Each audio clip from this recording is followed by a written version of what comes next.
Good morning, ladies and gentlemen. Thank you. I was just about to say, can the recording start? But thank you for that. You preempted me there. Welcome.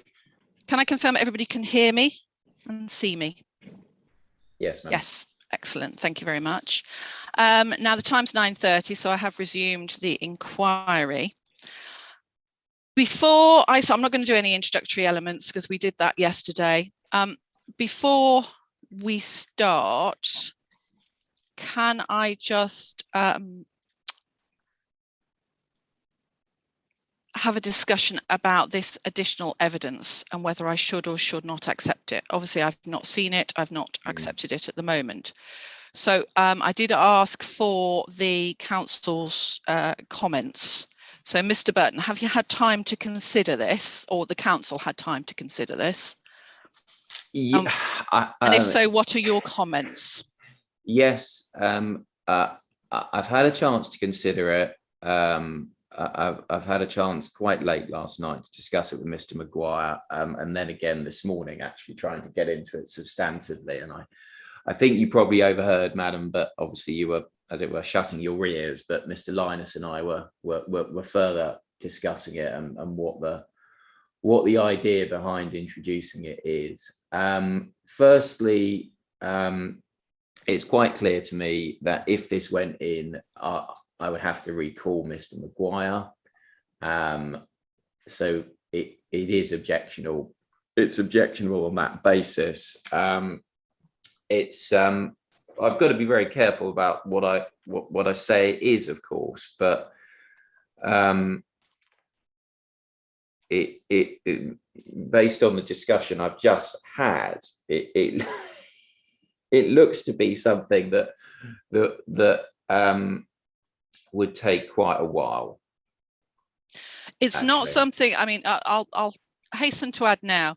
If I were to accept it today, subject to comments, it wouldn't be heard today anyway, because I haven't looked at it and interested parties haven't had a chance to look at it, just in case anybody was interested in it. So, yes, I understand it's only a sheet of paper, but I don't know what's on that sheet of paper, how much time it would take to understand what is said on that sheet of paper. So it would need to be discussed on another day. And ideally, I would like to, depending on what it is and subject to your comments, Mr. Burton, I would want to hear your witness first. So recalling your witness, and then obviously hearing this, the appellant's witness in relation to this matter. No, I'm not sure. I'm not sure, madam, it would work like that. Actually, I think it would have to. It would. I mean, as I say,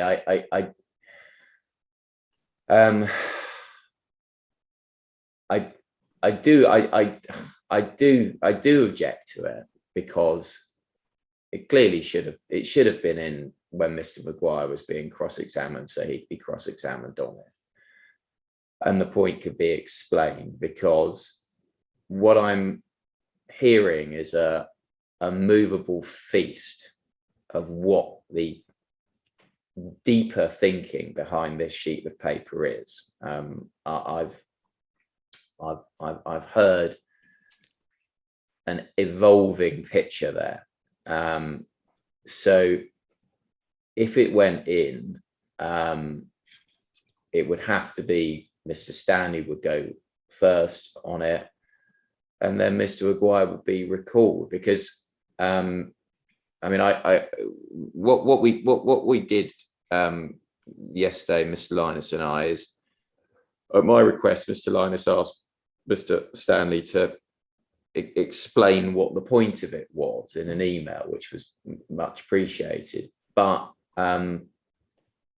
it now appears from this morning that actually that's not quite what the point of it is. In fact, that's only part of it. So this could go, I don't know. I mean, it's just there's actually a lot here, clearly, in a single sheet of paper. I mean, it's clear the intention is to undermine all sorts of evidence that Mr. Maguire gave.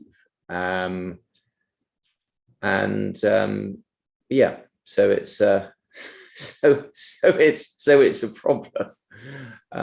Really, madam. Well, obviously, I mean, late evidence, it really should only be submitted in exceptional circumstances. So I'm trying to understand what the exceptional circumstances are, Mr. Linus, without telling me what the evidence is, because I don't know what it is and I don't want to know what it is until and if I accept it. No, I understand, ma'am. I'll try and tread a careful course, if I may. I mean, I think hopefully from the questions that have been put already to Mr. Maguire, you'll appreciate that one of the issues relating to the alternative site-wide option relates to electrical capacity.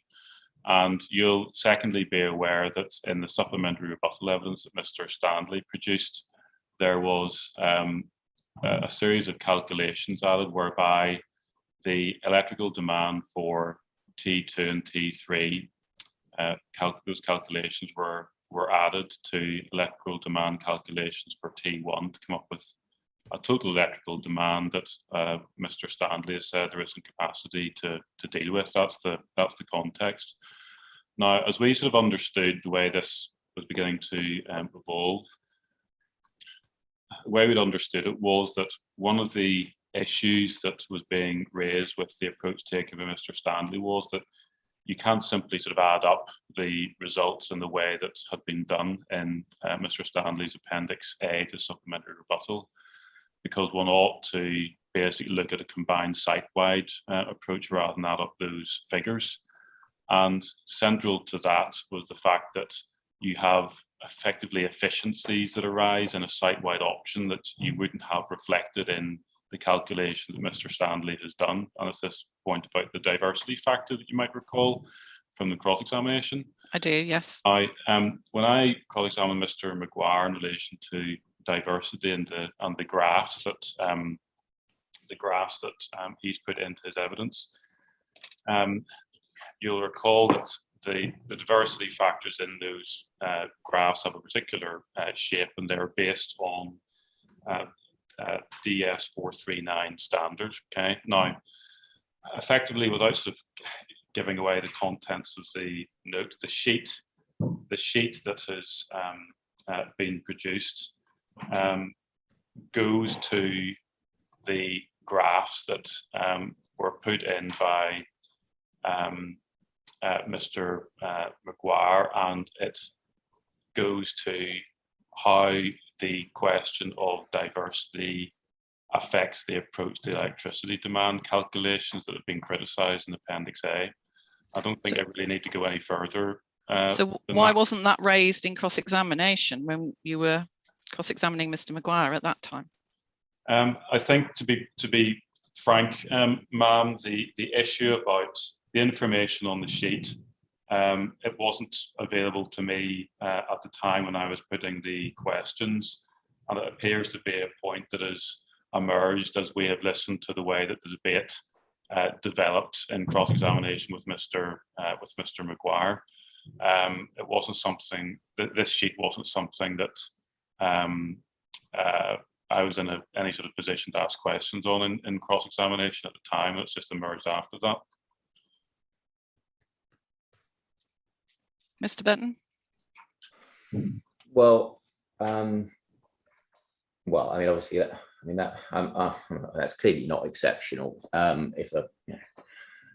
If there was a point to be put, then it should have been put at the time, and there's no reason why it couldn't have been put. But I do also wonder whether there isn't a more fundamental misunderstanding going on here, because Mr. Maguire was, you obviously got a note of his evidence, madam, but he was giving his evidence in relation to the concept, the principle of diversity, and certainly that was my recollection, was why he was explaining those graphs as a well-established general principle that the more units one adds to a system, the the bigger the system, the more units necessarily enjoy the very low diversity factor. So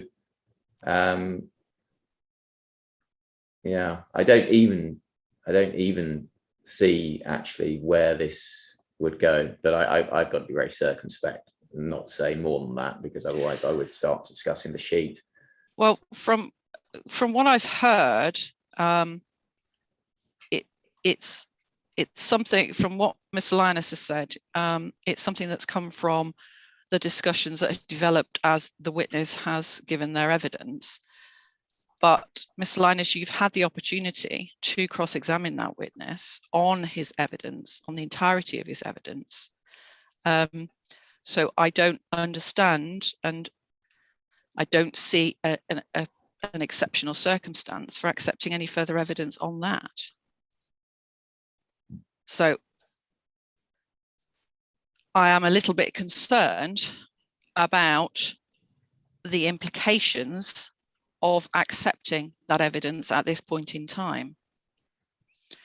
And if I was to accept that evidence, how then it would be dealt with, because it's going to delay the process. The council or myself, there could be possibility of costs, because if there's an element of delay or a witness is brought back who wasn't required initially, so that would be up to the council to decide whether they wish to make an application. But obviously I can initiate an award of costs anyway. So if I was to accept, and I'm not saying that I am, but if I was, how do you see that evidence coming into play in the case that I would need to have a look at it? Any interested parties may need to, because it needs to be made available on the website, etc., so that interested parties can have a look at it. They may or may not be interested, but it needs to be made available. And therefore time needs to be allowed for myself and interested parties to have a look at that evidence before it's even brought into the arena. Well, as far as the procedure is concerned, ma'am, I think I agree with Mr. Burton to this extent, at least, that Mr. Stanley would need to give evidence first as to what the implications of the sheet are, rather than us waiting for Mr. Maguire to give evidence first. I don't see an issue with third parties in the pragmatic sense that any third parties who have wished to appear thus far haven't, to my understanding, been making any points about energy, and if anything were to arise from the addition of this document, as it would in relation to any document, frankly, that's been added to the inquiry since it started, obviously if anyone's interested in that, then they have the chance to put in something in writing or raise it in the same way as has happened with many of the other documents that have gone into the inquiry thus far. But I don't see a strong prospect, given that no one thus far has expressed a detailed interest in energy, in particular on the issues that have already been put in issue by the evidence and the cross-examination that's taken place. I have no reason to dispute Mr. Burton saying that he would want Mr. Maguire to look at this and recall. I'm not seeking to suggest that's not going to be something that needs to happen within the inquiry context. But again, I don't want to go into the contents of the document, but as far as we're concerned, I don't think it would take Mr. Stanley particularly long to explain it, and we would hope that it wouldn't take an extensive extent of inquiry time to deal with it, although there would be a programming question as to when Mr. Maguire was able to address it. but we don't think that Mr. Stanley being able to deal with it today to explain his position should be problematic because he's in the witness stand already. And if Mr. Maguire wants to respond to it, then we don't anticipate it should take an extensive chunk of inquiry time for him to do it. Mr. Burton, anything further you want to add? Well, firstly, madam, obviously that's not an explanation about exceptional circumstances. I mean, I can't ignore the fact that the appellant team had, what did they have? I think they had an extra long weekend, didn't they? Or because of course Mr. Maguire was in Purdah for days, which makes it all the more mysterious. He was on the stand under cross-examination for, you look at the days he was there for, it was best part of a week, I think, including the gap. Look, I can't say, madam, I simply can't say how long it would take Mr. Stanley to respond to this because I simply don't know actually what, I'm sorry, Mr. Maguire to respond, because I simply don't know what Mr. Stanley's going to say, and it may take Mr. Stanley a very short time to say what he says, and it may take Mr. Maguire a jolly long time to explain why it's wrong. So I don't think we shouldn't be proceeding on any false assumptions about how long it would or wouldn't take to respond to it. I've just taken instructions, ma'am, and obviously if there's concern being expressed to this extent about it by yourself and Mr. Burton, I will just have to see what I can do with Mr. Stanley in the absence of this document going in, and see if we can deal with the question of diversity factors at the conceptual level that it's been dealt with thus far during the inquiry. Okay, so what you're saying is you would not. I think given the concern that you have expressed, ma'am, I think we will just have to do our best at the conceptual level without putting this document in. Okay. Thank you, Mr. Linus. I think that would probably be the easiest way forward. Yes, obviously, ma'am, we're here to try and help you, and we don't want to do anything that causes you this much concern if we can find a possible way of dealing with it at a higher level, as it were. Thank you. The only thing I was going to mention is that, again, I don't know if Mr. Burton was going to raise, we were sent a document this morning. I was, yeah. Which perhaps I can let Mr. Burton explain, because as we understood it, there was a document that the council was now wanting to put into the inquiry, and obviously the discussion we've just had may influence what Mr. Burton wants to do about that. Absolutely, it applies to both sides, yes. Oh yes, well of course it does, madam, although this something Mr. Stanley said in his evidence in chief yesterday prompted a thought in me. So I asked my team if they could have a look at what's proposed for hook rise, yeah, sorry, I haven't had a chance to discuss this with my learned friend because we were so busy discussing the other one. But I've sent my learned friend the document, which of course is a public document, because I want to ask Mr. Stanley a question about it in cross. But I need to give my learned friend the opportunity to discuss it with him. And what is, without telling me what's in the document, what is the document about? Oh, it's just what's proposed for hook rise in terms of energy. Well, I mean, okay. I think you can anticipate what I might say. Yes.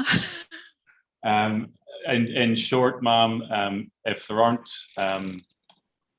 exceptional circumstances to justify our documents going in, although I haven't heard what the precise explanation is from Mr. Burton, I don't see that there's a justification for the council putting Well, in. if I can hear the explanation, Mr. Burton, if I can hear the explanation.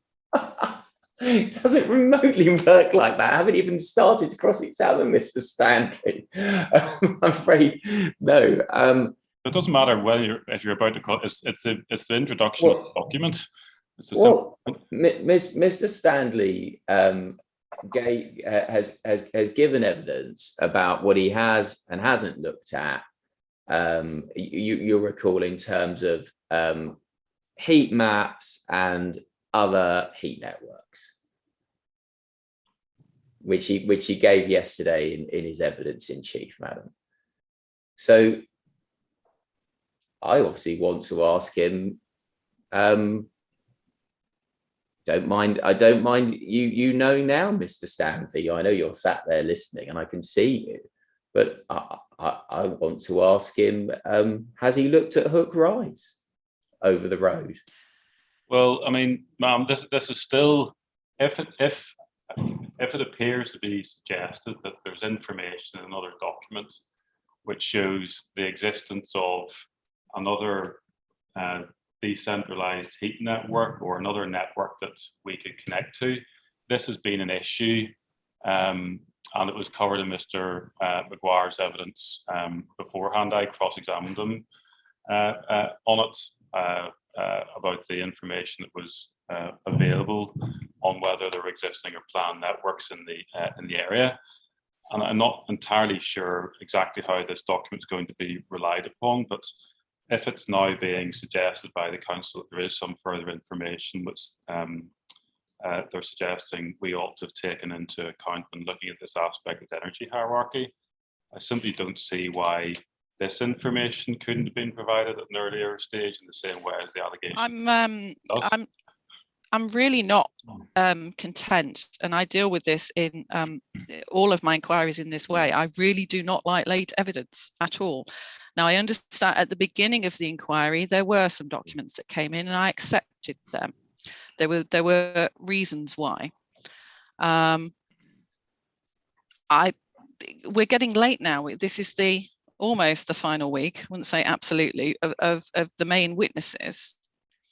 And to now bring in evidence, of course, anybody, if that was allowed for the inquiries under non-exceptional circumstances, there would be evidence coming in all the time. Because as soon as somebody, one of the witnesses speaks, always somebody will go, oh, well, I've got an example from here, or I've got an example from there. And that it brings in additional evidence. I'm not content with that approach at all. It has to be based on the evidence that's before me. And I really don't want any additional evidence being put in unless it is completely justified for exceptional reasons. At the moment, I'm not hearing any exceptional reasons on either side for any of this. The reasons that are being put to me on the evidence that's being suggested that should be submitted.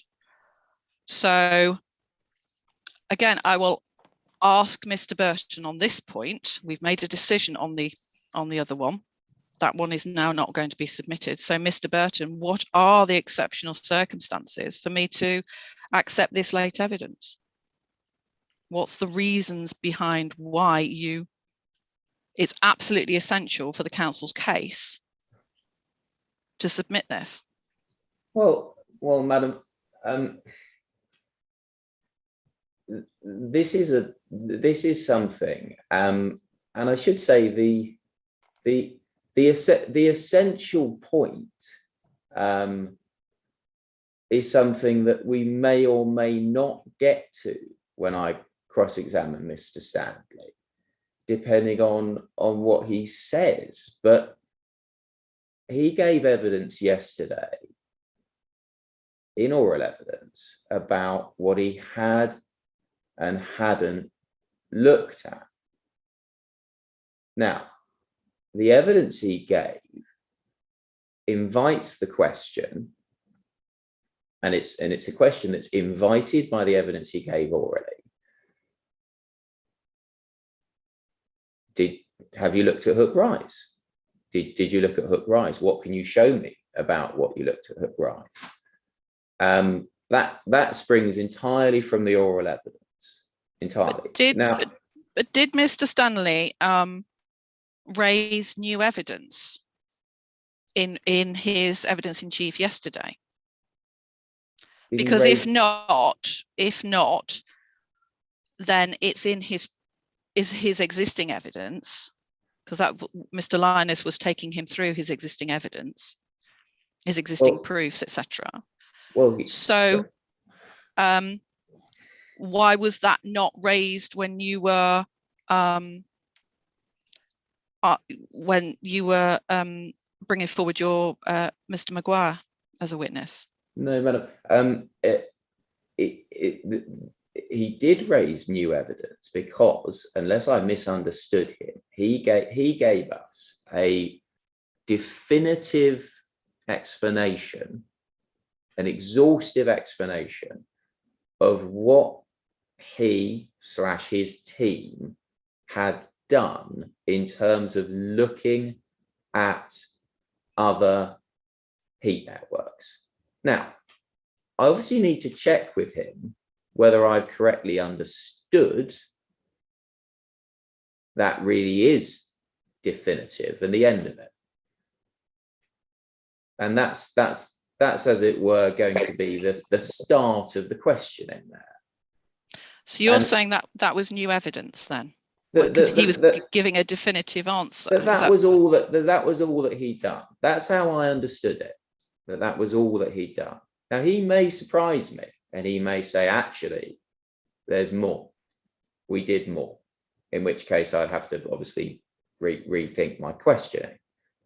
But if I've understood correctly that was all he's done, then it's perfectly legitimate for me to ask him, right, so I've understood correctly that you didn't ask about hook rise, for example,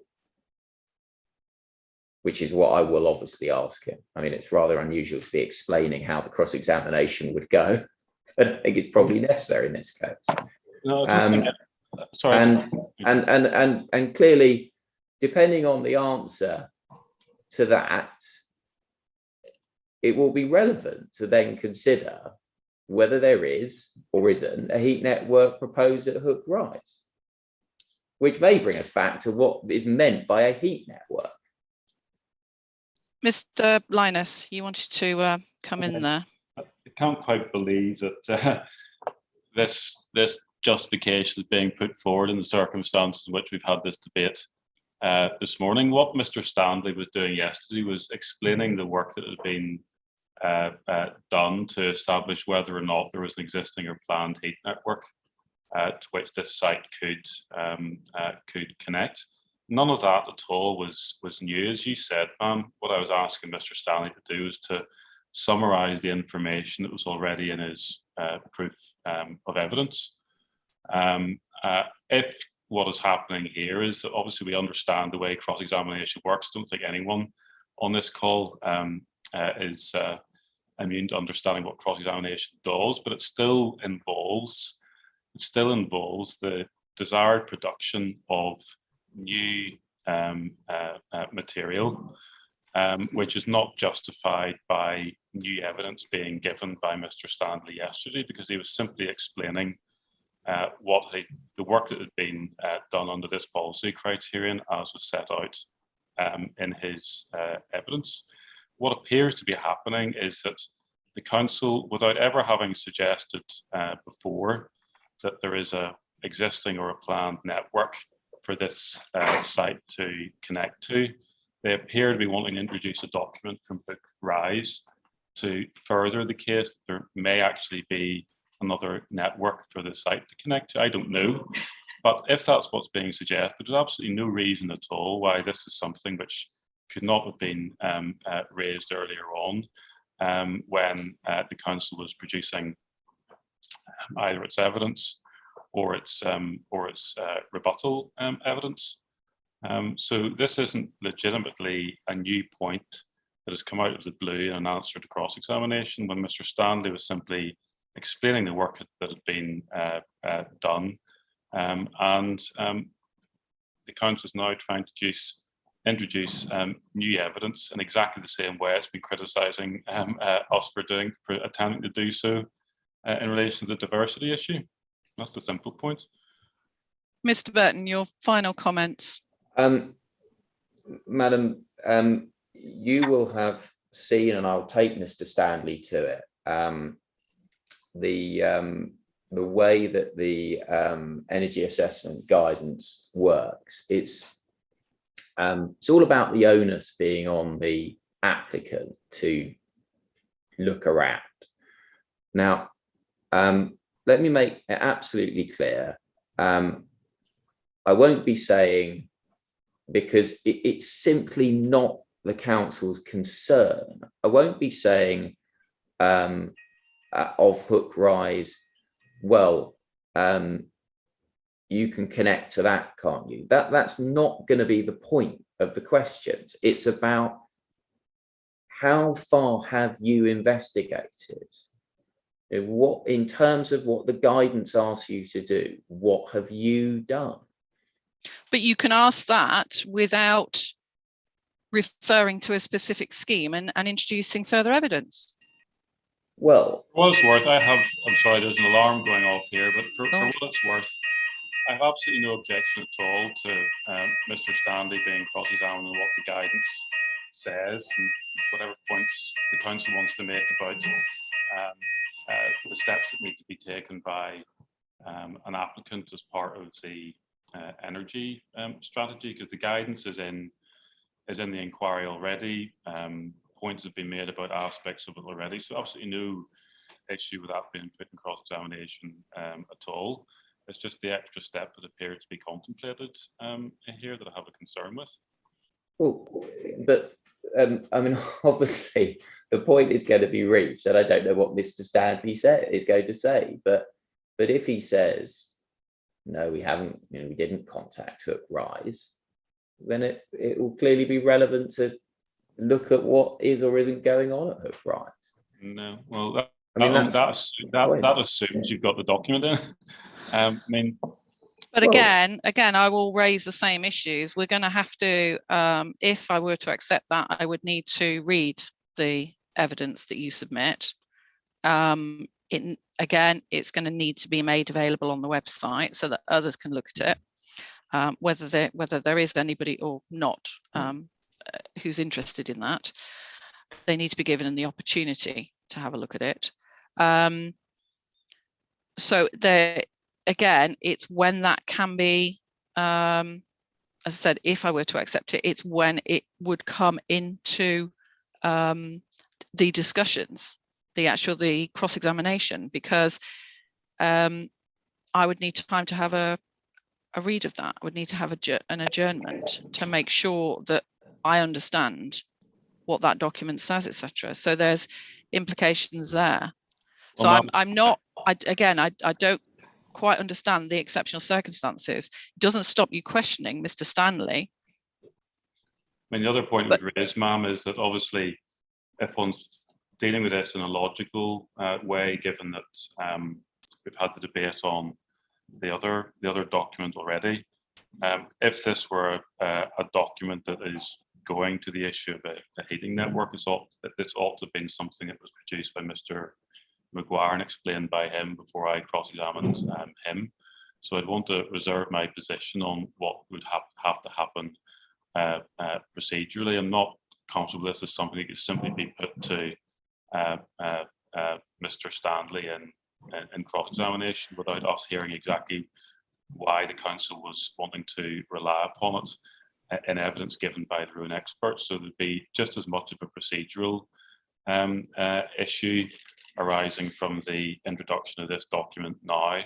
Absolutely, Mr. Linus. I was just going to come to that point. So thank you for raising that.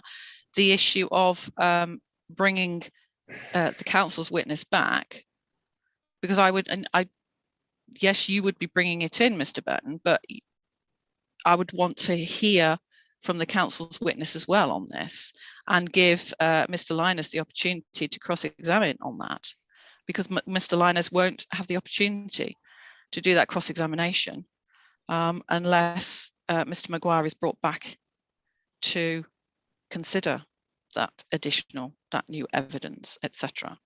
So, which, if there are exceptional circumstances and reasons why that needs to be submitted and it's justified, then that can procedurally go ahead. It would delay matters, but that would be no matter if there are exceptional reasons to do so. So I will ask again, Mr. Burton, whether you want to reconsider whether you wish to submit this evidence, or whether you just want me to take a ruling on this and make my decision. Well, Madam, the first point is I simply don't understand why, really don't understand why, in any shape or form, this is something that needed to be introduced through Mr. Maguire. And I don't agree with my learned friend flatly, because it's not relevant to the point about investigations that the guidance requires the appellant to undertake. So, with respect, it's a that's a red herring. I mean, this document is a public document been put in on a planning application, and yes, but it's not before me. It's Mr. Burton, it's not before me. It hasn't been submitted. No. It hasn't been submitted so that Mr. Linus may have wanted to query Mr. Maguire. He may not. We will never know, because he hasn't seen that evidence. So he may have wished to ask Mr. Maguire a question about it, because that would have been formed part of the council's evidence. Yeah. So, Madam, what I'm musing on this is that actually it'll really depend on what Mr. Stanley says in response to questions that won't be about this document, actually, whether it is or is or not important that it goes in. So my suggestion actually is that we simply park this for now, and I'll ask him my questions, and then I mean, it's going to be a long cross-examination anyway, but depending on what he does and doesn't say about what he has or hasn't investigated, I'll know whether or not it's actually something that's necessary to bring in. So I don't need to apply to you now for submitting the evidence. Okay. Don't need to apply to you now. I mean, I've given it to my learned friend in case he wants to ask Mr. Stanley about it in chief. So I've done that, and he's had. But he can't do that. I haven't seen the evidence. No, plus so I would need. Oh well, no. Obviously, if he wants to ask Mr. Stanley about it in chief, then he'd have to put it in. Obviously he's not, and he doesn't sound like he's going to put it in. But I wanted. Let's be realistic. I'm sorry, ma'am. We've just got to get real here for a moment. I'm not going to accept an invitation from Mr. Burton to introduce a document that he wants to put to. It was a good try, though, wasn't it? Well, I would say it was amusing rather than good, but perhaps I can put it this way. I have no objection to cross-examination proceeding. Obviously, that has to take place, but I'll just put two markers down. One, a lot depends on the particular questions that are being asked.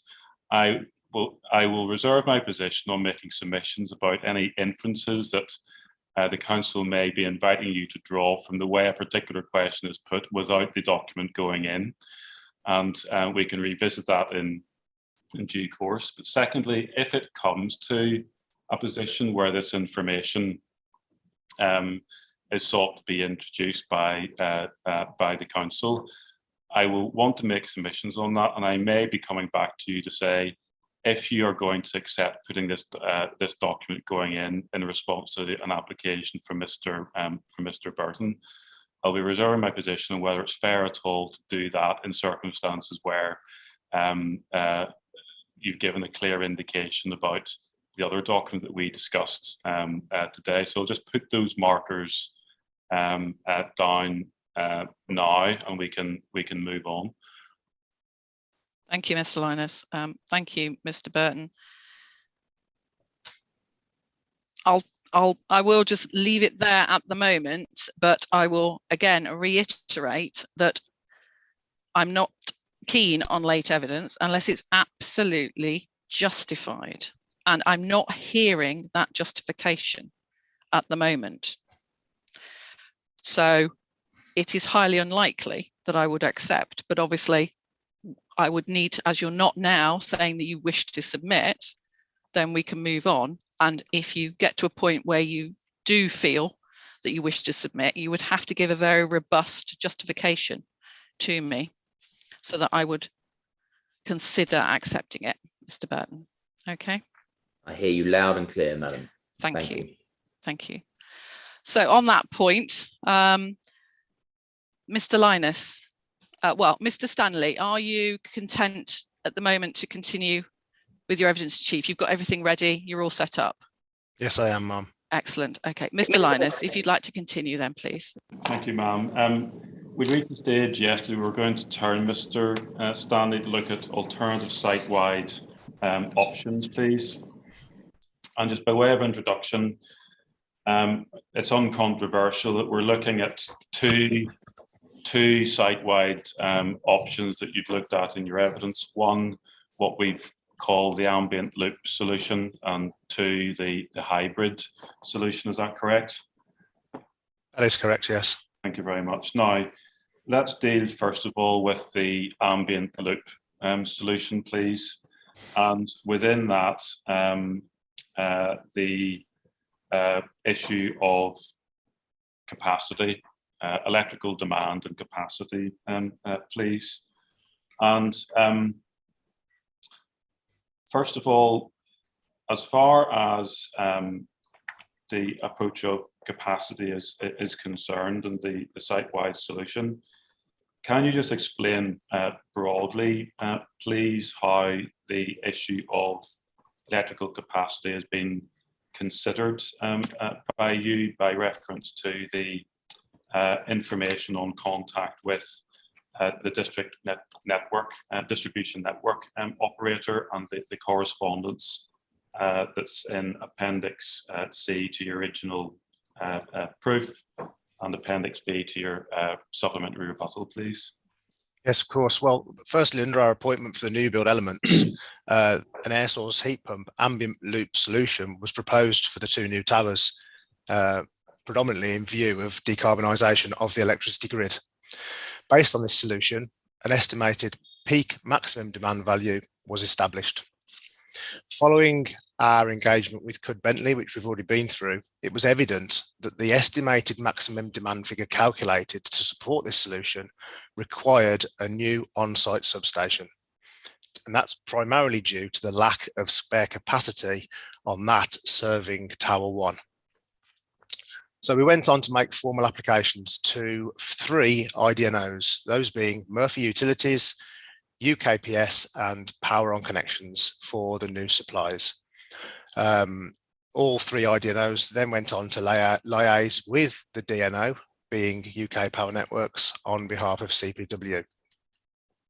All 3 came back with similar responses, that to prevent reinforcement to the local HV network for the new substation, serving T2 and T3 only, may I add, and avoiding the associated high capital costs to the development, CPW worked with those IDNOs to identify that a new substation could only be provided to the site, subject to the disconnection of existing supplies to the 3, from recollection, commercial premises occupying the site footprint of towers 2 and 3. They then went on to state that decommissioning the existing power supplies only provided enough capacity within the HV network to serve that substation. In our proof, the items that you've referred to, Mr. Linus, sections 420 to 423, we then go on to provide an appendices, which contains emails confirming the description that I've just given you.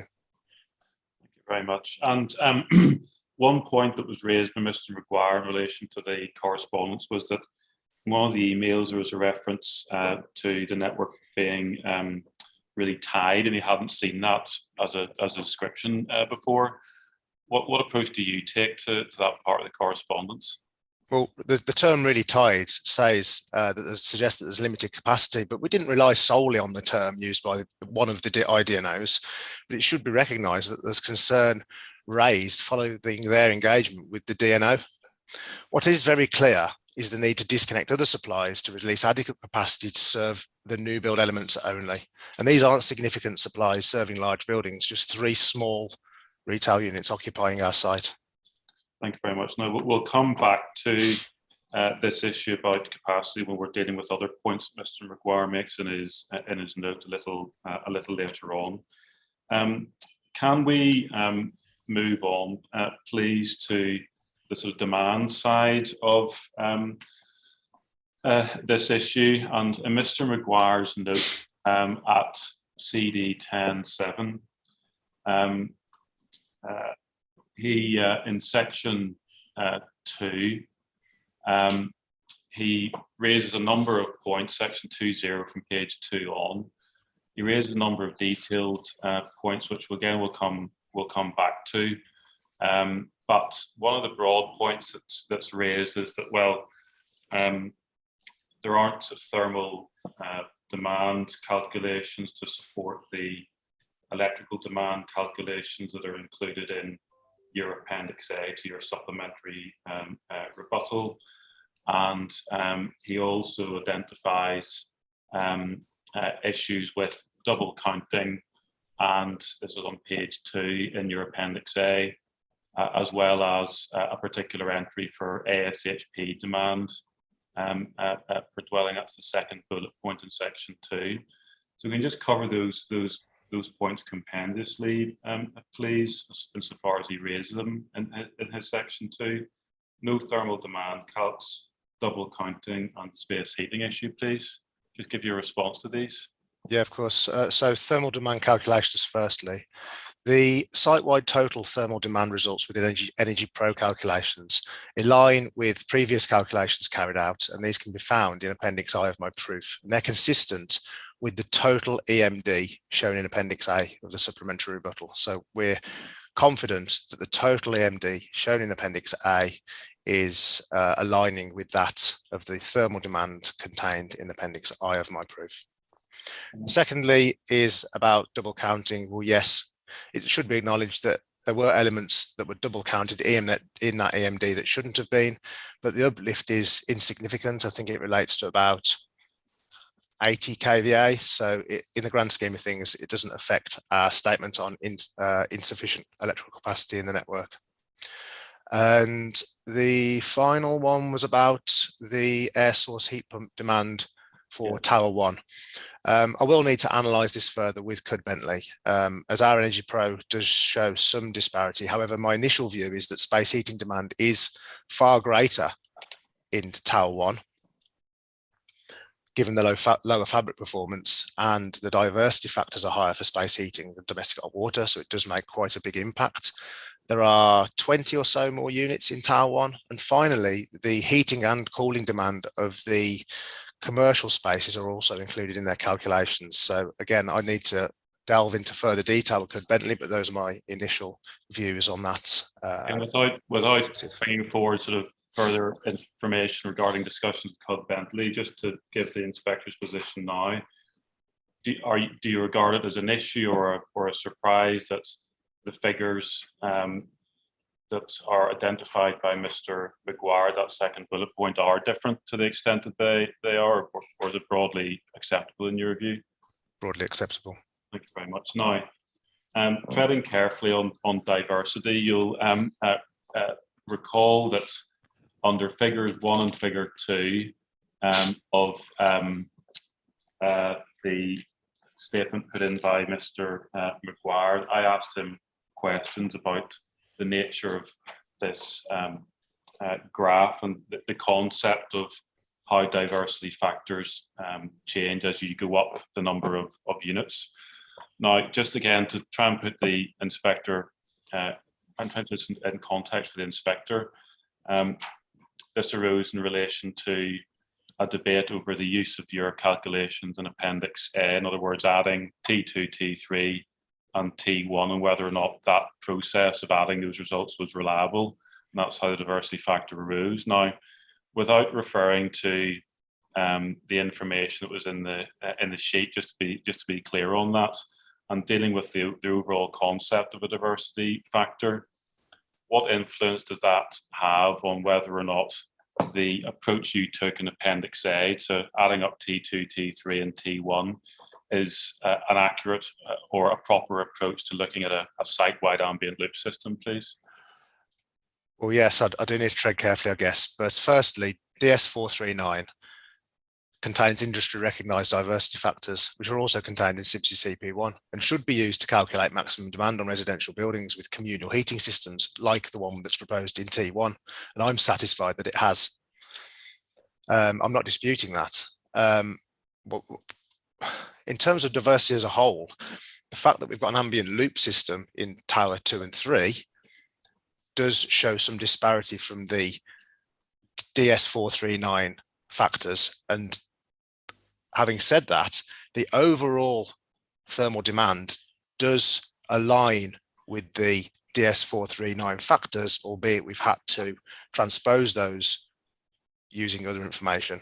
But if we stick, Mr. Stanley, with this concept that I put to Mr. Maguire, that as your numbers go up, the diversity factor it doesn't change a great deal. Can you just give your view on that at a conceptual level as to whether or not that is correct in your view?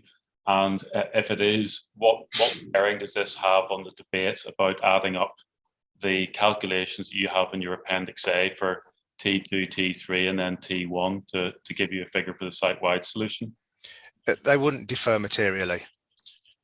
Thank you. No, we've applied diversity across the three towers, but combining those wouldn't have a material difference on estimated maximum demand. And just to be clear for the inspector, is that or is that not due to the nature of the graphs showing how diversity factors pan out at higher levels? Yes, it is. Thank you very much. Now, one other point that relates to Mr. Maguire's section 2, insofar as this relates to the site-wide option. Do you recall that I had a debate with him on the COP that was being used as part of his work in this section? I do, yes. Again, can you just explain to the inspector briefly, please, how this issue fits into the approach to the figures in your Appendix A and the issue of the relationship between thermal demand and electrical demand, please? Okay, so I believe Mr. Maguire took a nominal coefficient of performance, or COP, from our Energy Pro calculations.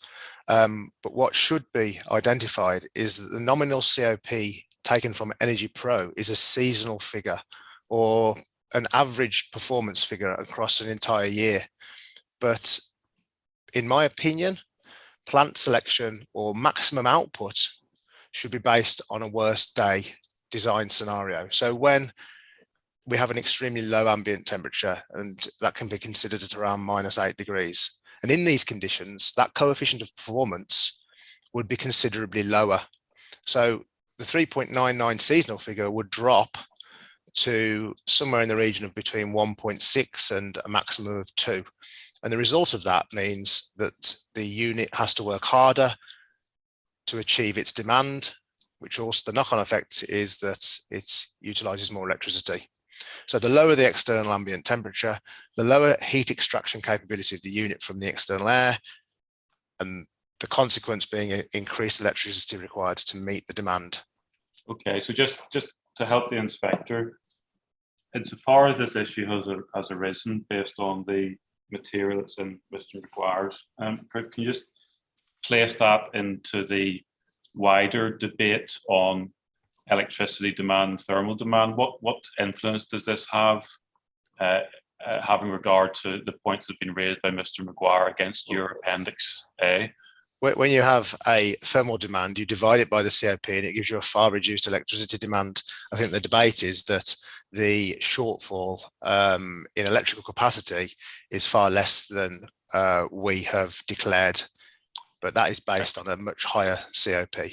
Right. So just to be clear, you're saying Mr. McGuire is saying that shortfall is less than we declared based on assumption about COP?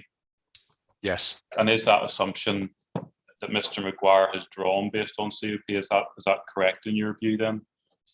Well, no, because the COP that he's used is far too high. Okay, thank you very much. Now again, so just drawing those points together, we'll come back to his section 2 in relation to the hybrid option briefly, but again, just for the benefit of the inspector, do you consider that any points that have been raised by Mr. McGuire in his note, insofar as they relate to the site-wide ambient loop solution and the calculations in your Appendix A, have any validity? I think any of those points. Well, there's a few items, isn't there? There's the maximum capacity, insufficient contact with DNO, and I'm just trying to extract these from the note, Yeah. and quotations received for substantially higher capacity than what we've applied for. Those are the three items that I think are quite relevant, but I think they have no bearing. No, this is that I'm talking about Mr. McGuire's note, his section 2 on the demand. I want to come back, as I've said, to this issue of capacity, which I'll do now. In his note, Mr. McGuire at section 3, when he's responding to your Appendix B, makes some points about the correspondence that we introduced this section with. And one of the points he raises, well, none of this correspondence actually shows you what the maximum capacity in the system is. And he refers to us having insufficient contact with the district network operator. So we're moving away from the demand side issue in his notes and looking at capacity overall. Again, what's your response to these points that he raised in his evidence, that we haven't demonstrated what the maximum capacity is, and we haven't had enough contact with UK power networks to demonstrate the capacity issue? Okay, well, I am satisfied with our analysis and the information obtained by the IDNOs. Just in relation to maximum capacity, though, there was a lot of reference to what's been disconnected. So the electricity demand of the existing retail units would be in the region of about 0.3 MVA. That was quoted by Mr. McGuire, and we're quite happy to use that figure as well. We think that's quite a typical figure. So there does not appear to be any dispute on that matter. We've calculated a shortfall of about 0.8 MVA. So even if only 1% of the electricity released to the network as a result of disconnecting those retail units was required for the provision of T2 and T3, the shortfall of 0.5 MVA would still be realised as an absolute minimum. Again, in terms of insufficient contact, as I said, we were satisfied with our analysis. We relied upon our own expertise as accredited power systems engineers to advise on the likely reinforcement cost, and that then supported the design team's decision to pursue the energy strategy that's before us all. Okay, I'll come back to costs momentarily.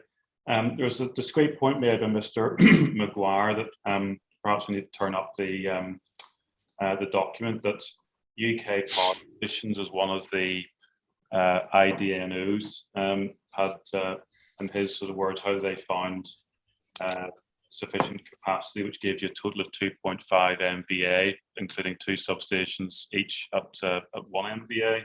And perhaps just to help the inspector, can we go please to your supplementary rebuttal and go to, bear with me, PDF page 39 of 255, CD 920, PDF page 39.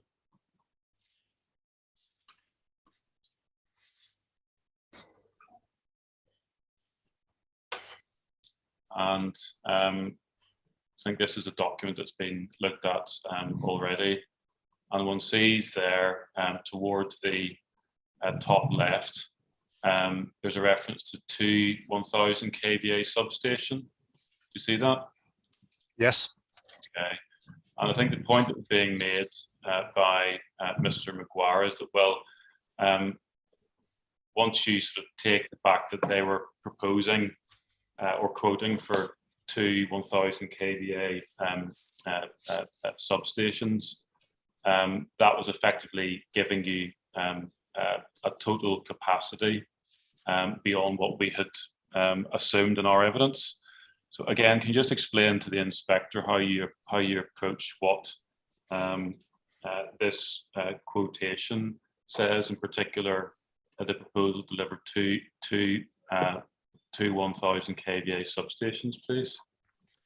Well, firstly, I'm not entirely sure where the 2 MVA capacity comes from, but the fact that one of the IDNO's power on connections has proposed 2 1000 kVA substations, their quotation, doesn't mean that that's the demand that they will provide, because further down the same page they also confirm that the total maximum demand, or load should I say, is that we applied for, being 1.4 MVA. And then a few pages on their proposed layout, the same IDNO also highlights in their quotation that this maximum load, 1.4 MVA, would only be energized when the existing supplies in question would actually be disconnected. So I'm not entirely sure where the 2.5 MVA comes from, but even at 2 MVA for the two substations is still not a capacity they're able to provide, or are committing to provide, should I say. I mean, insofar as it suggested that they would only have indicated a quote for a total of 2 MVA in the substation, if they thought there was capacity within the wider network to provide that. Is that an assumption that you would accept, Mr. Stanley? Sorry, can you repeat that, please, Mr. Linus? Insofar as it suggests that they would not have proposed 2 1 MVA substations if there weren't capacity in the system as UK power networks run it. Is that an assumption that you would accept, that this quotation means that there's that level of capacity in the wider system? No, absolutely not. No. Right. Let's move on to costings briefly, please. Now, again, to try and save time, I just want to put a couple of points to you that Mr. Maguire has raised. And I think at a conceptual level, he says if one had looked at an overall site-wide option, as he is suggesting, rather than the costings that appear at Appendix D to your supplementary rebuttal, you may have an entirely different set of lower costings. And secondly, he disputes the sort of approach to looking at T1 on their own in any event. Can you just explain the approach that was taken, and what response do you have to his conceptual criticisms of the costings that are set out in Appendix D to your supplementary rebuttal, please? Well, I think conceptually that query can be interpreted in a number of ways. The first is back to the diversity claim that we've already discussed on plant capacity cost, and that it will reduce significantly if all 3 towers are coupled together, which we've already discussed, I think, and discounted. And again, we need to be careful what we say about diversity. The second is about the cost analysis that's been provided. Now, the cost of the ambient loop site-wide system uses Rund's cost plan for the components specified for towers 2 and 3. So they're almost, they're set. But in addition, we've then engaged with Rund as the cost consultant on the project to establish the likely uplift for components like interconnecting pipework, any hydraulic separation between the 3 towers by way of heat exchangers, significant uplift in controls, a potential energy center and compound, and all of the associated builders work that follows on from changing the solution in Tower 1. So I guess as such, we're satisfied with the cost estimate provided as a fair representation of a site-wide ambient loop system. I think one point that Mr. Maguire raised is, well, excuse me, rather than simply looking at the TAR 1 figures that you have done, one ought to provide essentially a comparison between the cost of the proposal and the cost of an entire combined site-wide option, rather than focusing on the uplift in T1. Again, do you accept that criticism? No, the cost plan for TAR 1 is set in terms of the gas-fired solution. And why look at T1 on its own? We've got the costs that are set for the gas-fired solution, and we've got a robust cost plan for towers 2 and 3. So it would be common sense to apply the two cost plans together and then look at the uplift for coupling them all together in the way that we have.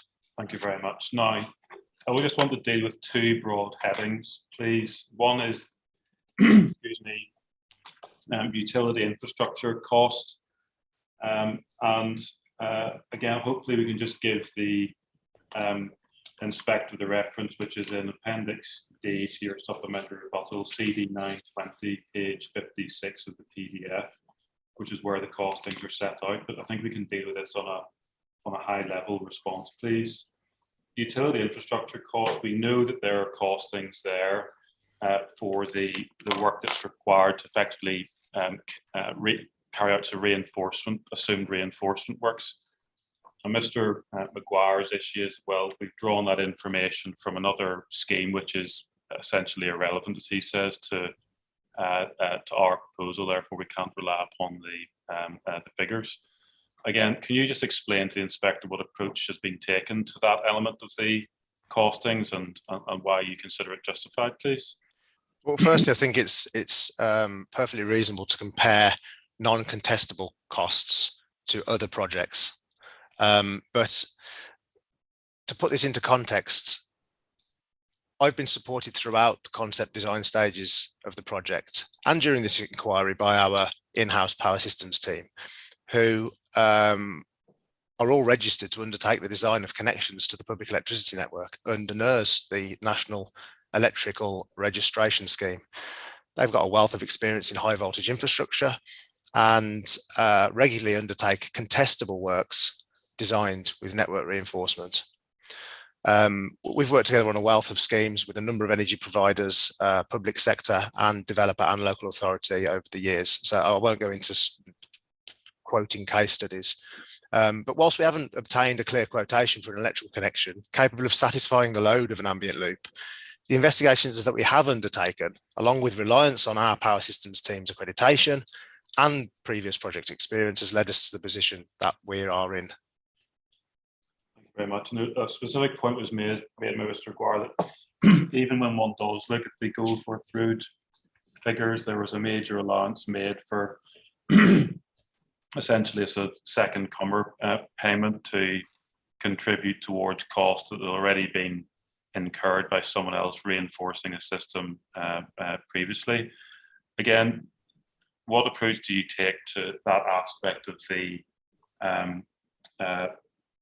entry in the costs plan? Reasonable or unreasonable to make some sort of allowance in similar terms in the circumstances of this case? I think it's perfectly reasonable. And again, we haven't used the figure straight from the Goldsworth Road quotation. That was a lot larger supply. We've proportionally allowed for ECCR charges and the second comma as you refer to it. So allowing for a percentage of the cost to be related to ECCR is perfectly reasonable in our opinion. Thank you very much. And then the second heading under the costings, Mr. Maguire raised in relation to contestable works, which just for the help of the inspector, those are works which, as I understand, can essentially be sort of quoted for by IDNOs as to work that has to be carried out and can't be quoted for by on a competitive basis by IDNOs. Is that correct? Do you mean non-contestable works or contestable, yes, did you say? Yes. Can you just explain the distinction briefly to the inspector? Non-contestable works are those which must be designed and undertaken by the DNO. So those are the works to the primary substation. And those are the costs that we've proportionally included from the previous quotation. Yeah. Contestable works are related to reinforcement of and replacement of cabling and all of the reinstatement works that are associated with them. So on that basis, the contestable works have been estimated by our power systems engineers to support the cost analysis of the reinforcement to the network. And now Mr. Maguire makes the broad point that he thinks those are overinflated based on his previous experience. Again, what response do you have to that, given what you said already? Well, I think we've covered this now, really, but our power systems engineer have provided that support, and I believe that the contestable rates are fairly typical for a scenario like this in an urban location with a route as such down main highways from the local substation, primary substation. Now, again, just to finish off this issue with costs, again, we don't need to go to it, but on page 60 of the PDF version of your supplementary rebuttal, you see how all this work is translated into a capital cost comparison between the proposal and the ambient loop site-wide system. Can you just explain to the inspector, the extent of any discrepancy or difference, please, and how that should influence her approach to this case? It's a huge discrepancy. The table contained in the supplementary rebuttal demonstrates the significance in cost, which must be considered when looking at the scheme's overall viability. It's in the order of £3 million. Okay, thank you very much. Now, let's move on, please, to deal very briefly with the ambient loop site-wide system, but cost to occupants. And in your proof at paragraph 4.4.1, you set out a difference in electricity and gas costs that I took Mr. Maguire to. Again, can we just explain briefly for the inspector what approach you take to the relative cost to occupants when looking at the proposal versus the ambient loop system, please? Well, the simple matter is that electricity costs a lot more than gas, and given the passive measures that have been introduced to Tower 1, it would result in a significant uplift to the operational costs for the occupants in that tower. And this, as you've said, is contained within our proof. We've calculated about a 40% uplift.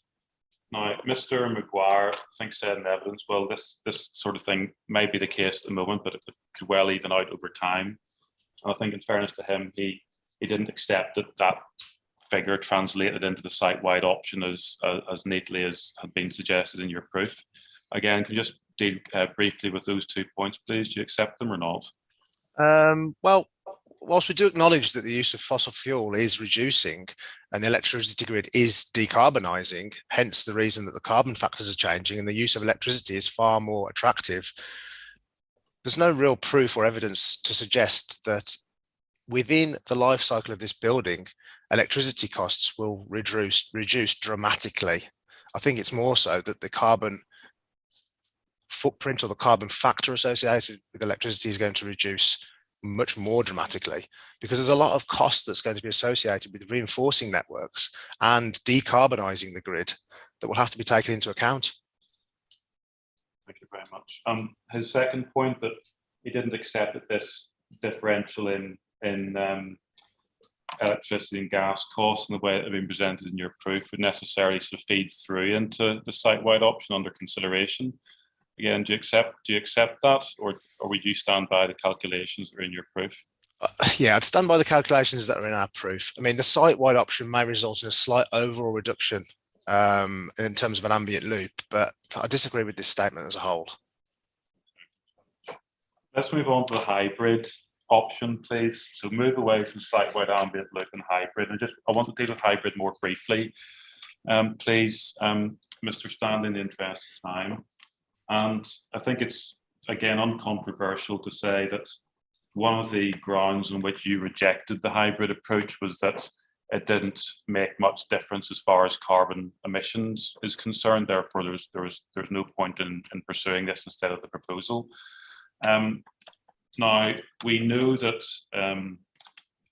points have been raised by Mr. Maguire in his note CD 10.7, some points under section 2.1, where he looks at the energy pro calculations that appear in Appendix I to your proof, and he makes various points on thermal demand matters that arise from those calculations. But just to take this as compendiously as we can, when one is looking at the hybrid approach and the material in Appendix I to your proof, the Energy Pro calculations. Can you just explain to the inspector, please, what the purpose of those calculations is? Well, to just put it into context, Energy Pro is an accredited piece of software, and it's used for modeling and analyzing energy projects. And in this instance, we used Energy Pro to analyze, firstly, thermal storage requirements as part of a site-wide hybrid strategy, and secondly, to compare carbon emissions. Separate simulations are clearly identified in the appendices of our proof and supplementary rebuttal. And it's worth noting that the annual demand of the development is calculated by Energy Pro.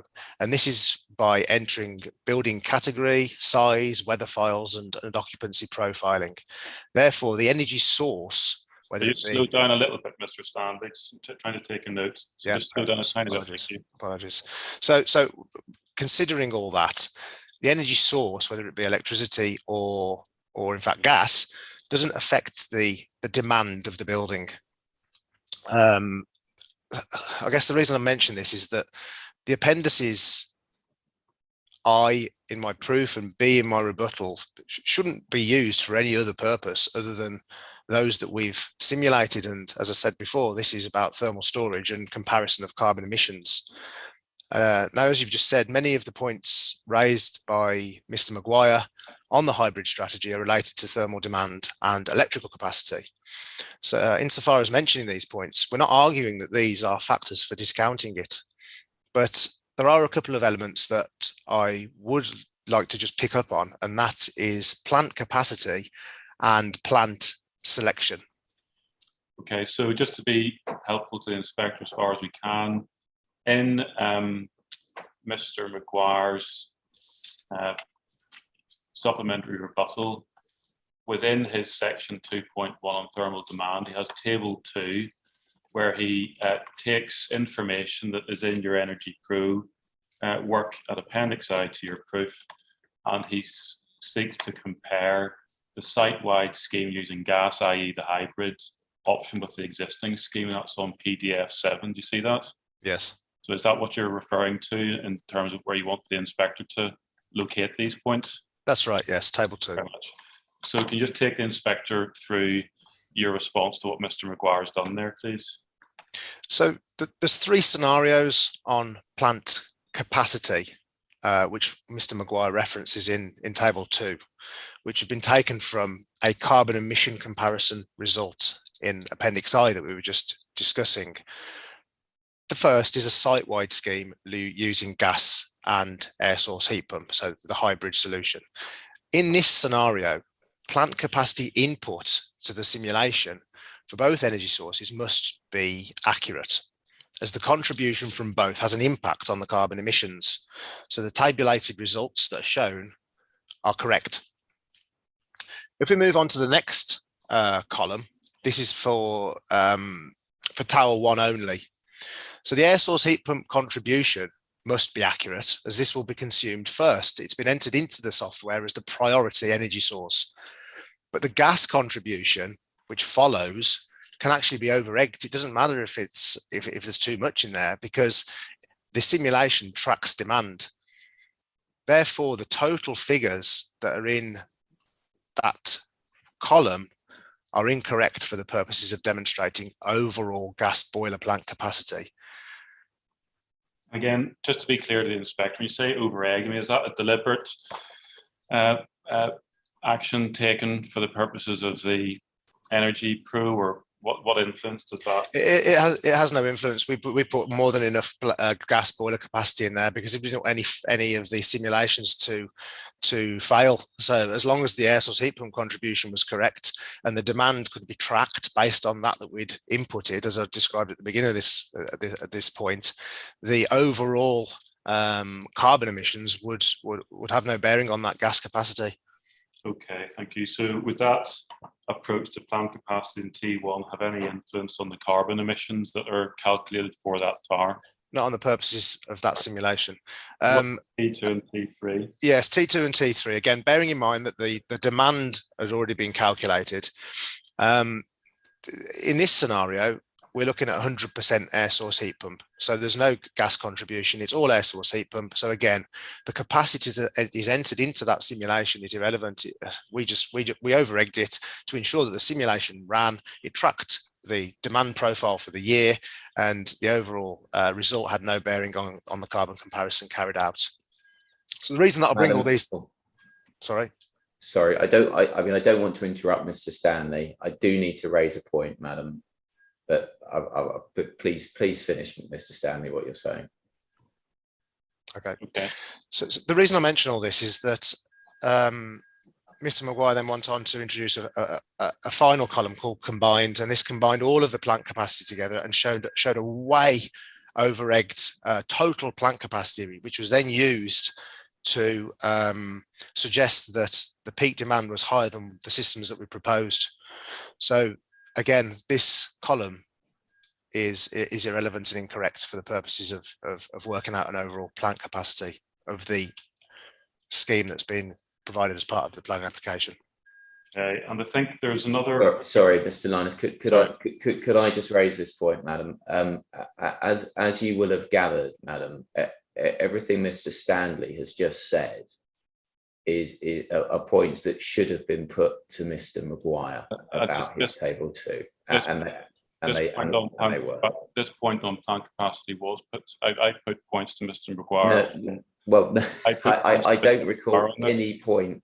I don't recall at any point it being put to Mr. Maguire that what had been done in the Energy Pro was deliberately over-egging or an over-egg things. I mean, this is all new. No, it's not. I put to Mr. Maguire that insofar as he was raising issues on plant capacity and the point about the thermal storage figure, that he was reading too much into Energy Pro calculations that have been prepared for carbon emissions purposes and not for the purposes that he had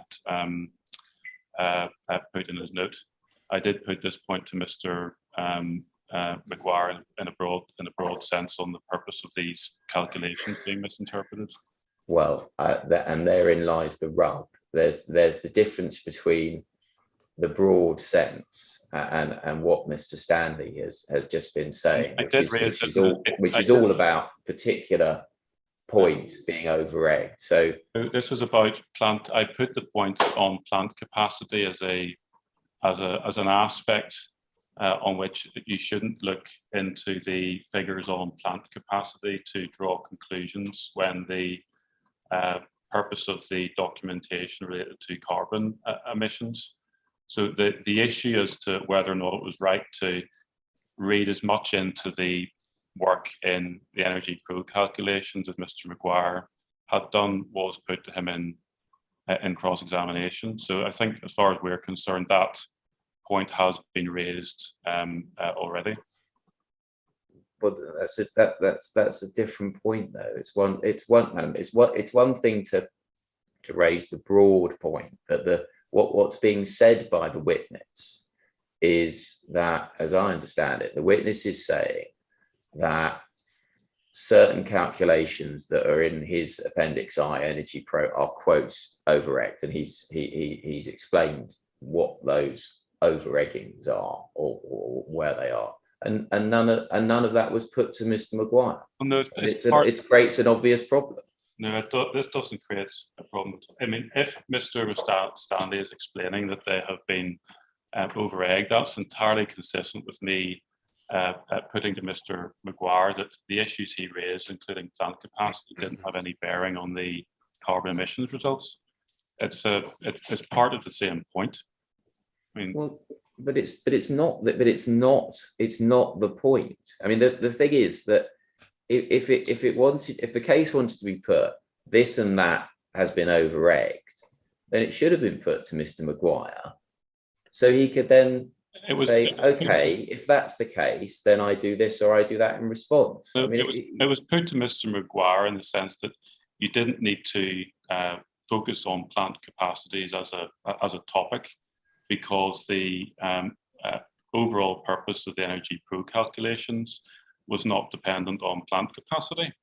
Now that's the fundamental point. Mr. Stanley's just explaining exactly why that's the case, but I didn't need to taken through every single aspect of plant capacity to put the broader point that plant capacity didn't really affect the fundamental purpose of the calculations. This isn't a new point. It's quite simple. Well, I disagree. You have my my objection on this, madam. I simply can't see how it can come in with Mr. Maguire's evidence being left as it was. But there we go. Mr. Linus, please continue. Thank you very much. While we're still in section 2, Mr. Stanley, you said there were a couple of other, or at least one other way in which Mr. Maguire had interpreted your figures, albeit in the context of the hybrid approach, which bore upon the same question. I think you mentioned thermal storage. Is that another point you wanted to raise? Yes, well, I wasn't going to touch on thermal storage. We can do. I really want to focus on the plant selection, but we can talk about thermal. Do you want me to discuss the? You had anything else to say on plant selection? No, not really. No. Okay, right. Thermal storage. The point was made, Mr. Maguire, is the 130,000 litres entry in the table. Again, I raised this figure with Mr. Maguire. Yes. So the calculation of thermal storage was contained in a previous appendix. I don't have that appendix written down here. Apologies, Ma'am. Just give me a second. Appendix E of our rebuttal contained some the results of a simulation for thermal storage. So again, using the carbon comparison simulations was incorrect. So in terms of thermal storage, I've identified that 43,000 litres as being the minimum requirement when considering a hybrid site-wide strategy. This has been calculated by inputting the air source heat pump and gas-fired boiler capacity as per the application's solution.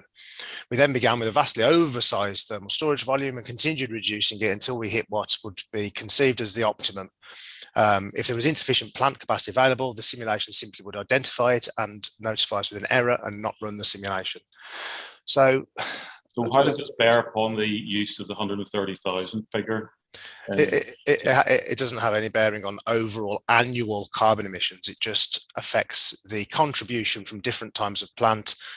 So with a larger store, it would the plant would run for longer periods at low fire as opposed to a smaller store with short bursts of plant at high fire, which is something that we would strongly. Okay. So again, the use of that figure did it have any influence on the ultimate carbon emissions calculations that resulted? No. Thank you very much. So again, just drawing these points together before we move on to other aspects of the hybrid. Insofar as Mr. Maguire has looked into the Energy Pro work and raised various points in this section of his supplementary rebuttal, do they undermine or cause you to have any concerns about the basic approach to comparing carbon emissions that you carried out in your evidence?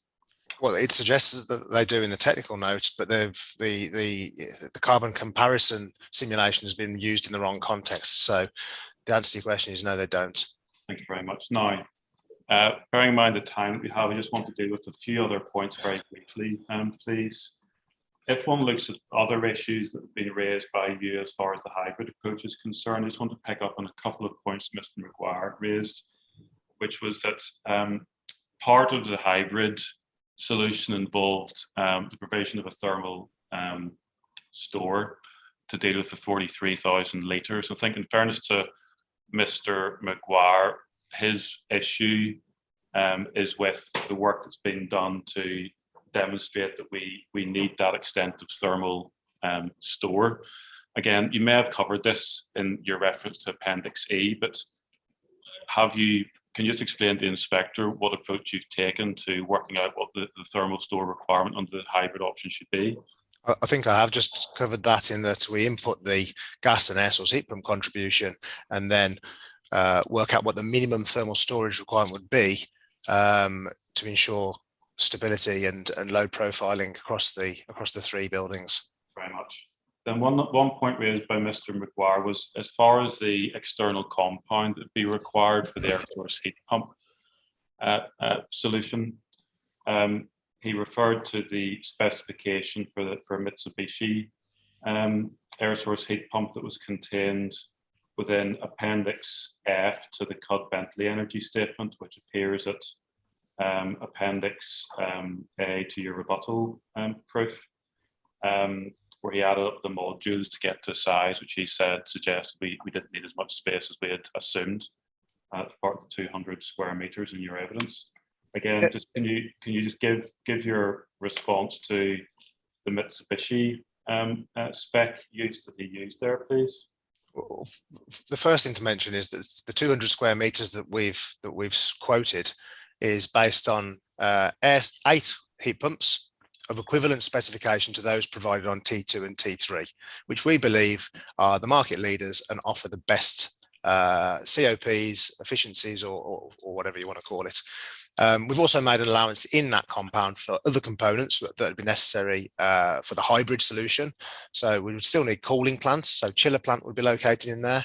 A lot of primary pipe work and controls. So as such, an area of 200 square meters does not seem unreasonable at this conceptual stage. Okay. But furthermore, the Mitsubishi unit that Mr. Maguire referred to, in our opinion, would not offer an equivalent performance to that we've proposed. The spatial requirements identified in the Mitsubishi literature are clearly not adequate unless located in a completely open space, such as the roof of one of the towers. So whilst that would be the minimum dimensional requirements, that would be only, in our professional opinion, acceptable in the best of circumstances. An air source heat pump extracts the heat energy from around the surrounding area. And if that's restricted, there's a high risk of creating, without getting into too much detail, a microclimate that contains very little remaining heat energy. The units are extracting that energy, and if there's not sufficient airflow, it affects performance. And the result is a significant loss in efficiency to the point where they simply do not provide any additional thermal energy whatsoever. Hence, the COP would reduce to about 1. So whilst on efficiency, the Mitsubishi units have a notably lower coefficient of performance to those that we've proposed. And I guess this may relate to the point that we've just made on COP, but that's really all I have to add on that matter without getting into further detail. Okay, so anything in the Mitsubishi units to suggest that the 200 square meters allowed for in your proof overall is unjustified? We wouldn't have used the Mitsubishi unit in the same context. Then finally, before we move on briefly to overheating, one of the other issues that's raised, I think both in relation to the ambient loop and the hybrid actually, is the feasibility of connecting T2, T3 to T1. Now, I think in your rebuttal, you identify that you'd had some discussions with the architect on this, and obviously Mr. Taylor's giving evidence. Just explain your position as far as this issue is concerned. Well, yes, we have discussed this with the project architect, and whilst on plan it may look straightforward, we do need to consider the red line boundary, areas outside of the site's demise, and so on. And it was made quite clear that the route that could be provided was quite convoluted, allowing only a very small element for us to rise between the floors of the car park. So again, yes, this would need to be taken up with Mark Taylor, but in our opinion, this again added to the unviability of connection between the buildings. Okay, now overheating, briefly, please. We have the policy context, which is in London Plan Policy SI4, which is PDF 354 of CD 5 and 3. And this has the cooling hierarchy. Now, to save time, I just want you to summarize, please, the inspector, whether in the documentation that's before her, there is information to demonstrate that the cooling hierarchy has been followed, and if so, where she should look to find that. On your first point, yes, each 6 stages of the cooling hierarchy have been addressed. The first 4 stages being the most important ones because they deal with energy demand reduction. For reference, in the CPW energy statements, they're contained in Appendix L, Section 9 and Appendix B. And the Cudd-Bentley energy statement, which is contained in the latest versions, is in our rebuttal, Appendix A, Section 7.1, page 28 and Appendix E. Appendix E to that Appendix A. Yes, okay. Now, again, just want to pick up on a couple of points that were raised by Mr. McGuire. Now, I think he accepted that it's up to us, frankly, if we wanted to propose active cooling, but one issue raised is that you should be sort of reporting the effects on overheating at every stage of the hierarchy and indicating what steps have been taken to examine other matters, other options before reaching a decision. Again, can you just provide your response to that contention, please, as to what the overheating assessment needs to do? Well, in my opinion, the information contained within the planning application quite clearly shows that each stage of that hierarchy has been addressed and considered. And whilst this hasn't been demonstrated specifically in the energy statement by undertaking vast amounts of thermal modelling at each stage, I would question where it's actually identified as a specific requirement in policy SI4 to undertake.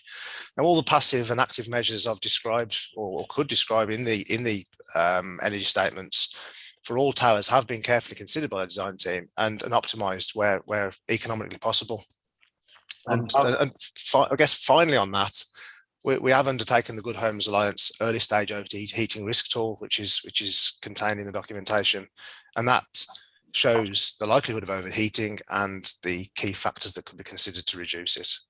Thank you. Now, just 1 or 2 quick supplementary questions. You say that the modelling work hasn't been done at each individual stage.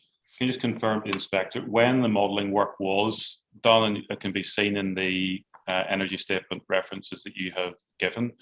To what extent did they include or take account of the steps of the hierarchy as part of the overheating assessment in the modelling work? What do you mean, at what stage?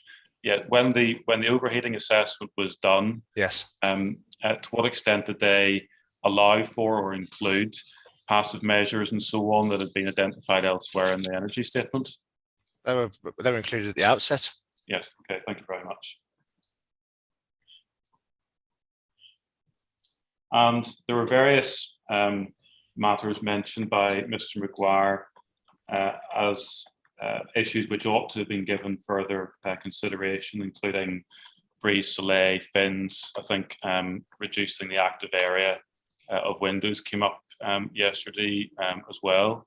Again, can you just give your view to the inspector about the work that's been done by the appellant to, at an earlier stage of the hierarchy, address risk of overheating and whether or not more could and should have been done to address that at an earlier stage, please? Well, there were various measures undertaken. There's a significant amount of self-shading provided by the existing features on Tower 1 and the balconies contained on Towers 2 and 3, which reduce solar gain through large glazed areas in all 3 towers. The glazing specification on all 3 towers uses an incredibly low G value to reduce solar transmission. And although others are going to explain daylight factors further, we believe that the glazing percentage on Tower 2 and 3, and the reason I say Tower 2 and 3 is because measures are quite limited on Tower 1, is at about 32%. And in our experience, percentages are usually somewhere between 30 and 40%. So this is fairly typical on a residential development such as this. Thank you very much. And I think that may be the final question. Apart from one, there was a point made by Mr. McGuire, I think, on exploring exposed thermal mass at an earlier stage of the hierarchy. Again, as far as further steps that could have been taken by the applicant, do you accept that? Well, it was never the design team's intention to expose concrete soffits in apartments across the development for a number of reasons outside of the impact of managing heat risk.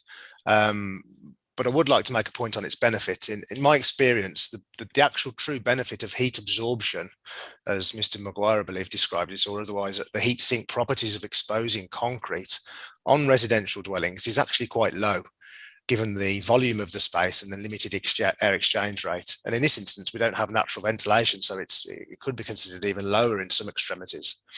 And usually the acoustic implications of such applications outweighs the benefit of exposing the concrete soffit.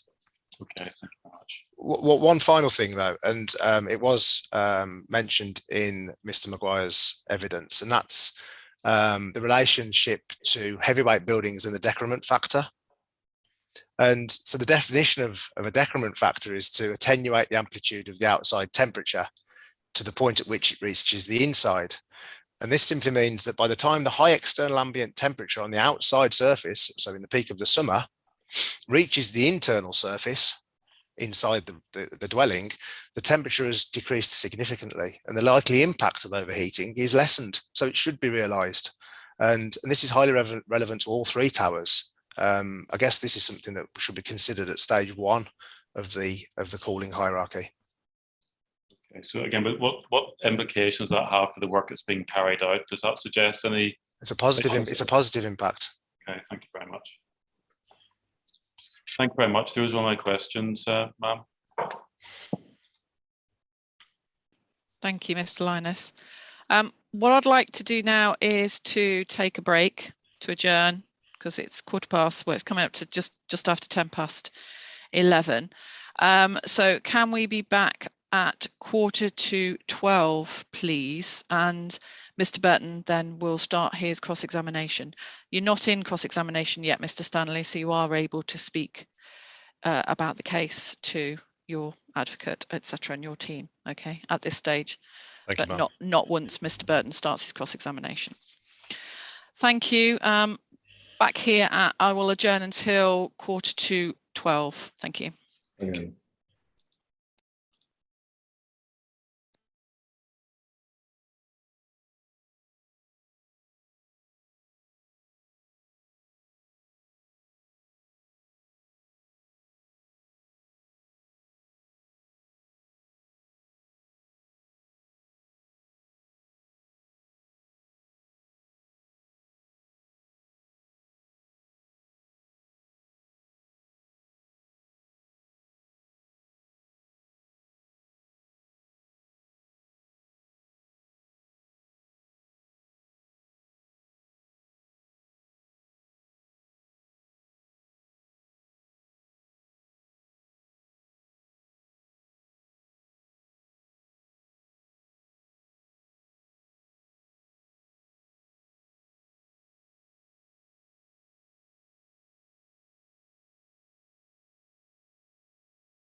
Thank you, ladies and gentlemen, for returning suitably on time. I'll resume the inquiry. Before I move over to Mr. Burton in relation to starting cross-examination, I did say yesterday that I would need to finish at 4:30 today. That is now not necessarily the case, so I can, if necessary, stay on later, maybe for an extra hour, if that maybe potentially helps. But I will leave that. We can discuss that maybe after lunch. Okay. Certainly, thank you, Madam. Well, Madam, I suspect it's going to be the case that we'll need to grab all the time that we reasonably can. Well, that's why I wanted to make the offer, because suspicion. it's not now Yes. essential that I finish at 4:30 now. So I'm grateful. Yeah, well, we have had a chunk of evidence in chief, and I'm conscious, Madam, that, as you say, there may be an interruption. I mean, if there is an interruption in the afternoon, then maybe, obviously, depending on when it is, maybe we'll be able to use that as the afternoon break, but it depends, of course. yeah, okay. I appreciate that. Yeah, thank you. Great. Thank you, Mr. Burton. Thank you, Madam. Good morning, just about good morning, Mr. Stanley, to you. Now, I think you know that I ask questions on behalf of the council in this matter. Okay. Now, the first one, Mr. Stanley, is it looked to me like you were reading from notes for your evidence in chief. Is that right? I did have some notes in front of me, yes, Mr. Burton. Yeah. Can I have a copy of them, please? Well, they're not really legible for the purposes of other people to read, given their format. They're just scruffy notes that I have in front of me and some that I have on the screen. So I'm not in a position to issue those in their current form. Right. Okay. I mean, we have had this with another witness, Mr. Stanley. Okay. Regrettable.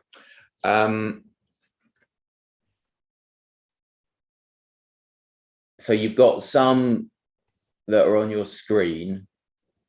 So presumably they're not handwritten notes. Well, they're not handwritten, no, but they're kind of piecemeal relating to a matter of different elements of the inquiry. Yeah. Well, look, I mean, I don't mind. I'm happy to peer at them, Mr. Stanley, but it's just if a witness has actually been reading from something that I haven't seen, then, you know, I'd like to see it. And I don't care if they're difficult to interpret. Well, ma'am, there's no reason why witnesses can't have their own notes that are written for their own purposes to help with the inquiry. It doesn't mean that they then have to be provided. I mean, we've heard what Mr. Stanley's evidence is, and it's in a form which he doesn't want to release because it's in note form. There may be things in there which, for his own sort of private purposes, aren't appropriate to release to the inquiry. I mean, it's not unusual for witnesses to have their own notes that they want to have for their own private purposes, but you don't release them to the inquiry because they haven't been prepared for that purpose. I mean, we all have a note of what Mr. Stanley said, and we have voluminous written evidence already. So, well, I mean, I have to say there were all sorts of points where Mr. Stanley was going so fast because he was obviously reading from notes that I was really struggling to keep up with him. And in fact, a number of points happened a number of occasions where he essentially overran my learned friend's question and went on to I don't know what, because he was just reading from notes. I mean, it's a matter for you, madam, but certainly I'd find it of assistance that I can actually see what he was reading from. Well, the difficulty is that when a note's been prepared, as a witness goes through, he doesn't necessarily read everything that's been put into a pre-prepared note. You know the way this works, ma'am, that the way an answer develops in answers to questions, it may be that some contents of the note aren't read out, some contents are, some things may have been prepared, frankly, because there's an anticipation of a point being raised in cross-examination, which isn't then raised, this sort of thing. So these notes aren't prepared in a form which lends themselves to being produced. I mean, if you wanted a summary of what was actually said in evidence in chief, and one has to go back through the video to look at that, and you want a summary of what Mr. Stanley said to the inquiry, perhaps we can look at that if you think it's going to help you. But the difficulty is that in asking for some notes to be prepared in this form, you actually end up not getting necessarily an accurate version of what was actually said to the inquiry, and you may end up asking for getting material which wasn't actually read out, which was never put in the note for the purposes of being submitted to the inquiry in the first place. Well, madam, it seems like such a long time ago that we actually had in-person inquiries, but whenever, and it does happen occasionally, it's happened twice as far as I can tell with the appellant's witnesses, but when a witness obviously starts reading from a script, then what always happens in my experience in an in-person inquiry is then everyone gets to see the script that's been read from. It's of course in a virtual inquiry, it's harder to see that the witness is reading from a script, whereas in a physical inquiry, you can actually see that they're looking at whatever the piece of paper is they're looking at, which is how it usually happens. But it just became obvious to me that Mr. Stanley was reading from a script. And I'm simply asking that we do what I always understood to be the normal procedure in an inquiry. We see the script. The parties may volunteer it, but as Mr. Stanley said, he's got different things that he's reading from, some notes before and some notes on a screen, and it isn't as if there's a straightforward script which he's simply sort of reading out a single document that entirely reflects everything that he said. I mean, ma'am, if you want to have some form of note which reflects exactly what he said, then we can go back and look at exactly what was said in the video. We don't think it's necessary. These notes are sometimes put in because a particular document has been prepared with a view to submitting it to the inquiry, where there's relatively discrete set of points that are just gone through an oral evidence, but that doesn't appear to be what's been happening here. There are different things in different locations Mr. Stanley's been looking at, so there isn't anything which is in a format which can be easily provided to the inquiry, it seems to me.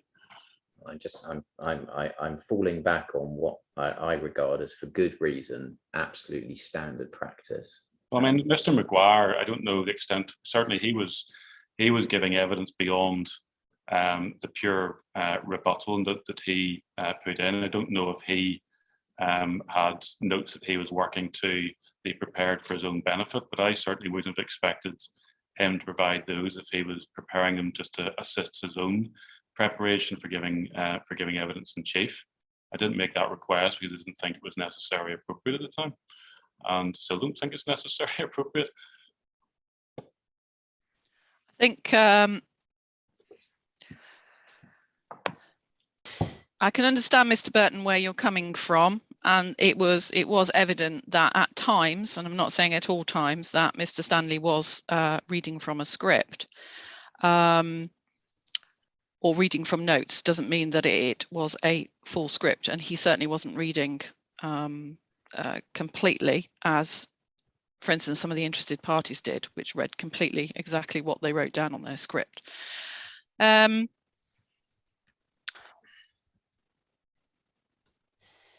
For fairness,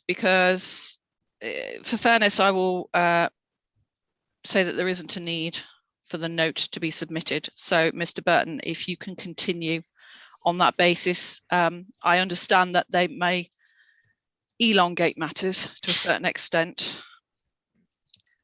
That's fine, but I just think it's important to raise these things, frankly.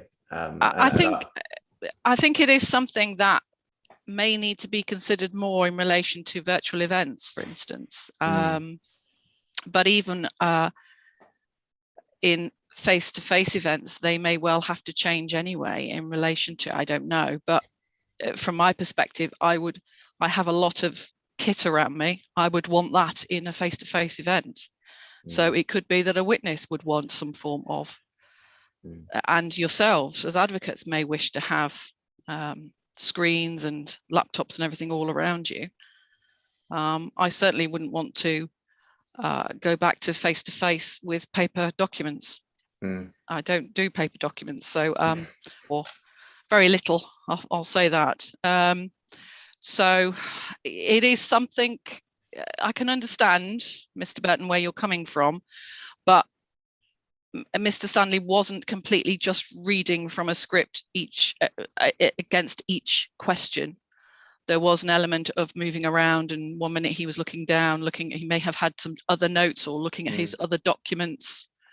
Yeah, I mean, Madam, look, it's a point that ultimately it goes to weight, and I'll make submissions when it comes to it about the weight that one should give a witness who's, as it were, reading from a script, basically. So those submissions are going to be made. I'll be making submissions in response to that. I can assure you that. Yeah, I'm sure my learned friend will. All right.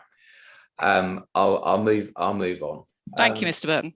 Mr. Stanley, the question, as you know, that is my tradition to ask witnesses, concerns the split of your work as between the, on the one hand, local planning authorities acting as local planning authorities and developers, which may include local planning authorities developing sites. So could you please give me a rough idea? Well, firstly, residential work caters for approximately 60% of our turnover, and I'd say that about 70% of that is private developer, with the remaining 30 being for a local authority. Just so you understand, my question is about the split between developers, so that can include local authorities. So you just referred to developers. And I should say, I'm asking you, Mr. Stanley. I appreciate you referring to we, you mean CPW, but I'm asking you about you yourself. And on the other hand, work for local planning authorities acting as local planning authorities. So, for example, giving evidence for local planning authorities at inquiries, for example. Okay, so what's the split, please? It's not, there's no split. It's 100% developer work. Right. Okay. Now, in terms of your proof, rebuttal, and your supplementary evidence, Mr. Stanley, in terms of your personal experience, your qualifications, am I safe to assume that you have told us what you consider relevant in terms of your experience and qualifications? Yes. Yeah, thank you. Yeah, I assure you, not a trick question. Just contemplating it. I won't ask you trick questions, I promise you. What I've obviously looked at in your proof, Mr. Stanley, is section 2.0. Which is where you set out your background and relevant experience. Now, not a criticism, okay, but I just want to check I've got it right. That in that section 2.0, there are 7 paragraphs, one with sub-paragraphs, but have I got it right that all bar one paragraph, namely paragraph 2.2, are about CPW? Correct. Yeah, and 2.2 is the one that's about you, correct? That's correct. Yes, that's correct. Great. No, I thought I'd understood that correctly. Thank you. And in terms of your involvement with this scheme, okay, now, you'll have to forgive me if I've failed to pick something up. So apologies in advance. I've taken, as it were, the first CPW document that I've been able to find in chronological terms is CD 122. So that's the and obviously it's slightly confusing because CD 122 is actually 4 different documents, but the one that we're interested in is the one that in the core documents that has an electronic name, CD 122 energy statement. Okay. Okay. Now, that's my focus. Now, in terms of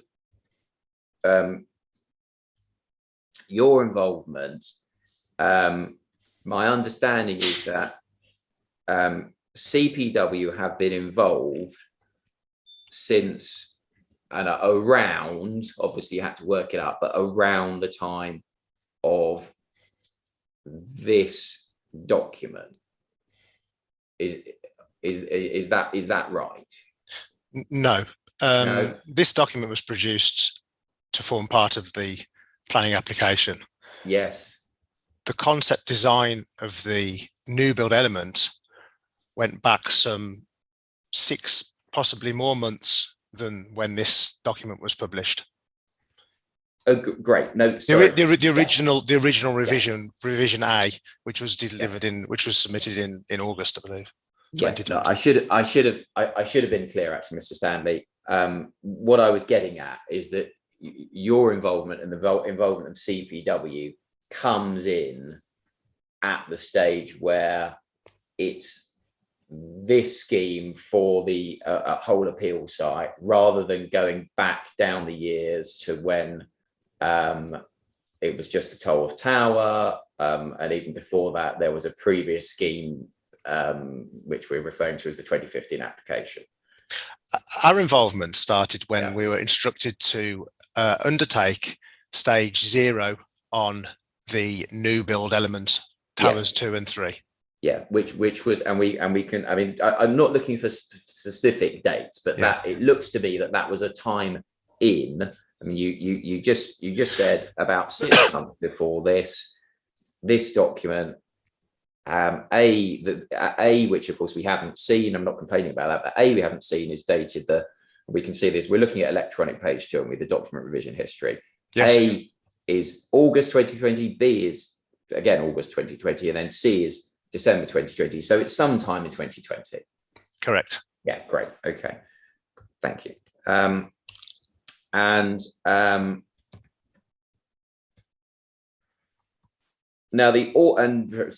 just so we're clear about this, the author of the CPW energy statement, I'll come on to the Cub Bentley one in due course, but the author of the CPW energy statement is a Mr. G. Cole, correct? Correct. And you are the verifier. So you're not the author, you verify it. Correct. Yeah? Okay. Thank you.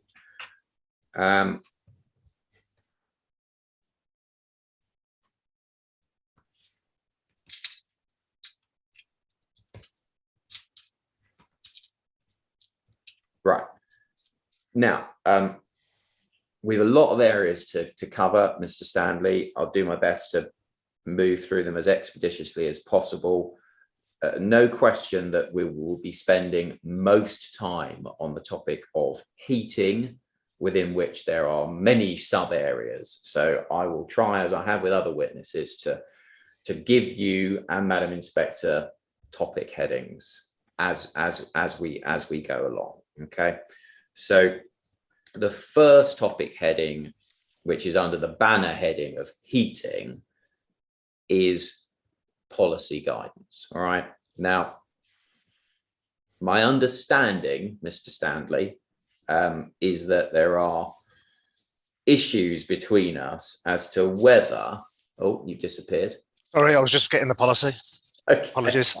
Okay. Now, my understanding is that there are issues between us. So just explaining what my understanding is as to whether policy or guidance, firstly, seeks a single energy statement for the whole development, and secondly, seeks a communal heat network for the development. Okay. So those are the areas that I want to look at with you. And in broad terms, I understand you say no, and we say yes. Okay. So can we start? Let's start with the policy. Now, how are you working? I want to start with the London plan, please. Are you working electronically, or hard copy or the London plan sets? I'm going to work electronically, if that's okay. Just Yeah, so that no, everyone's on the that's same. cool. Everyone's on the Yeah, same page. Yeah, so to that's speak. great. So, I mean, I have sinfully got the London plan in hard copy, but I promise it because I use it regularly. So CD53, please.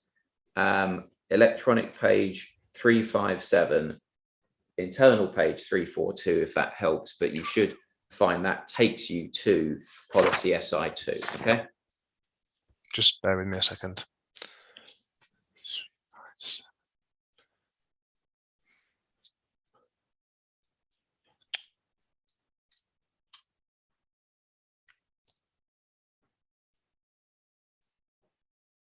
SI2 starts on. So Just bear with me a second. page, I'm just scrolling back to the beginning of SI2. Just yeah, okay, yes. Yep, great. Okay. So looking at section B of the policy, major development proposals, and just pause there. No dispute. This is a major development proposal, isn't it? This is a major development proposal. Major development proposals should include a detailed energy strategy to demonstrate. Obviously, it goes on, but the words I want to concentrate on with you here, Mr. Stanley, first of all, are a detailed energy strategy. Now that is a as in singular, correct?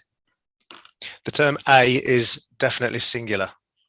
Yes, thank you. Now let's go from there, please, to guidance.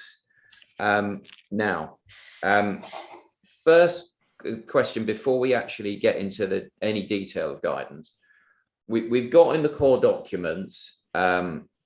We've got the 2016 GLA guidance on preparing energy assessments. Okay, I need to ask you a question about before you need to turn it up, Mr. Stanley. And we've got also the 2020 GLA energy assessment guidance that's marked draft. Okay, now the first question is, are we agreed that it's the 2021, albeit this marked draft, that is what you and everyone else in the industry has been working to since it came out? This is the copy that we've been working to on this scheme. On this scheme, exactly. So, and the only reason I'm asking you that is that what I don't want to do is spend time unnecessarily going back into the 2016 guidance when actually that may not be relevant because we've had the 2020 since, well, 2020, obviously. Okay, great. So so let's go therefore to the 2020. So that's CD 530. Okay.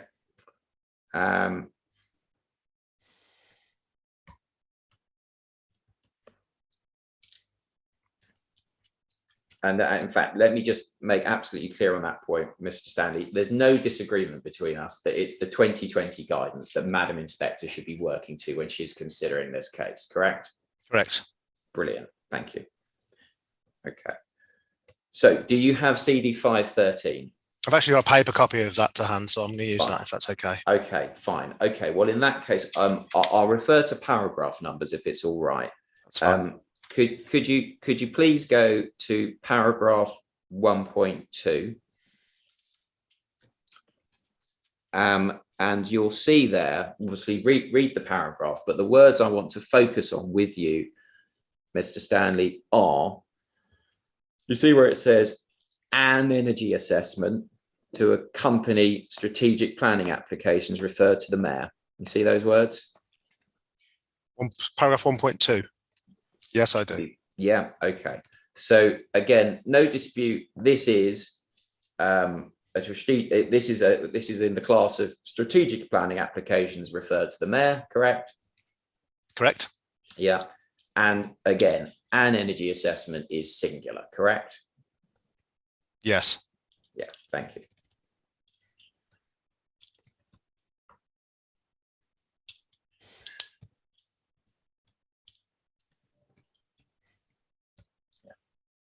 And then paragraph 2.8, please. Could you move to that? And you'll and the words I want to look at with you are full and reserved matters planning applications must provide a emphasis on that detailed energy assessment, which includes the information set out in paragraph 1.7. Okay, so again, singular, correct? The term A, yes, singular. Yeah. And then if we go to 1.7, so you need to go back now to 1.7, which has just been referred to. You see the second bullet there and the reference to site-wide. Yes. Yeah. So that is, again, that's talking about, isn't it, one energy assessment site-wide, correct? That's correct, yes. Yeah. Okay. Thank you.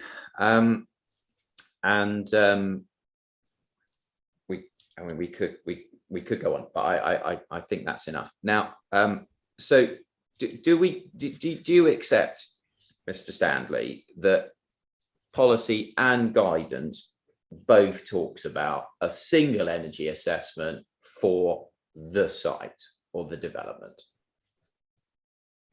Yes. Yeah, thank you.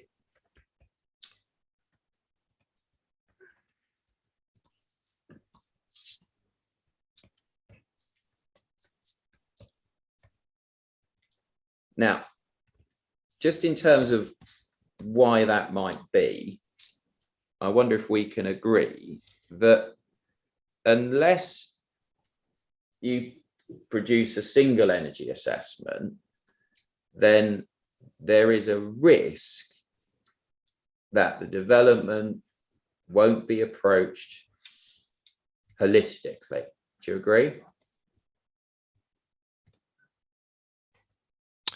Well, to put it into context, a development can have more than one solution contained within it, but I agree with your point that it needs to be considered holistically in terms of its application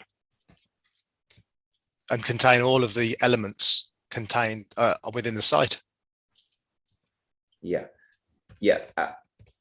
Okay, so we've got we have an agreement on the principle.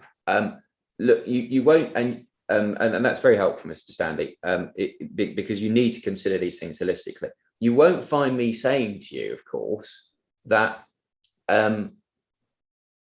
every development, or it would be completely inappropriate or anything like that for a development to have more than one solution across it. Okay, so I hope you're clear about that. All right, but we agree, unless you have a single energy statement, there's a risk you won't approach it holistically. Okay. I mean, just now to put this in the context of obviously the policy, which is about minimizing greenhouse gas emissions, the risk is if you don't approach it holistically through a single energy statement, then you may, I'm not saying you will, but you may miss opportunities for carbon saving through a holistic approach. That's the risk, isn't it? There is a risk, yes. Yeah. Okay.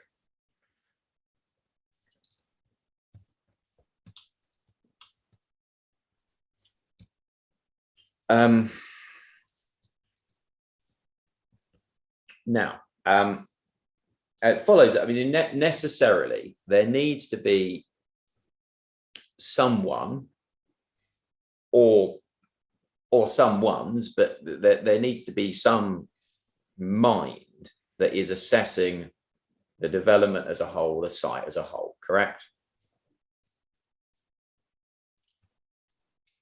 Yes. Yeah, thank you.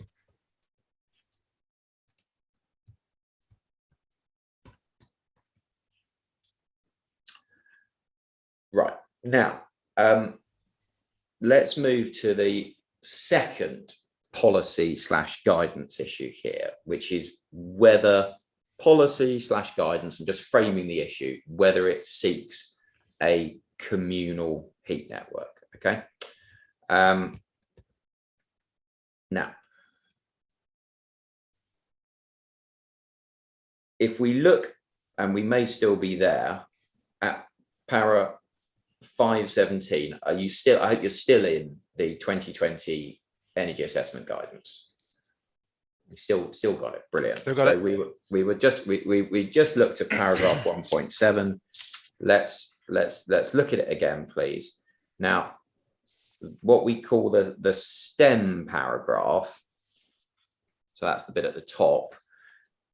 Read it through, and then what I want to get to is the words that say, for the avoidance of doubt, energy assessments must, and then we've got a colon, okay, and then there's a run of bullet points. Can you just reference the paragraph number for me, please, Mr. Burton? What? Sorry, Mr. Stanley. 1.7. 1.7. Yes, I've got it. Thank you very much.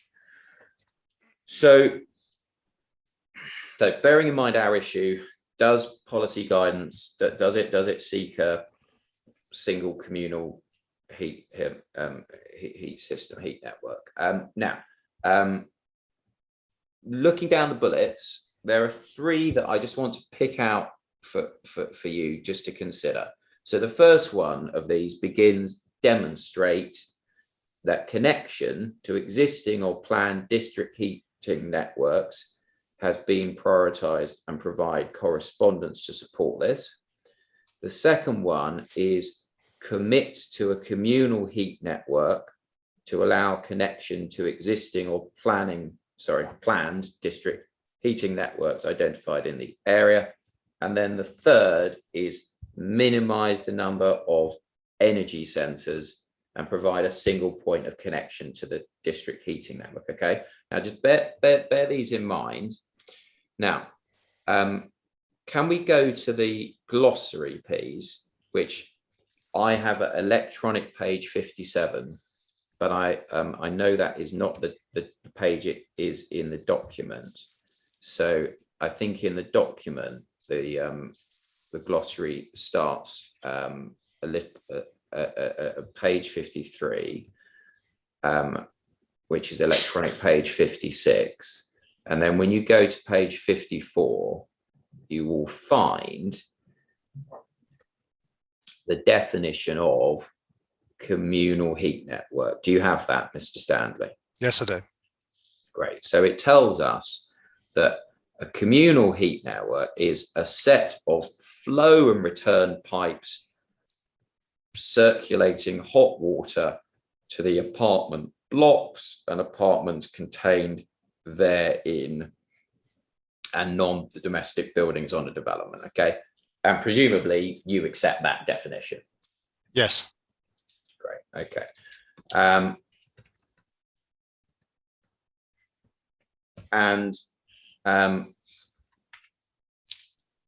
Just pick up one other reference here. Obviously you're a member of SIBSI like Mr. Maguire, aren't you? Yeah. Is it SIBSI? That's correct. Yes. That's what you call it. Yeah. So your professional body has this code of practice, which can we turn it up, which is CD 812. Do I need to open that, or are we just referencing it at this stage? No, could you turn it up, please? Because I just want to get to the bottom of what a heat network is. Okay, CD 812, and have you got it? Just opening it up now. Great. Okay, thank you. Yes, I've got it. Okay. And when you go in there to page 9,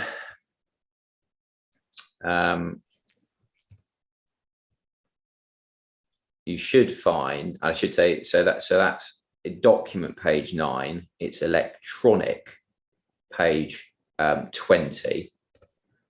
Okay. Yeah. You should find a section A2.1. Yeah, I'm on that. Yes. And you see it, and you may recall Mr. Maguire went to this, but in order to understand the scope of this code of practice, it is essential to understand what a heat network actually is. A heat network usually comprises the flow and return pipes that convey heat from a heat source, energy center, to the customers. And I don't think we need to go on about where the pipes are buried or not, okay? And presumably you accept that definition, Mr. Stanley. For the customers, yes. Yes, and I mean, the point is, in very basic terms, it's getting heat to more than one customer, isn't it? Absolutely, yes. Yeah.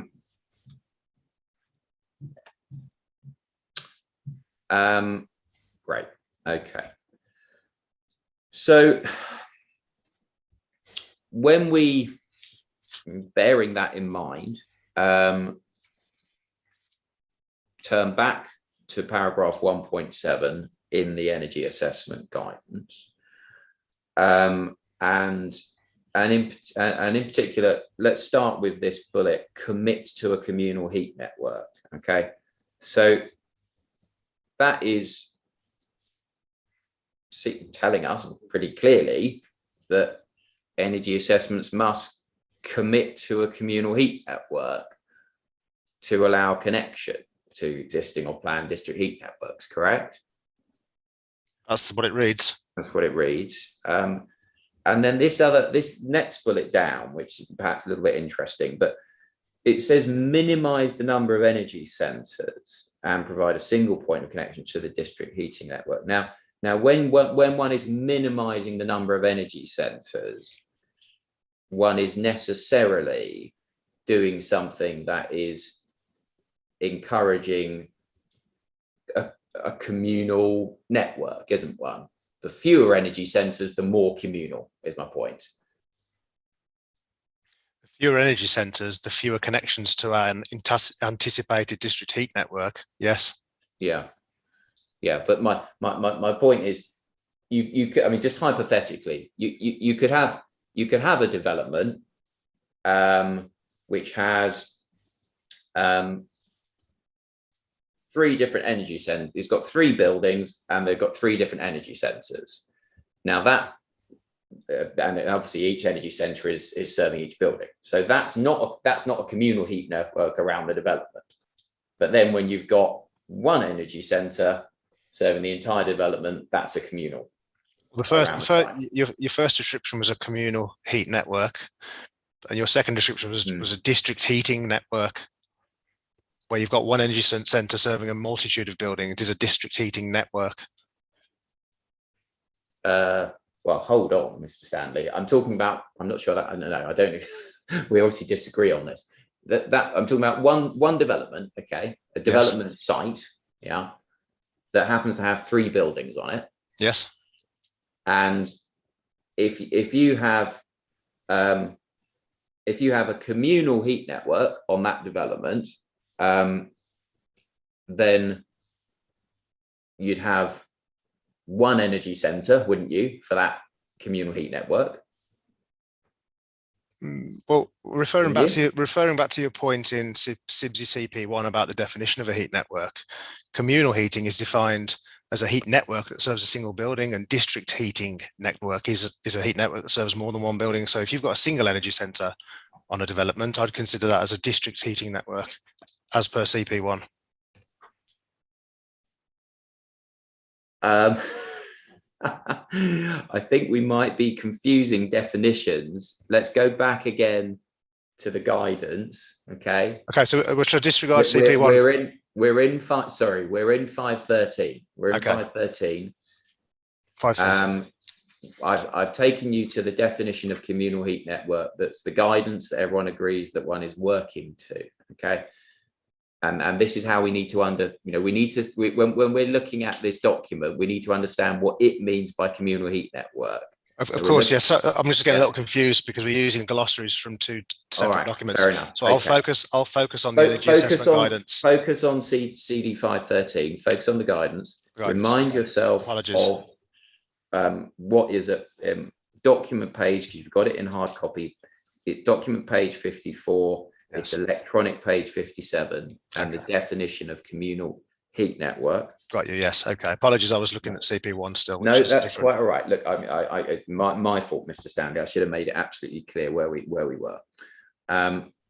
Communal heat network, a set of flow and return pipes circulating hot water to the apartment blocks. Okay, see that? Blocks plural. Plural. Yes. Yeah. With you. And apartments contained therein, and non-domestic buildings on a development. Okay, now bearing that in mind, we come back to this bullet and back to our discussion. Now, a heat network is something, let's take it in stages. A heat network is something that has an energy center, correct? Correct. Brilliant. So if I've got a development and on the one, if I've got a development and let's say I've got 3 apartment blocks on my development, okay? If I have a communal heat network on that development, that will mean I have the one energy sector, correct? That aligns with the glossary, correct? Brilliant. Okay. If, however, I have a number of energy centers, then I can't be having I can't have a communal network on my development. I must have a number of different heat networks. Correct? Yeah. Brilliant. Okay. So my point about this bullet about minimizing the number of energy sensors is that is also pushing towards a communal heat network. Do you see my point? I see your point. Yes. Great. Thank you. Okay.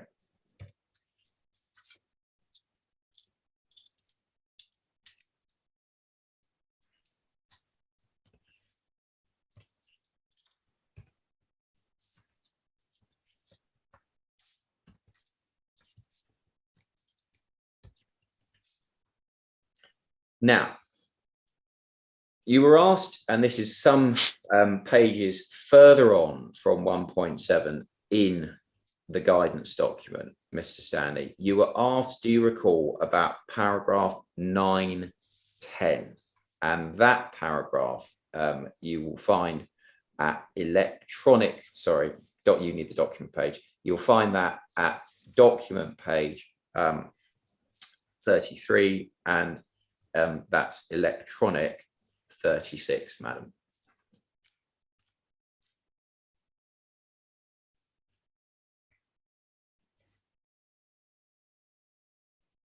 Okay, now what you'll need to do, Mr. Stanley, because we need to get to the start of this, is turn to the page before first and the subheading there, the heating hierarchy. Do you see that? Yes. Right. Okay. Now, when you gave evidence yesterday, you said paragraph 9.10 doesn't apply here as it only applies to heat network priority areas. And the reason you gave for that was paragraph 9.7, correct? Correct. Yeah. Okay. So let's look at 9.7. No dispute, of course. 9.7 is clearly about developments in heat network priority areas. It says so. All right. But now let's look at the next paragraph, please, which is paragraph 9.8. Okay, so you'll need to turn to get to that, to document page 33. Now, you see this first line here. The GLA has set emission limits for boilers, gas engines, turbines, and solid and liquid biomass, which need to be met in all developments. You see that? Yes. And it goes on, these emission limits are summarized in Appendix 2, and it continues. Now, it's clearly here now talking about all developments, isn't it? It could be considered for all developments, yes. Well, you say it could be. I mean, let's you wouldn't suggest, would you, that the emission limits don't apply outside heat network priority areas? Yes, that's correct. I agree with what you're saying. Yeah.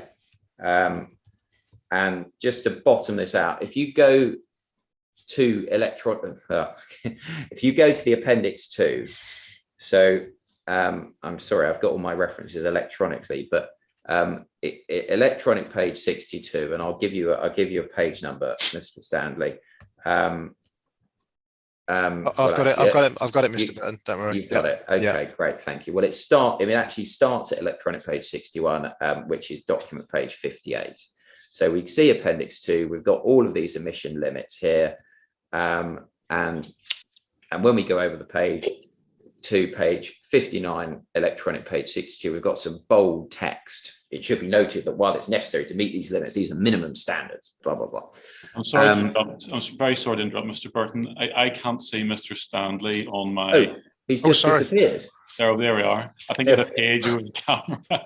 Sorry, everybody. I'm sorry to interrupt, Mr. Burton. No, thank you, Mr. Lidas. I was buried in my 513s on my screen there, and I didn't see. Hello again, Mr. Stanley. My webcam is located on the desk, and it's apologies that there was some paperwork on it. It's difficult, isn't it? I mean, you can't seem. It doesn't seem to be a right place to put a webcam. There'll always be some problem with it that you hadn't anticipated. Anyway. Page 59, bold text. It should be noted that while it's necessary to meet these limits, these are minimum standards, and so on and so forth. So these standards, the emission limits, apply whether you're in or outside a heat network priority area. We agree. Yeah. Yeah. And let's just remind ourselves back all the way up to paragraph 9.7 again. Of course, it's not that above 9.7 there's a heading heat network priority areas or anything like that. There's a heading the heating hierarchy, isn't there? So what's happening, I suggest to you, Mr. Stanley, is we've got a first paragraph 9.7 that is absolutely, that's about developments in heat network priority areas. We then move on to paragraph 9.8, that's about all developments, wherever they are, correct? Yes. Yeah. We then move on to paragraph 9.9. The design and location of energy centres for communal or district heating networks has a key role to play in reducing air quality impacts. It goes on to talk about the heights of the flues and so on. And it says where connection to an existing district heating network is proposed, any additional impact on air quality should be captured. Okay. So again, there's nothing here about whether you're in or outside a heat network priority area, is there? No, in 9.9. No. And then we get to 9.10, and it says this: developments should provide a communal heat network and allow a single point of connection, which will help facilitate later connection of a development to an area-wide district heating network. It's less costly than retrofitting a connection at a later date. And for developments within a single, I mean, we can read it. Single building, a building level heat network will be required and a similar single point of connection. And then 9.11, for developments outside 8 MPAs, a communal system is recommended. And it continues. Individual heating systems would be appropriate for low density individual housing. And I should say, of course, that's not us, is it? This scheme isn't low density individual housing. No. Where no district heating networks are planned or feasible, or where evidence is provided that a communal system is uneconomic. Ambient loop systems with heat pumps in individuals are regarded, I mean, as individual heating systems. We won't necessarily get into that actually, but the point is, I think we've already covered it. 9.10, that doesn't say it only applies in heat network priority areas, does it? No, it doesn't. But the entire paragraph is related to a connection into one. The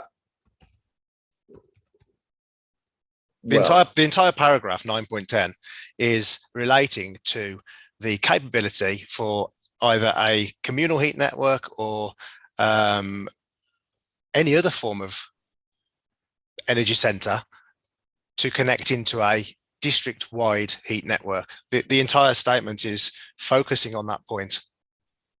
Well, it's interesting. I mean, this is maybe rather interesting because what I suggest you we need to do, Mr. Stanley, is we need to read.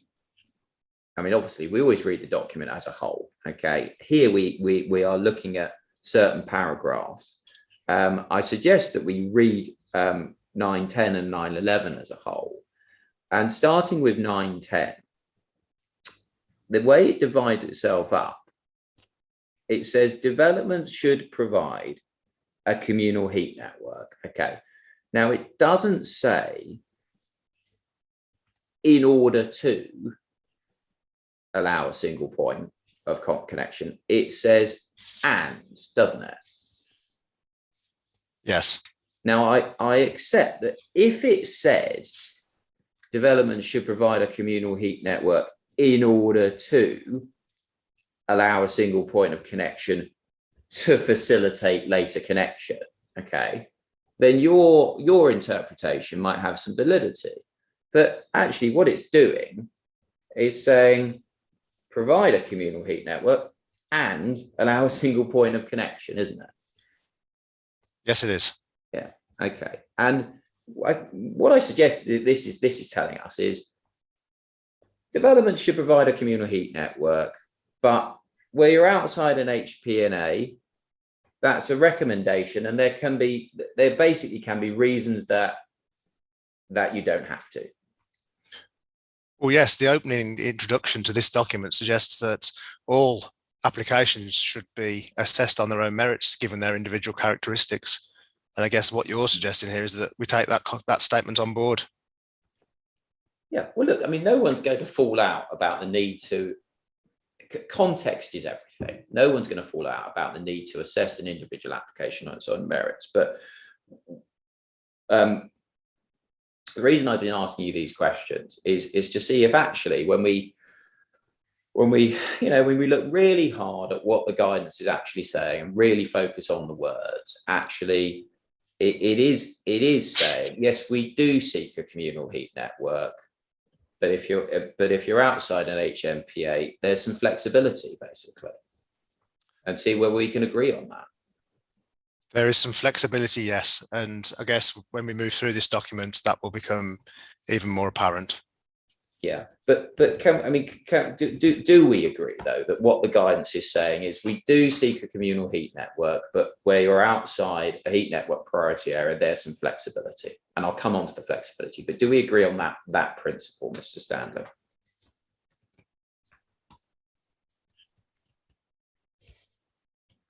The difficulty I'm having with being drawn into agreeing with you is is that we're not in a heat network priority area, and there are other options that we're faced with in delivering energy to a development. So, right. I tell you what I do. Let's continue. We'll continue through the document, okay, and we'll revisit this question and see if we can. Okay.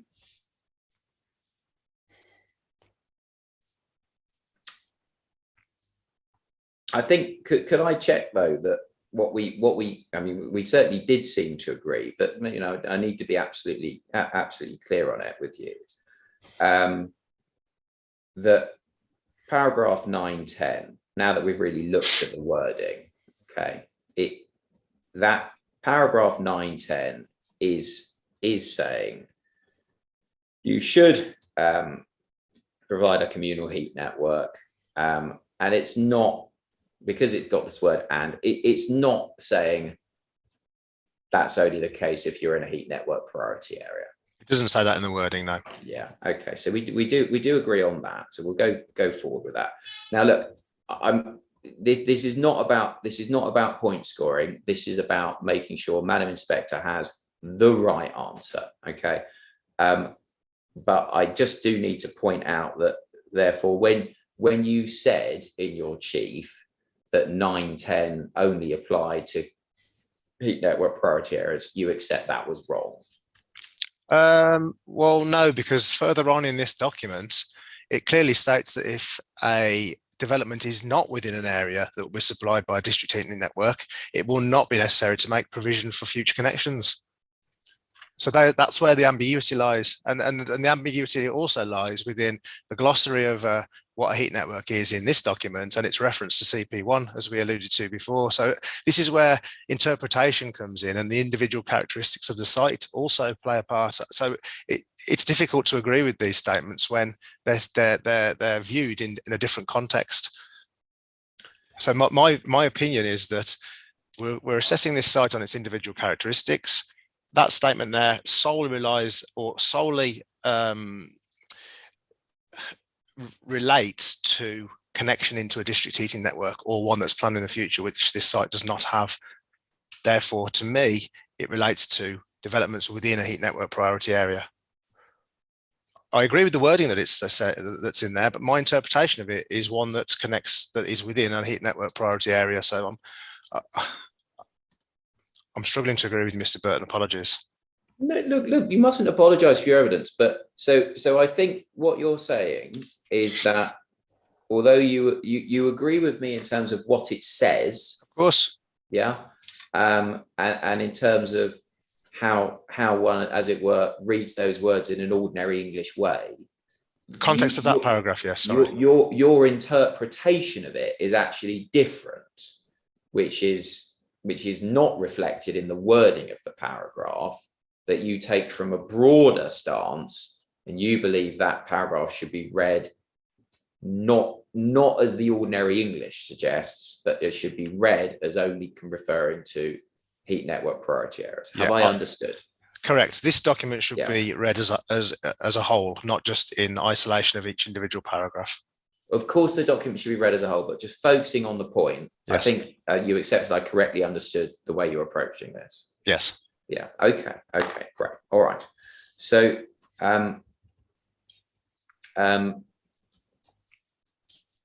we'll continue moving through the document. I've got just a couple of points to pick up on this now. Whilst we are here, okay. We've got, as we noted at 9.7, that paragraph is about heat network priority areas. What that's doing, Mr. Stanley, do we agree that paragraph is doing is setting out a heating hierarchy, correct? That's the title in this section, yes, correct. But sorry, paragraph 9.7, if you look to the paragraph. Yes, I've got it. Should select a heat source in accordance with the following heating hierarchy. Yeah. Oh, yes. Yeah. Yeah. Okay, fine. All right, good. Just, I mean, maybe a small point of interest, historical detail, really. But it was, I think, fair to say, we can turn it up. CD 122 at electronic page 8 of that document. So that, and obviously it's always the energy statement of CD 122 we're looking at. Electronic, did you say electronic page 8? It's electronic page. It's electronic page 8. Okay, I think I've got that. Yeah, it's great. It's talking about opportunities to connect to existing or future decentralized heat distribution networks have been investigated with reference to London heat map. No such networks exist within the vicinity of Fraser. However, the site is identified as a heat network priority area. Now, it's just a point of historical information, but it was, I think, your firm who introduced the idea, wasn't it, that it was within a heat network priority area. It's an oversight. That's incorrect. Yeah. No, we know it's I mean, the council corrected it way back, but in the statement of common ground process, I think. But okay. Now, in terms of back to the guidance, please. Back to 513. Now, can we look, please, again at paragraph 1.7?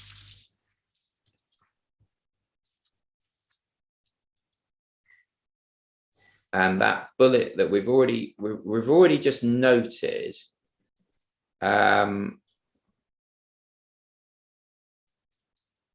about demonstrating that you prioritize connection to existing or planned district heating networks and providing correspondence. And there's another paragraph I want us to look at, which is 916, please. So paragraph 916 is at electronic page 34. So it's back around about where we were. It's electronic page 37. And it's under a new subheading, existing networks. You see that? Yes. Now, the first paragraph here is about where there's a heat network in the vicinity of the proposed development. Okay. Now, and then there are examples of existing district heating networks. And then we get to 916. Applicants should investigate the potential of connecting the development to an existing heat network system by using the London heat map, or by contacting the local borough, local heat network operators and nearby developments. Now, bearing in mind what this has as its glossary, and also what we discussed earlier about the most basic definition of a heat network, something supplying heat to more than one customer. The word that's used in 916 and in 914, the term that's used in 916 and 914, can we agree, Mr. Stanley, is heat network? So it's that basic definition, flow and return of heat to more than one customer, correct?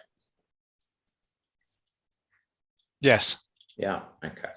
Now, and when we're looking at 916, now have I obviously it tells us what applicants should do. So that's your client basically. Look at the London heat map, contact the local borough, local heat network operators and nearby developments. Now, I listened as carefully as I could and I typed as fast as I could when you gave your evidence yesterday, Mr. Stanley. You were going quite quickly at times, but I did my best. So far as I could tell, what you told me, us, the inquiry yesterday, is that what you, or rather your firm, had done was you'd checked the heat map, checked the London heat map. I think you said something about having checked maybe a Department for the Environment map or something like that, or maybe I got that wrong. You'd looked at the ACOM report that you attached to your supplementary evidence, which is a July 2013 report, and that, well, what I didn't hear you say at all, and I understood you to be telling, I mean, you were telling us, I think yesterday, what had been done, correct? Correct. Yeah. I apologies if I missed it, but I didn't hear you say anything about contacting local heat network operators and nearby developments. Did you? No, I didn't. No, and you didn't because you haven't, obviously.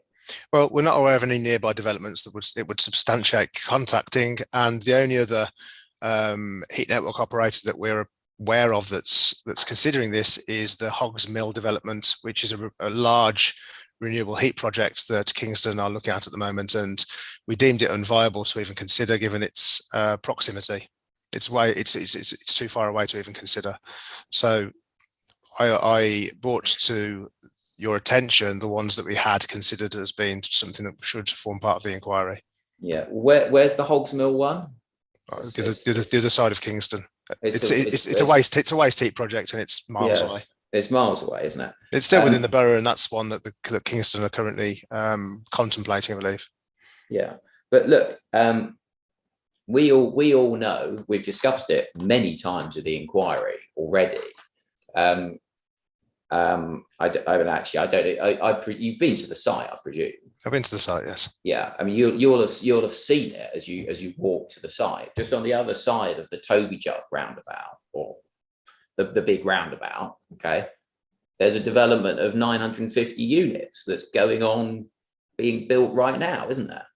The one that you referenced at the beginning of today's session. Well, were you aware? I of that or not? I wasn't aware of the extent of the development or its energy strategy. No. No, it proves my point. You've not looked at it at all, have you? At that development in detail, no. No, I mean you weren't even aware of the extent of the development. You just said not of the extent of it. No, no particularly. You didn't know it was 950 homes because you haven't checked.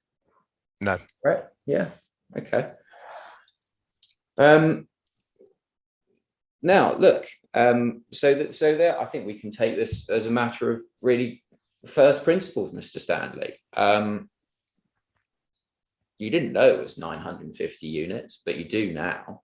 950 units in an urban site, going up now in 2021. I mean, that's somewhere that you would think, if you thought about it, there might be a heat network, isn't there? On their site? Yeah. Serve their site? So yeah, it would definitely have. Yeah, definitely. It would definitely have a form of network contained within its site line boundary. Yes. Yeah. Yeah. Now, see, this is all I really need to do, Mr. Stanley, to make the point. We've just agreed that there's a site just over the other side of the A3 that you would expect to have a heat network, but you haven't contacted them. That's the case, isn't it? Yes. Yeah. Okay.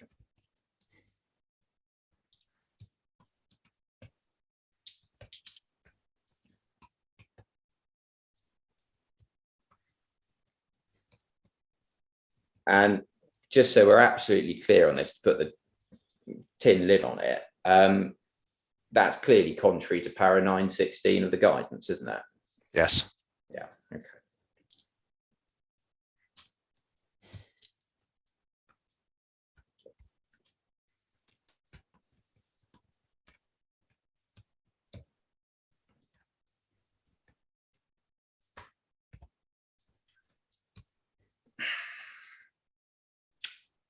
Right.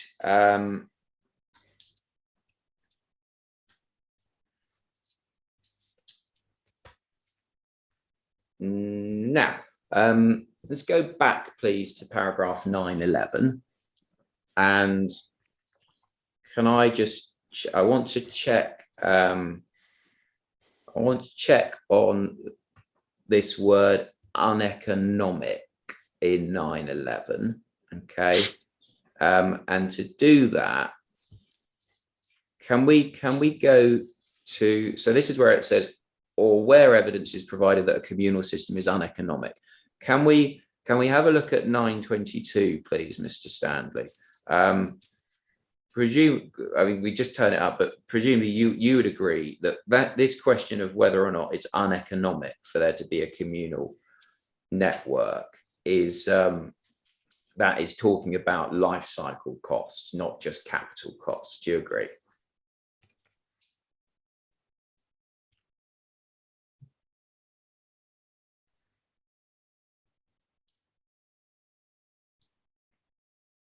Yes. Yeah. Yeah. Holistic. Yeah. A holistic approach. Yeah.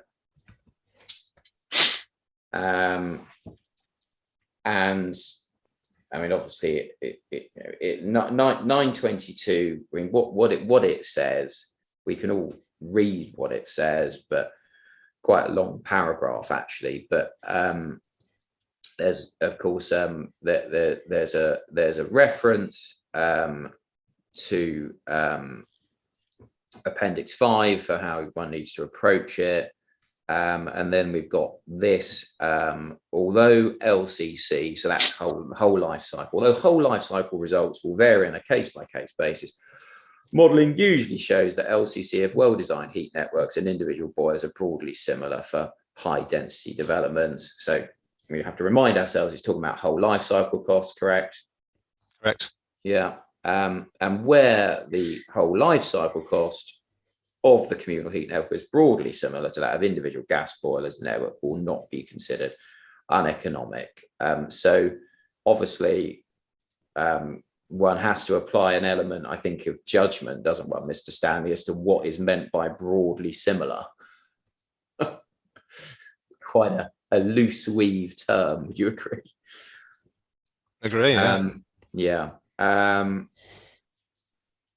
then it says where it can be demonstrated and evidenced that the whole life cycle, I wish it was WLCC, but the whole life cycle cost of the communal heat network is significantly higher than that of individual gas boilers, and it can be shown to make the scheme unviable. The communal heat network may be deemed uneconomic. Now, 2 points about that. Firstly, there's this significantly higher that has to be demonstrated an evidence test, correct? Yes. And then there's also, even if you've got over that hurdle, there's a further test and can be shown to make the scheme unviable, correct? Yes. That's how it works. So we've got the two tests. Okay. Okay.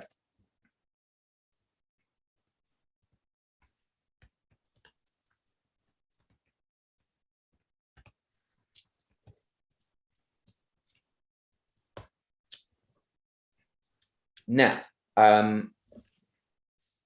moving on, let's just deal with one side point, as it were. You, Mr. Stanley, or rather your client, has obviously acknowledged that it's necessary to ensure that it will be possible to connect to a district heating system, and you've given us drawings about that in your supplementary evidence, correct? Correct. Yeah, okay. And I don't think actually we need to go to the drawings, but your drawings are demonstrating that there's space for this to happen, correct? Correct. Yeah, okay. Now, can we look please down to paragraph 9.35 in the guidance?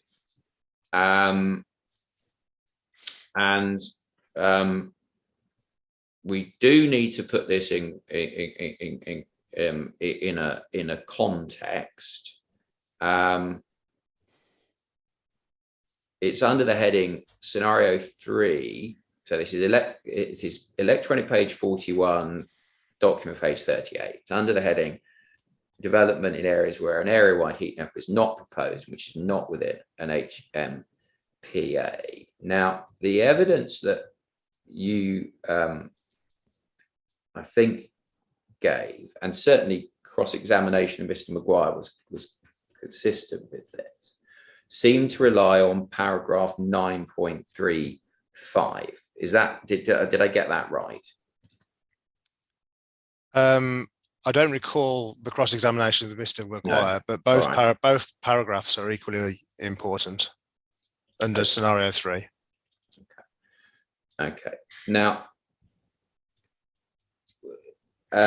if we just work through this, when we look at 9.34,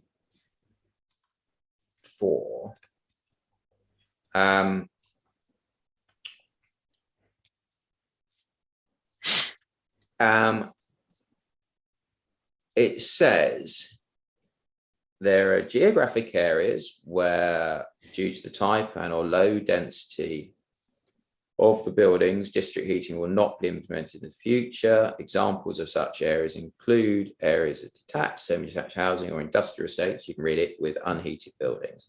Then it says this: if it can be clearly and unequivocally demonstrated that the development is not within an area that will be supplied by a district heating network in future, for example, where only individual existing houses surround the development, it will not be necessary to make provision for future connection. Each case will be considered on its own merits. Now, a few points about this. Firstly, you agree it's necessary to make provision for future connection, and you're doing so. Yeah. We're not even in this paragraph, are we? Because that's already accepted.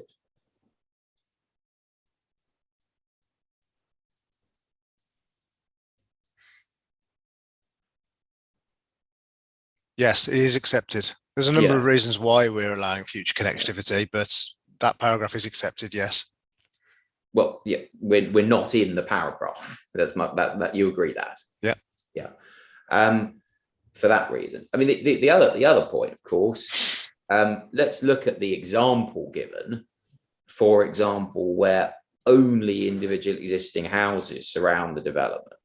Now, absolutely granted, Mr. Stanley, and you'll know this, on the one side, Ewell Road, individual houses. But of course, on the other side, Tolworth Broadway, we've got the district centre, haven't we? Yes, we have.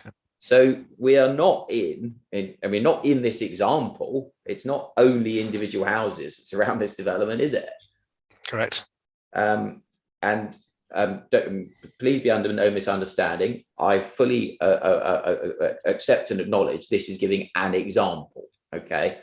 But also, as we've just discussed, we've got Hook Rise, which you didn't know was 950 units, but you do now, going on the other side of the roundabout. So we are not in any way, shape or form within the example given there, are we? No. Okay.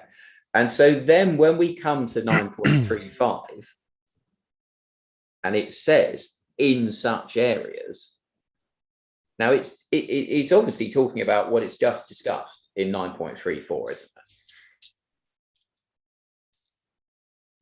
You see what I mean? It follows on, doesn't it? In such areas must be talking about the text that's come before, correct?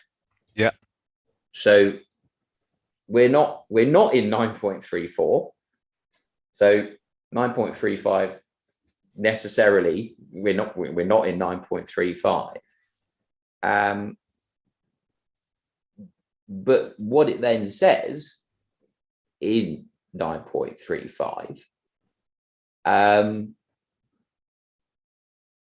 is we're not in it, but the first sentence does say an on-site heat network may still be applicable to a given new development if it's of sufficient size and density to benefit from a decentralized heating solution.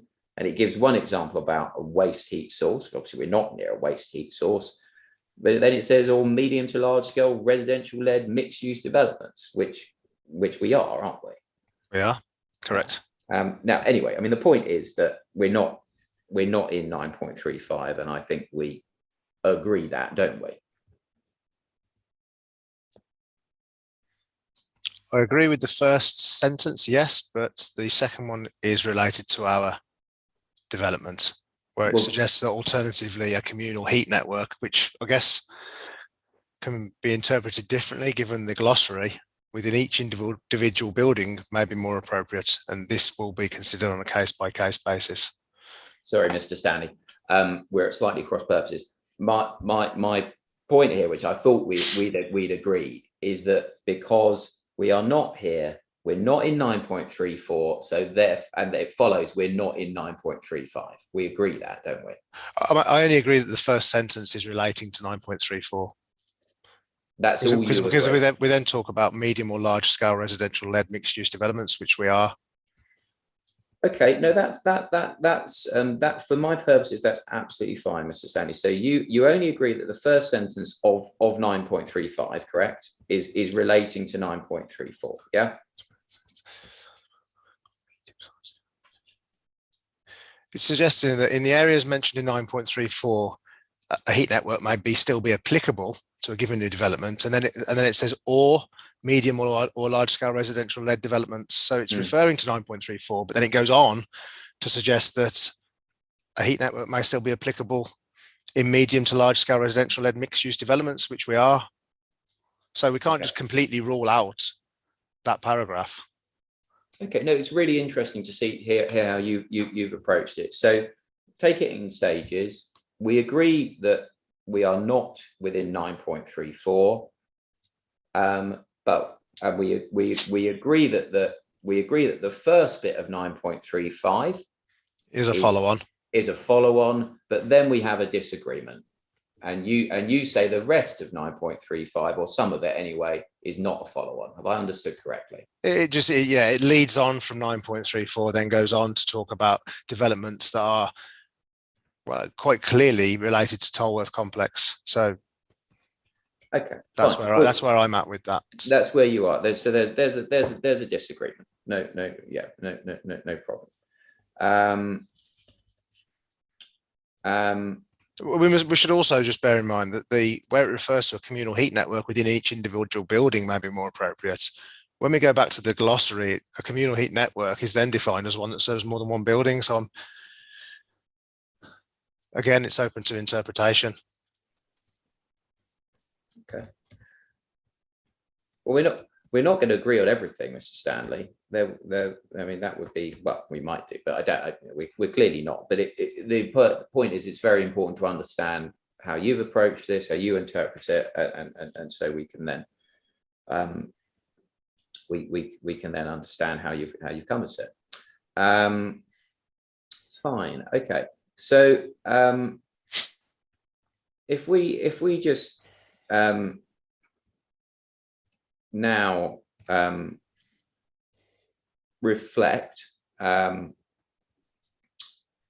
on where we have where we've got to, and thinking about that broader question, we've gone, I believe we've gone through certainly the most relevant bits of the document. But in terms of that broad question, which I'd said we'd come back to, do you accept that this guidance is seeking a communal heat network for a development, but that if you're not in a heat network priority area, there is flexibility? What this document is seeking is the best approach to reduce carbon emissions on a development. There's many different sections that focus on different areas, and it's related to London Plan Policy SI 2 and 3. Some areas are relevant and some aren't. What it's seeking is an energy statement or an energy assessment to be submitted as part of an application, the content of which is open to interpretation when reviewing this document holistically.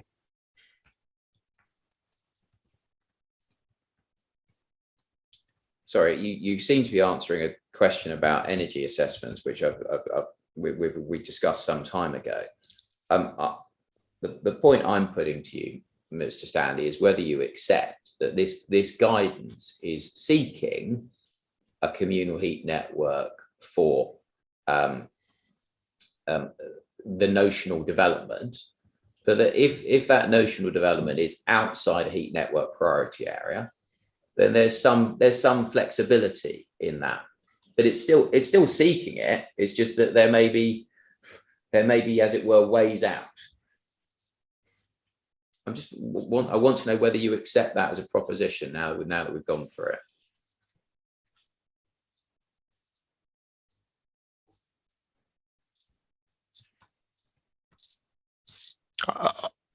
I'm struggling to agree with what you've just said, Mr. Burton. I do apologise. Repeat that for me again, just one final time. Okay.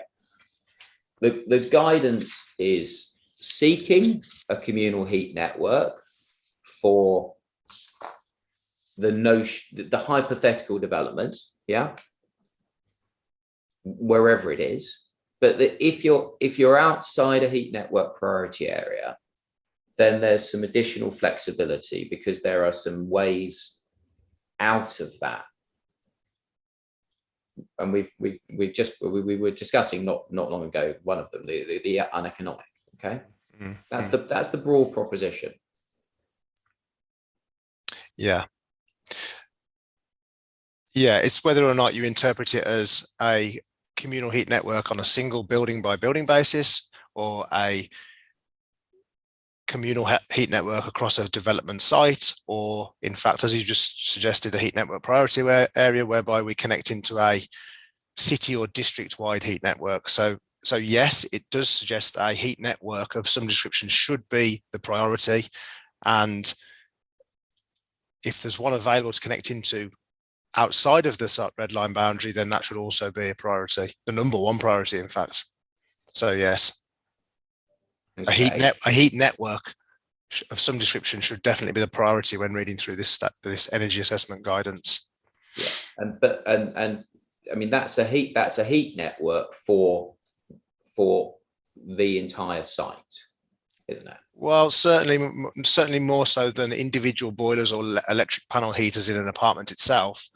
But a communal heating network on a building by building basis should also form part of that analysis. Well, it's about where the priorities are, though. Okay, and you've used the word, so I'll pick it up. The priority is a communal heat network, and by communal, we go back to the glossary definition. It's obviously talking about across multiple apartment blocks. So that's another way of saying site-wide. We discussed this earlier. So that's the priority. The priority in terms of the heating hierarchy is to connect into local or district planned networks. That's the priority, number one priority of this document. The second priority is to design a low emission based heat source and heating system. So the priority in this document is to seek an existing or planned district-wide heat network. I feel like we're still at site cross purposes. So I try. I don't want to go back. I really don't want to go back over what we've already discussed, Mr. Stanley, because it would just take too much time. But okay. We discussed the way the document defines communal heat network, didn't we? And we agreed it's talking about multiple apartment blocks, and we discussed the bullet point at 1.7 about reducing the number of energy centers. Yeah, we did. Yeah, we went through all of that, and we continued on. I'm not suggesting, to be clear, that there isn't a priority to connect to a district heating system if that's there, but what I'm asking you now is about whether you agree that there is a priority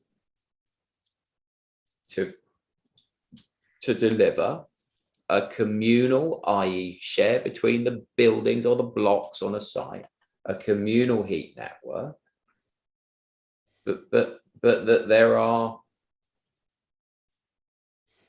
as it were, project specific ways out of that, one of them being the question of economics, okay, that we've looked at. So do you agree? It is one of the priorities of this document. Yes. Okay. All right. No, that's very helpful. Thank you, Mr. Stanley.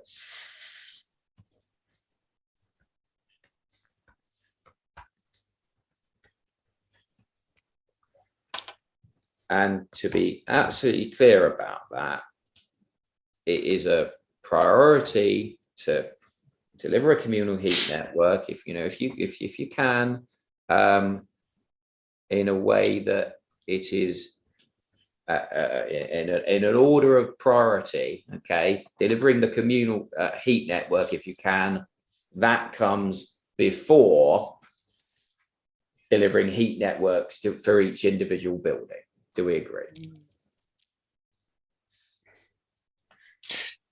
This document only references that so that you have minimal connections to a district heat network. That's the only reference. That's the only relationship to that in this document, so you can reduce the amount of future connections or existing connections to district heat networks. Well, I feel like we are going round in proper circles now, Mr. Stanley. Well, no, it's a priority to connect into a district heating network. That's the main priority. If there's not one available, then the next priority is to limit the amount of energy centers so you can connect into one. But the basis of that is that whether or not you're in a heat network priority area. If you're not, then the provision to connect into one in the future becomes less apparent. That's my view on this. Well, it would take quite a long time to go back through all the agreements that we've reached to get to this point, because you're now saying something, Mr. Stanley, that is contrary to what we previously agreed. So difficult, really, to sensibly make progress. But I think the way we're just going to have to leave it here is that we've got all your answers, and of course what matters ultimately is what Madam Inspector makes of the document compared to what's been done. Okay, let me because I'm conscious of the time, Madam, just deal with one point before I think we're coming to a sensible place to break, Mr. Stanley. Okay. Can we see if we can agree at a matter of high level principle, Mr. Stanley, that the in principle benefits of having a communal, so a site-wide heating system? Okay. One, it gives you the opportunity to take advantage of the concept of diversity. So where the more units there are in a system, the lower the demand that needs to be catered for per unit. Do we agree that? That's that is yes, an in principle benefit. Yeah. And just to be clear, this diversity concept, the principle, okay, I'm not talking about specific diversity factors, but the principle of diversity, that applies equally to thermal and to the thermal demand and to the primary energy sources. It's the same concept, isn't it? Diversity is used to calculate plant capacity. It doesn't affect, when you say thermal demand, it doesn't affect annual thermal demand. The demand is the demand. What it does take into consideration is when that plant is used so that it can work out plant capacity. Yeah, sorry. The whole element of diversity is to calculate plant capacity. Peak. You're right. Sorry, my bad. Sorry. Yeah. Plant capacity, yes, and also how much energy, whether it's whatever it is, how much energy you're going to need. Diversity applies. Yeah. Correct. Yeah. Great. Okay. Yeah, you'll have to bear with me. It's all jolly technical, this stuff. Now, another in principle benefit of a site-wide system is that it gives you the opportunity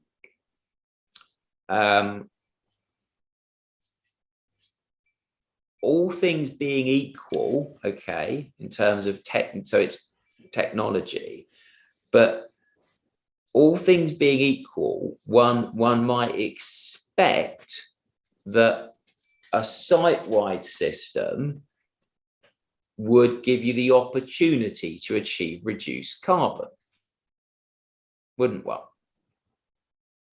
At a high level of principle. You need to expand a little on your question. Not necessarily. If you've got one energy center or two energy centers at this scale, not necessarily. We're dealing high level of principle, okay?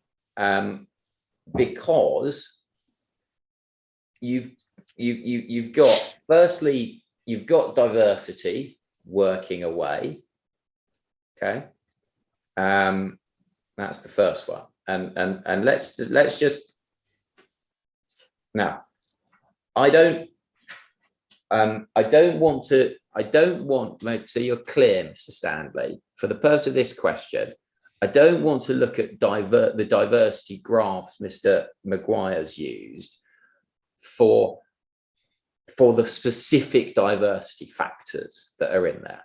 Okay, it's just so we could all remind ourselves what a diversity curve looks like. Okay, so could you just take up Mr. Maguire's his technical notes, and so I need to remind myself the core document number. So that is core document 10.7 should be, and it should be electronic page 3 of that document. Okay, we've looked at these a few times. I've got the diversity curves in front of me. Great, thank you. Now, as I say, put out of your mind the specific diversity factors, but the point is a diversity curve, and I'm conscious that I need to do this in the opposite way, don't I? A diversity curve starts off steep, with initially for the first unit, however many there are, for the first unit, it starts off steep, and then it begins to flatten its curve. It doesn't stop coming down, but that steep thing, it's like a incredibly aggressive black run on a ski slope or something like that. You know, you make it down to the nice flat blue run at the bottom or something like that. Okay, that's the basic principle of how a diversity curve looks like. So when one's got, and the comparison here is between a site-wide system and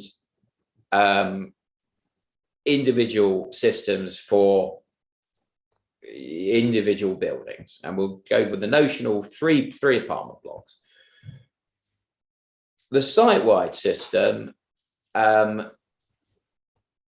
you've got that lump of units that are experiencing high diversity factors at the beginning, and then all the rest.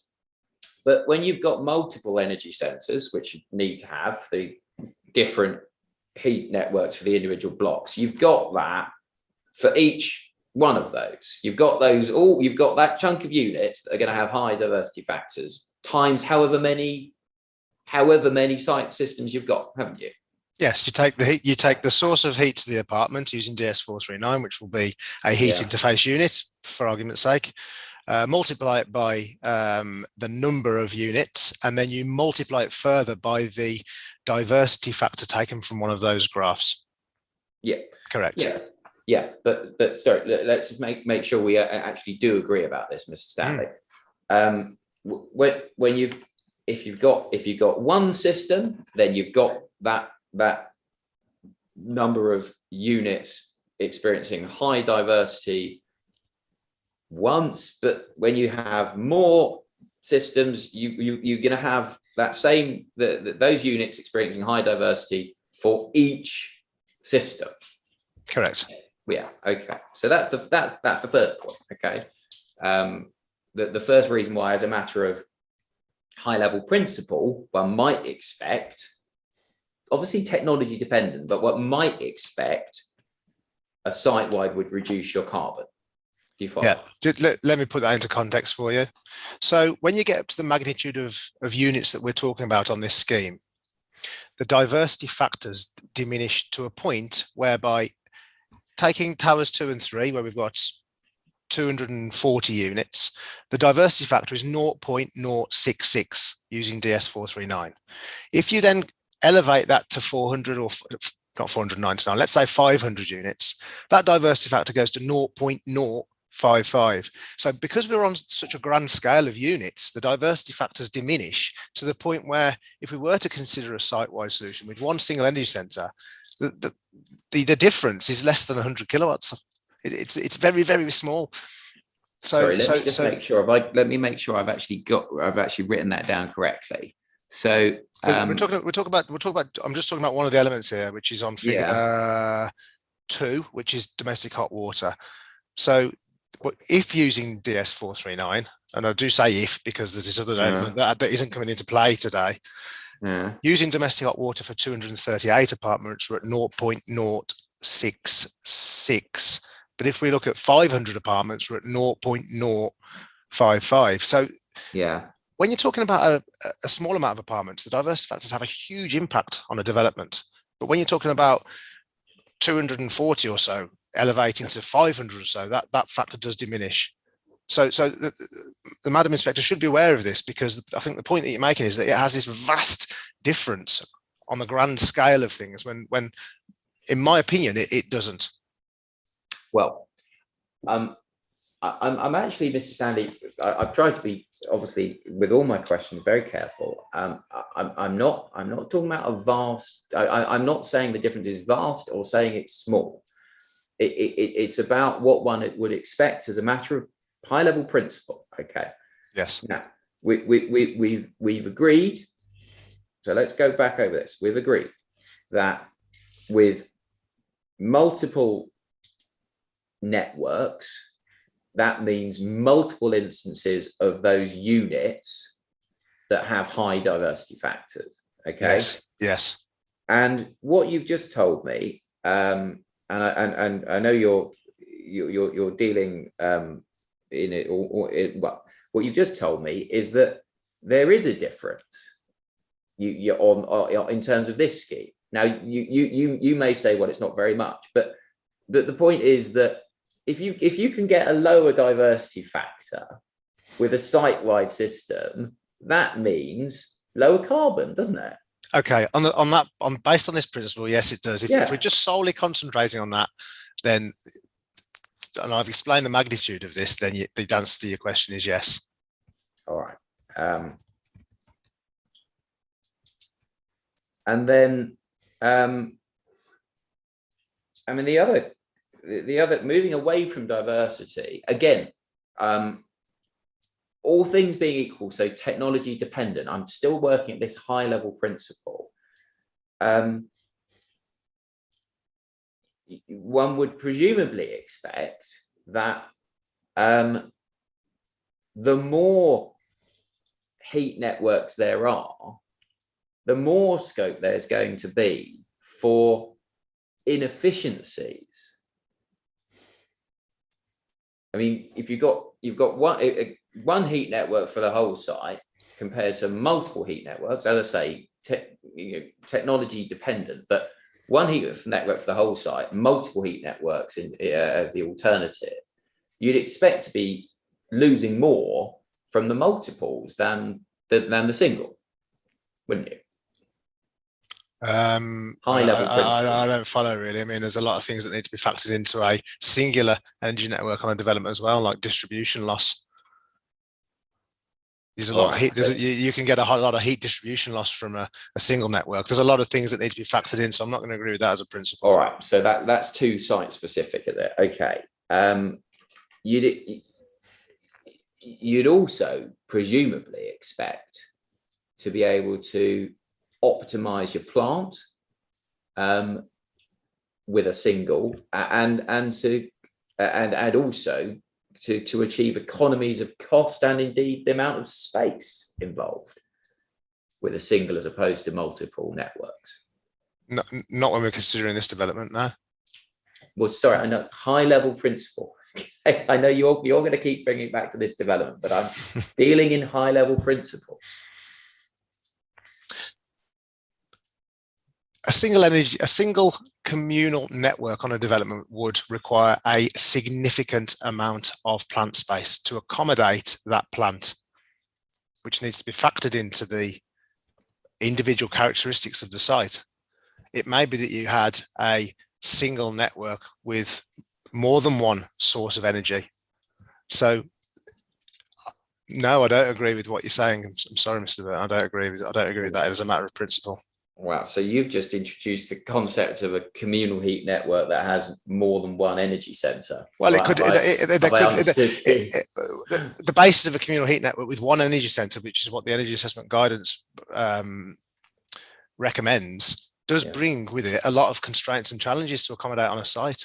A greenfield site perhaps would be more straightforward, but there's lots of complications that need to be considered when looking at a singular energy centre connecting a multitude of buildings. All right. Well, let's work at the high level of principle. You've got a communal heat network with a single energy centre on the one hand. On the other, you've got multiple heat networks serving the individual blocks, each with an energy centre. Yes. So in those circumstances, would you accept that with the communal, you'd expect to greater extent, A, optimize the plant, and B, achieve economies of cost and space?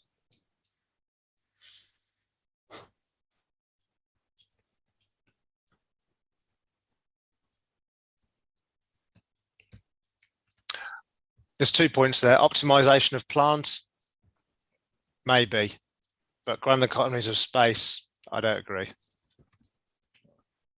And you don't agree because you say you've got to be site specific and you can't deal in high level principle. There's a lot of things to consider, whether or not that you are able to accommodate a huge singular energy centre on the development or not.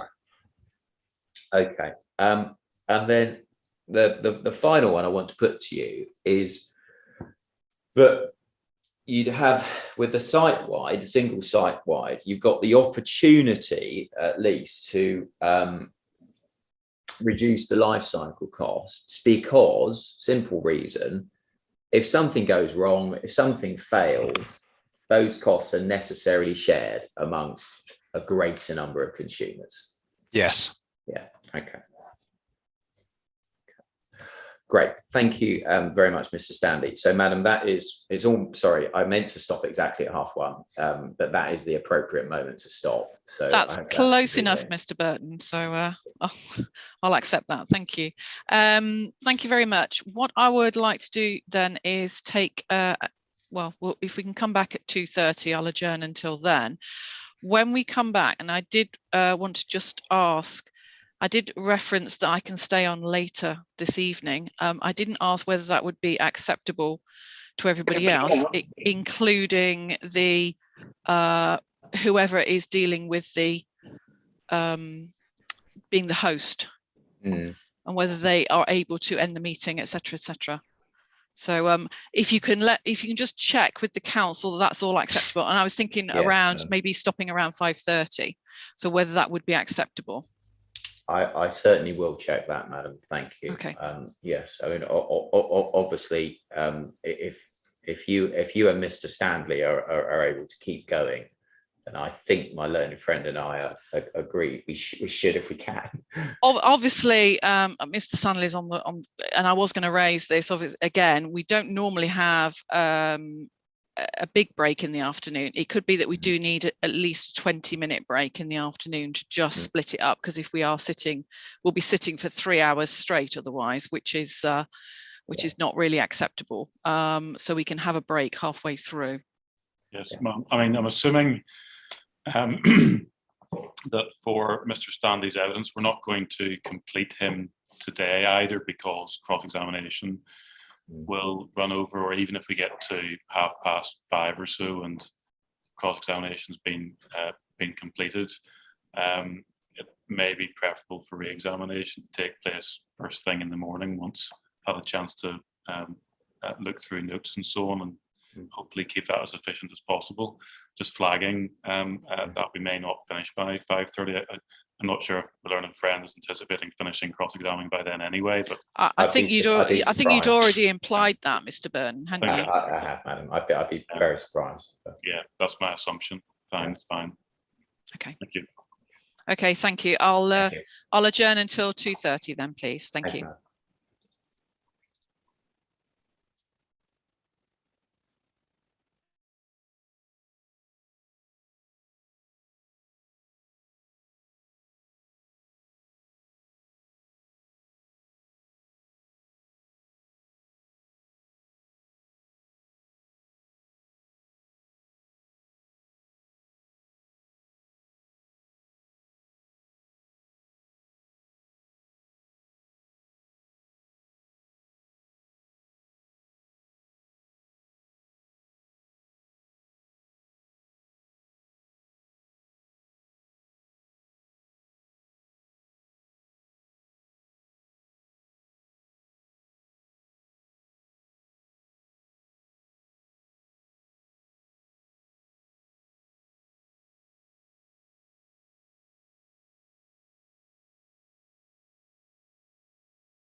Sorry, ladies and gentlemen, if you can just bear with me, my car issue is currently being dealt with. So if you can give me another 5 minutes, I'll resume in 5 minutes. Thank you. Of course, madam. Thank you.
Thank you, ladies and gentlemen, for that slight delay there.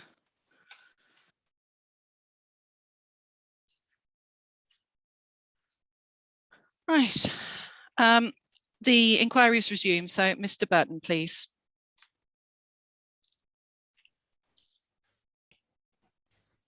Thank you very much, Madam. Madam, for your information and for my learned friend's information, I'll confirm that which I imagine was obvious from my questions and the answers I had for Mr. Stanley, that I will not need to introduce the documents that we discussed earlier today.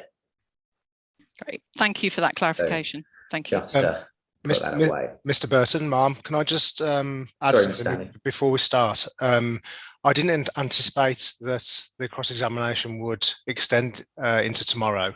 I do have childcare commitments, so only have a couple of hours in the morning, and I would ask if that would be sufficient to complete this part of the inquiry. Right. Okay, thank you, Mr. Stanley, for letting us know. That's very, very helpful. Obviously, Madam, I take the view that childcare commitments take priority, come what may. We'll see where we are, Mr. Stanley, when we finish at the end of the day. Okay, thank you. To be clear, how long tomorrow morning could you give evidence for before you would have to leave? If we start at 9:30, I must be away by 11:30, so 2 hours. Okay. Well, come what may, Madam, I'll make the commitment now to you and Mr. Stanley that even if I have to go short and cross bits out, and my learned friend and I will be sensible about it, I know, but I will ensure that I finish in time for that, and I'll have a discussion with my learned friend this evening about how long he thinks he'll be in re-examination by the time we get to the end of the day. So we'll obviously factor that in as well, okay. as essentially as we did for Mr. Lee. Thank you. Okay. Thank you, Mr. Stanley. Thank you. Right, Mr. Stanley. Now, could we please have a look, not I think a terribly long look, at London Plan Policy SI3. This is in the document at page 349, electronic page 364. So we're in CD53. I have a paper copy. Fine. Okay. Thank you. So you're there, are you? I'm at the beginning of 9 SI3. Yes. Brilliant. Now you need to turn the page. It's E I'm interested in. You gave evidence on this, Mr. Stanley, Yes. and you said it doesn't apply. Do you recall you said it doesn't apply as the appeal scheme doesn't propose a heat network? Yes. Yeah. Now we've looked at what is said to be a heat network, and it is the case, isn't it? And we can see it in facing page 350, paragraph 934. The supporting text to this document actually specifically refers to the CIBSE code CP1, correct? Yes. Now, I absolutely accept, and I think this has been entirely clear, that the paragraph which is why you're taking to it, the paragraph in this policy that the council considers applies is E. I accept the other paragraphs, D above, for instance, about heat network priority areas, but this E just says heat network should achieve good practice design and specification standards for primary, secondary, and tertiary systems comparable to those set out in CP1.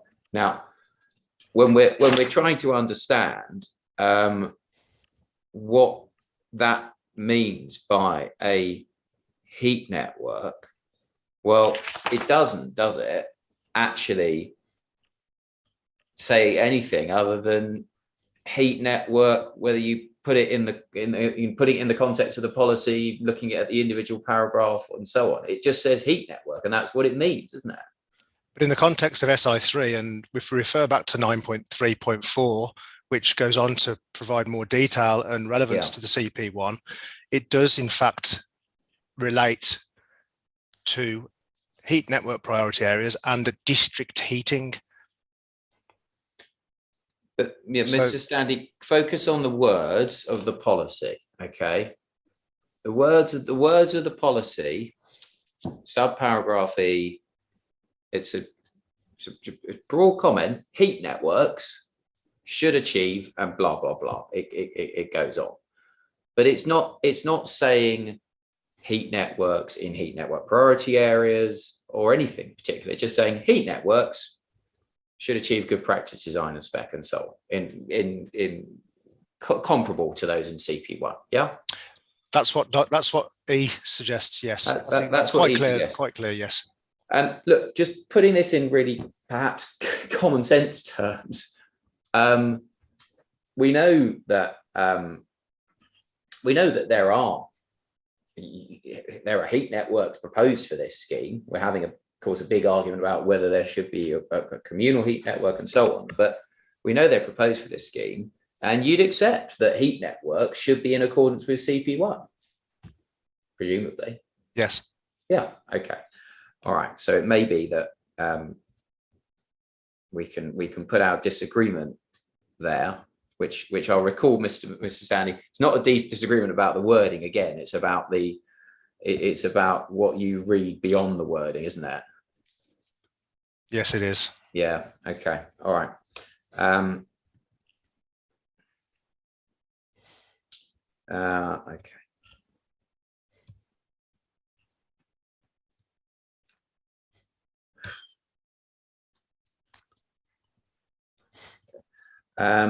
And yeah, okay. Fine.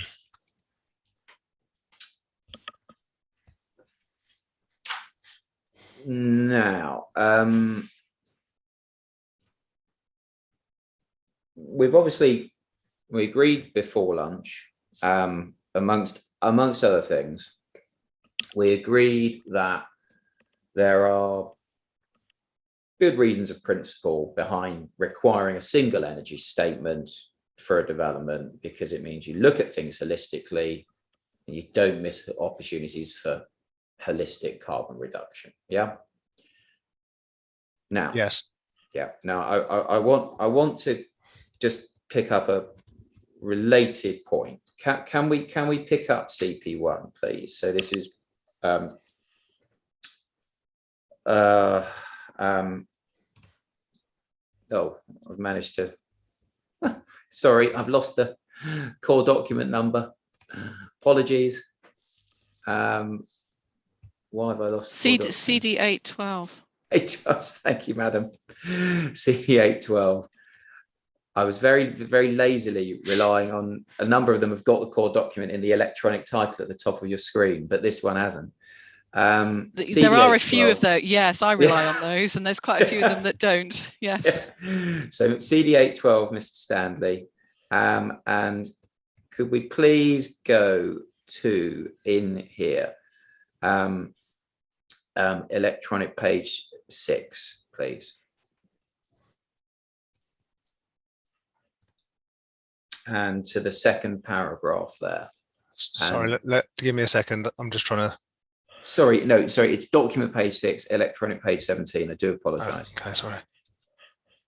Yeah. Yes. Yeah. Now you see the second paragraph there. It says, I'll read it to make sure you see what I'm talking about. Oh, sorry, Mr. Burton. On this page 17, I'm on the checklist. Is that what you're talking about? Sorry. So it's it says it's document page 6. And it's at electronic page 17 of 240. We're in CP, so it's CP1. Document. So I'm on page 17. Is my. Oh, okay. No, well that's. So page 6 on the document itself. Page 6 on the document, electronic page 17. Yeah, apologies. Bear with me a second. No, that's all right. Tell me when you're there. Okay, is this the REBA plan of work? Yeah, it's in the paragraphs of text. This is the paragraph I want you to look at. It reads, a successful heat network project will only be realized when the key design principles have been properly considered and implemented from initial briefing and feasibility through to operation in an integrated manner. Do you see that? Yes. Brilliant. Okay. So, no question. Ensure the key design principles have been properly considered and implemented in an integrated manner, and that's got to start from the initial briefing onwards, correct? Correct. Yeah. Okay. And now, this term key design principles, I have to say, the authors of this document, I remonstrate with them. I can't see key design principles defined as a term in the document. I don't know if you're aware that it is defined as a term, but is that a shake of the head? A no. I'm just following your lead. No. Okay. Well, look, I mean, I can't see it defined as a term in the document, but I want to see if we agree that what it's talking about is there are all these objectives in CP1, aren't there? Which we see. If you want to remind yourself, we see them at the start of just about. I think it's just about all the chapters that follow this first one. So we get to chapter whatever, how they do. It's under the heading Part B, the requirements, which starts at electronic page 38. There's then a section or a chapter, I'm not sure how they're referred to, electronic page 40, preparation and briefing. Do you see that? There are a list of summarized objectives there. I'm still on page, the original page where we're talking about key design principles. Are we tracking this document now? Do you want me to go track through the document? Which page? Go to electronic page 40. I'm not sure you'll actually find a document page on it. Feasibility, first page on feasibility. Yeah, I've got that. Objective 2.1, is that? I think you've gone to the document page again, haven't you? I was actually looking at electronic page 40 of 240. Yeah. Which is preparation and briefing, and there are 4 objectives there. And then you went ahead to feasibility, which is at electronic page 50, and we've got a list of objectives there. And okay, I'll go back to page 40. Apologies. No, it's no, not at all. Preparation and briefing. I'm there now. Yeah, in red. Yeah. So we can see there's a list of objectives there, and then, as you said, now move on, Mr. Stanley, to electronic page 50. There's the feasibility section or chapter, and we've got another list of objectives. Yes. And now, what I take, but do you agree? But what I take this document to be talking about when it talks about the key design principles is essentially it's all of these objectives that you find all the way through this document. Under Part B, it basically aligns with the Rebus plan of work, and Part 1 is when you commit to compliance with CP1 and following each of those objectives. So yes, that's correct. Yeah, no, that's fine. As I say, there aren't trick questions. It's just seeing if we can get a common understanding. And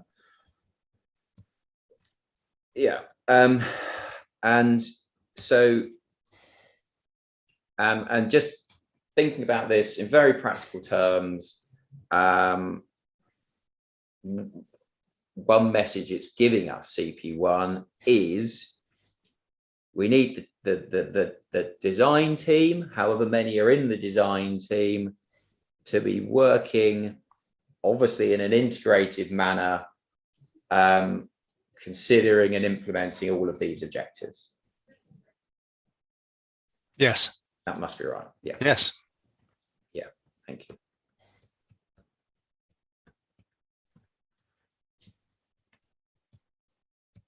Okay. Now, one other point in that go back, please, to electronic page 17, back to that paragraph, our paragraph we're looking at. Remember these words, it begins a successful heat network project. Now, this word successful, we are, amongst other things, we are presumably talking here about, is it efficient in terms of energy generation and so on and so forth. I mean, I'm sure there are many other things, but that's what it means when it says a successful heat network project. Yes. Presumably. Yes. Yeah. Yes. Yeah. Okay. Now, in terms of the in terms of what the energy statement or the energy strategy, I have to say, I find it thoroughly confusing that policy SI2B talks in terms of energy strategy, and then the guidance is in terms of statements or assessments, and of course all the documents are headed statements, but we all know what we're talking about. Okay. The energy statement produced for a scheme, as a matter of general principle, that needs to show the reader what has been considered, doesn't it? And just to put a little bit more flesh on those bones, Mr. Stanley, it needs to show the reader what's been discounted and what's been and what is proposed as the proposed option. It certainly needs to show the reader what's been considered and what's been proposed, and go into sufficient detail to support a planning application. Yes. Yeah. What's been discounted, I beg to differ. I don't know why it needs to show what's been discounted from a scheme. Okay. As part of a planning application. It needs to show what's been considered. Yes. And what is proposed. All right. Okay, that's fine.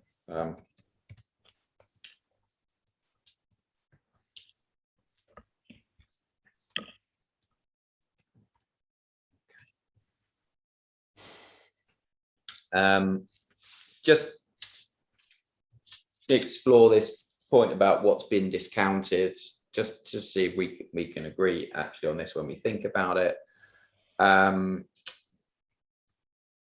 The energy hierarchy, obviously it needs you to show that you have considered and identified the most efficient solution, correct? The energy hierarchy is relating to reducing greenhouse gas emissions. Yeah. So it needs to show that you've turned your mind to what is the lowest carbon solution, or the most efficient in carbon terms, however you care to define it. Yeah. And clearly, in order to show you've complied with the hierarchy, you do need to demonstrate, and the only way to do it is by obviously comparing it to something else. You need to demonstrate that what you've alighted on is the most carbon efficient, and you've decided against something that isn't as carbon efficient. That's what you have to compare it against is a notional building that you generate using the simulation software, and that's the baseline. And then you have to show how you've improved at each stage of the hierarchy: be lean, be clean, and be green. That's what you're comparing. You're comparing against the baseline and then showing how you're improving it. Yeah, but hold on 1 minute though, because you're not complying with the hierarchy if all you do is ask yourself, have I got above the baseline? No. Yeah. Well, you're comparing it against the baseline being a building regulations compliant building, and then you're showing how you improve upon that position at each step of the energy hierarchy. It's quite clear that at B lean for domestic and non-domestic buildings, there's a 10 and 15% just at B lean, and then you go to the next stage and the next stage, and by the time you get to the end, you should be at net zero carbon, but as an absolute minimum, you should be at 35%, and that's whereby the carbon offset payment comes in. So the baseline is building regulations, and then you start to chip away at it throughout the 3 first stages of the energy hierarchy. Yeah, but do we agree or not, actually, because this could be a really important point.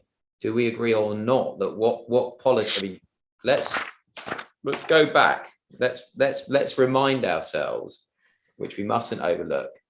Policy SI2. So just a few pages back in the London plan, if you're still there, document page 342. But yes, so let's page a few more. Minimizing greenhouse gas emissions. Yes, and that hierarchy wants you to do ultimately the best you can. Yes. When it comes to carbon. Yes. Oh, I'm not disputing that whatsoever. I just wanted to make clear what the starting point was at that hierarchy for you to improve upon. Understood. Yes. That I understand. So in order to do the best you can and to demonstrate it, which is after all the point of the energy statement, it needs to be something that the planning decision maker can consider and understand. You've got to show in the energy statement that you are doing the best you can. We agree that much, I think. Yes. Yeah. Now, as a matter of just logic, I would have thought that unless you show or you explain that, well, there is this other option, but that's not as carbon efficient, then you would be struggling to demonstrate that you are doing the best you can. Do you see what I mean? Yes.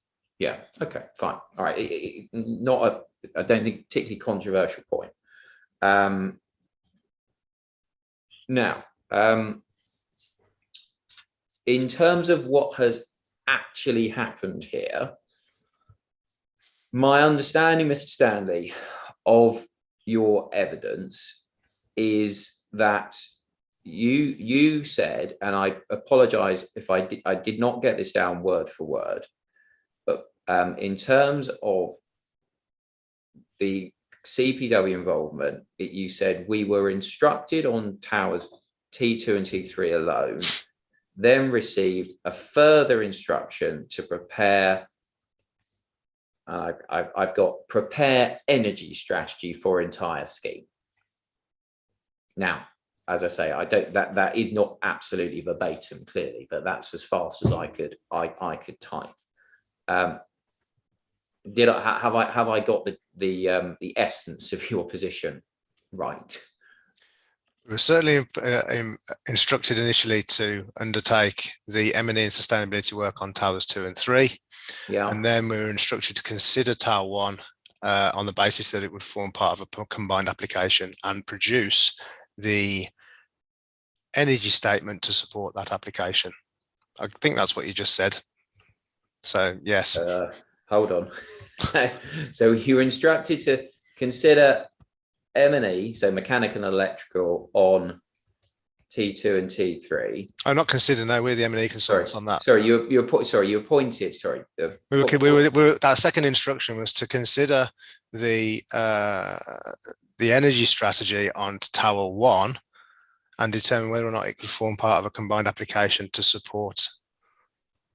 So, the 2 elements. Right, and the energy strategy on Tower 1 being the one that Cub Bentley had prepared. Correct. Right. Okay.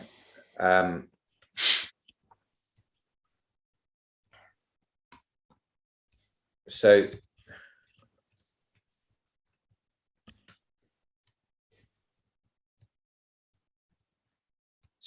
I'm clear.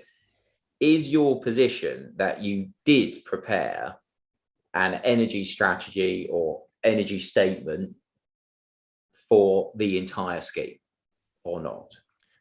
We didn't prepare an energy strategy for Tower 1. That was already prepared, but we appended that to ours to form a single energy statement to support a combined application.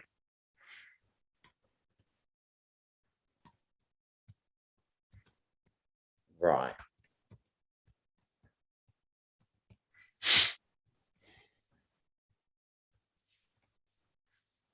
So let's just see where that leaves us in terms of the discussion we had earlier on about what the guidance says about energy assessment singular, about however many times we went through it, you recall? Yeah, We did. Yes. I mean, no dispute that energy assessment is a word that's used interchangeably with energy statement, correct?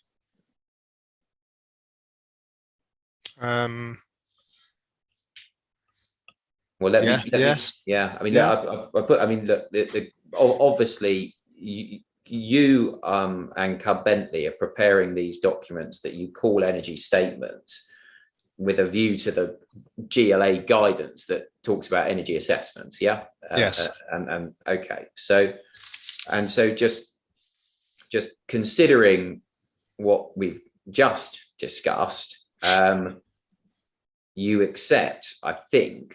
And we'll just explore what happened in a little more detail, but you do accept that there was not a single energy assessment prepared for the scheme.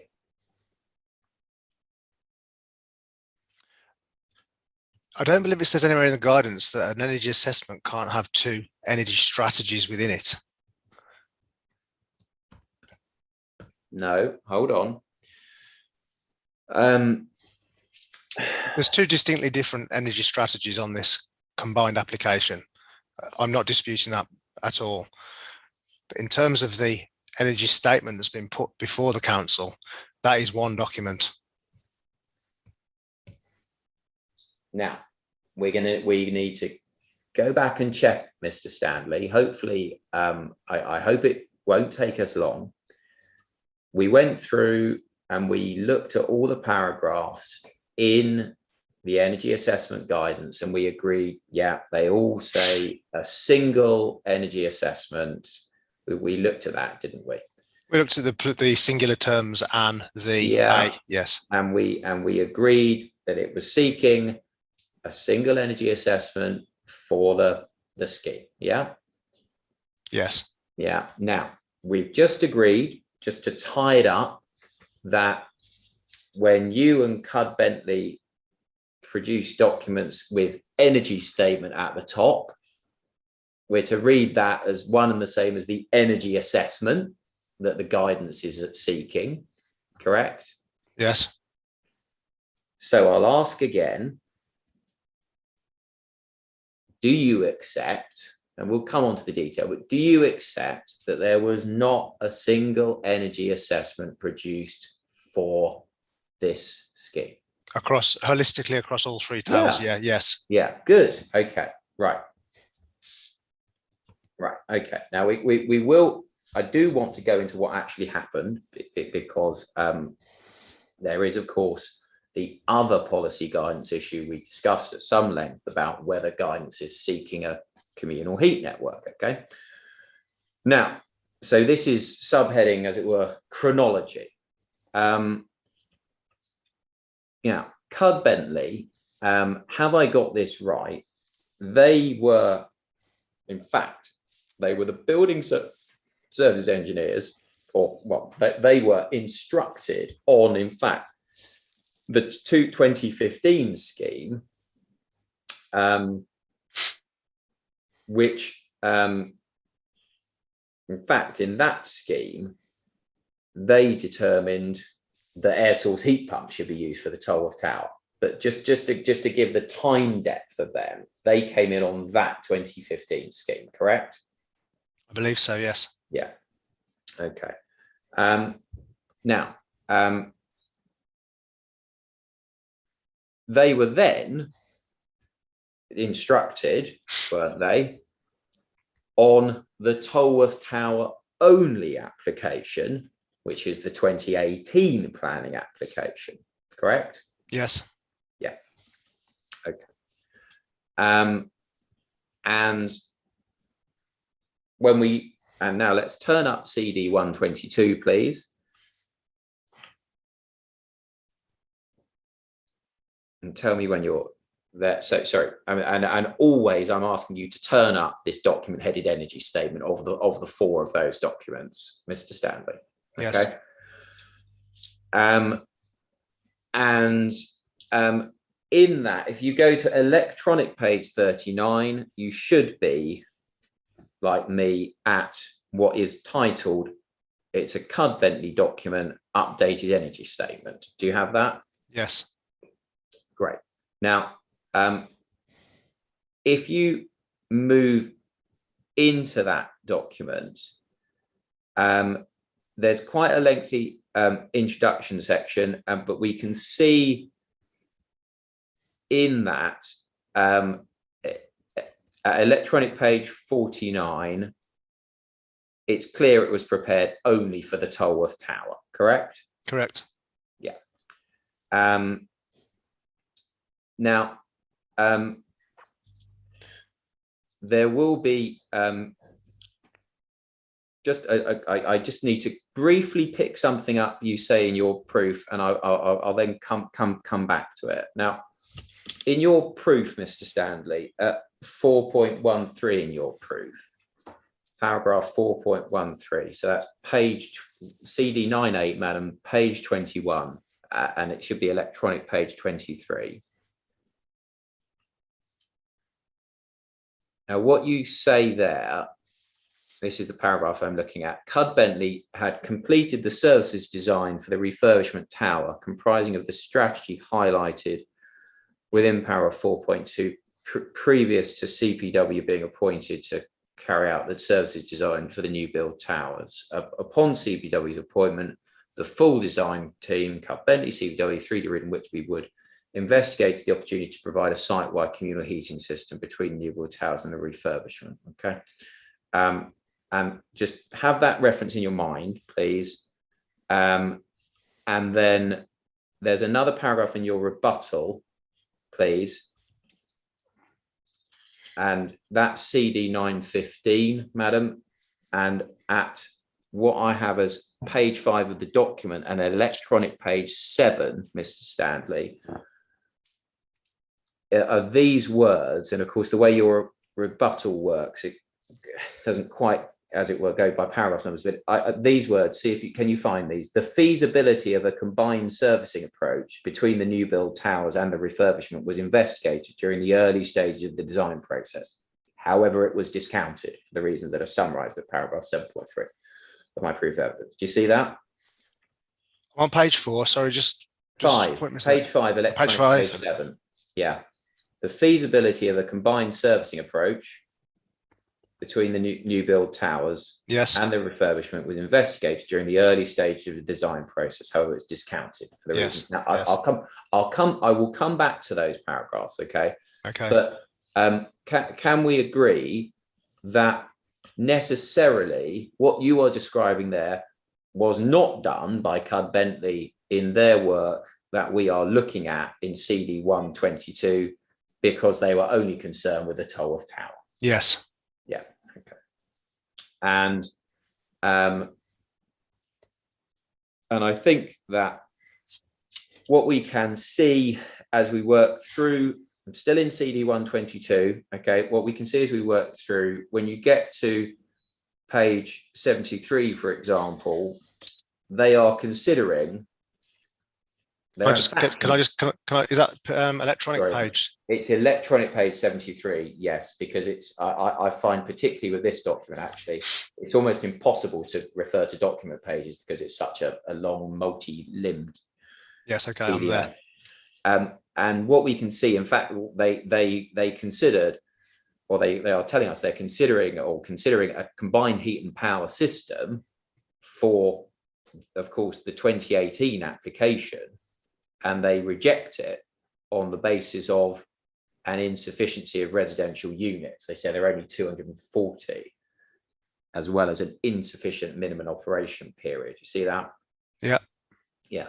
Now, I mean, this is all reminding us that it's not simply that this Cud-Bentley energy statement we're looking at is concerned only with the Tolworth Tower. It's that it is concerned specifically with only the 2018 application, correct?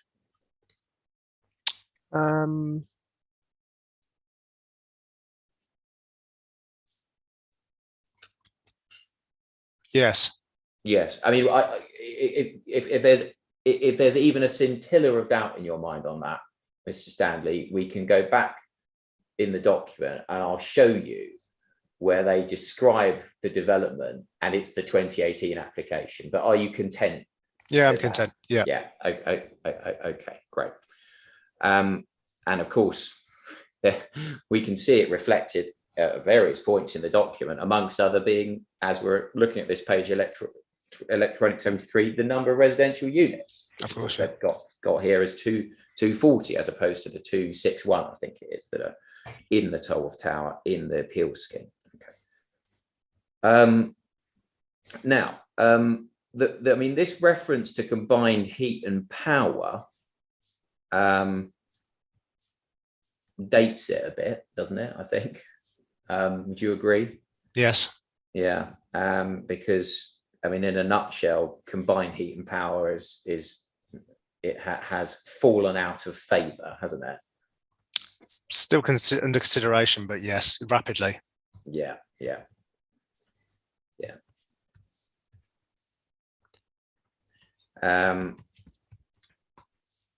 Now we have to do a little bit of jumping around between the documents now, but keep CD 122 open, please, if you can. I also want to look, please, at the latest iteration of the Cud-Bentley document. Now, just to try, I mean, I think we went from this one in CD 122 to a later one in possibly July, but the latest one is Appendix L to your rebuttal, isn't it? The latest Cud-Bentley. Yes. Yeah, and that starts, so CD 915, your rebuttal, Mr. Stanley, that starts at electronic page 52. And if you turn in that to electronic page 82, you should see a CHP system still being discussed. And can you see that, Mr. Stanley? Yes, I can. And it's still being ruled out on essentially the same basis, although they've now reflected the number of, it's now reflecting the number of units in the Tolworth Tower in this scheme, isn't it? 261. But they're clearly taking no account of the fact that the appeal scheme is 499 units, are they? Correct. Yeah. Okay. So whatever else Cud-Bentley are doing, they are firmly in their Tolworth Tower silo, aren't they? Yes. Yeah.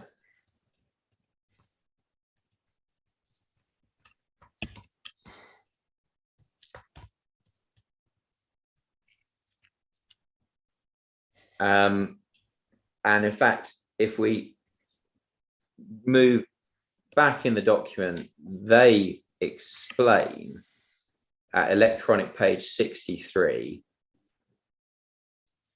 So if you could get to that, please, Mr. Stanley. Yes, I'm here. They say that what they're doing, quotes, focuses on the refurbishment element of the existing building. You see that? Yes. And they say a separate energy statement has been carried out by Couchperry Wilkes for the new building. Yeah. Do you see that? Yes. Yeah, and that of course is that is the case, isn't it? Yes. Yeah.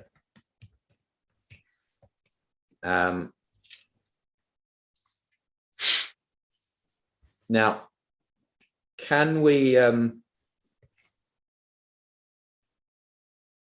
also note just at this point the iteration of the Cud-Bentley energy statement that was submitted with the appeal. So this is CD 3-4,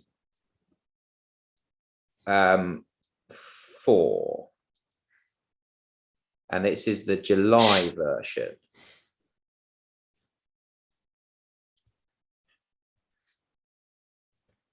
Yes. And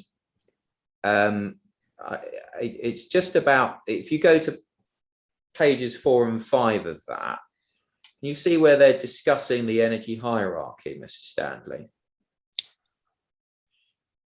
Yes.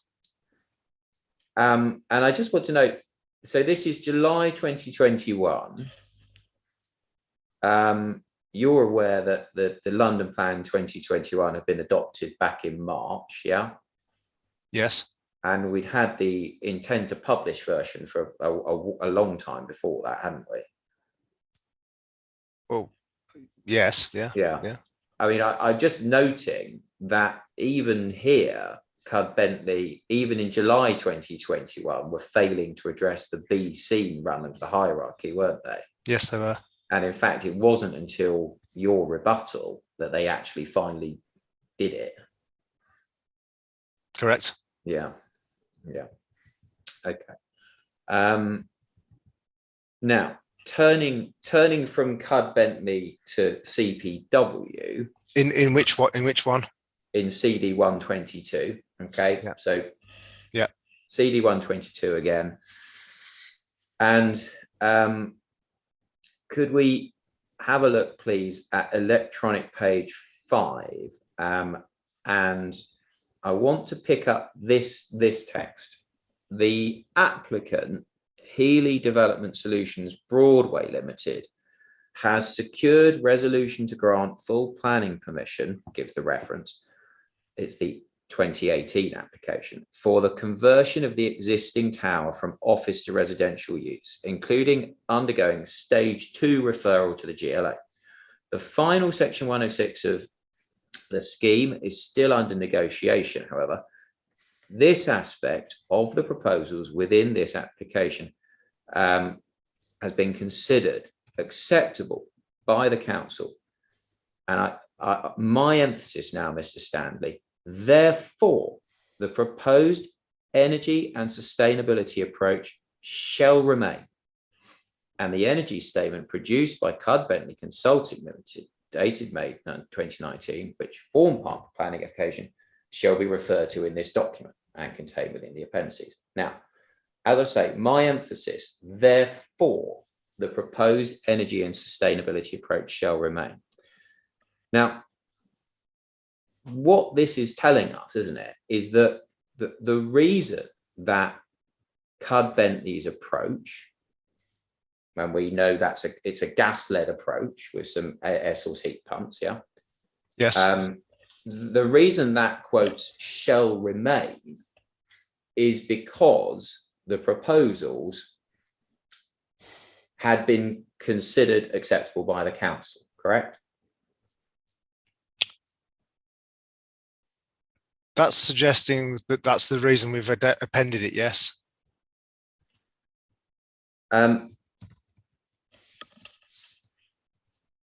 Yes, but we know the Cud-Bentley approach is gas-led with some air source heat pumps for Tolworth Town, okay?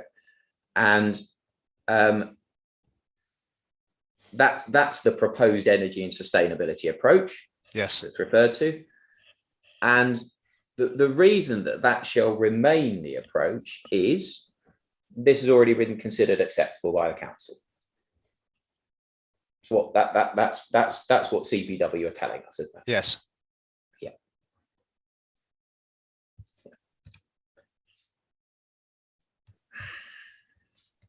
And what it's not telling us is that the reason that approach for the Tolworth Tower shall remain is because CPW have assessed the whole development and have decided, having assessed the whole development, that what was proposed by Cub Bentley for the Tolworth Tower was the best thing for this site in energy and carbon terms. Not telling us that, is it? It's not telling us that, no. No. Yeah. And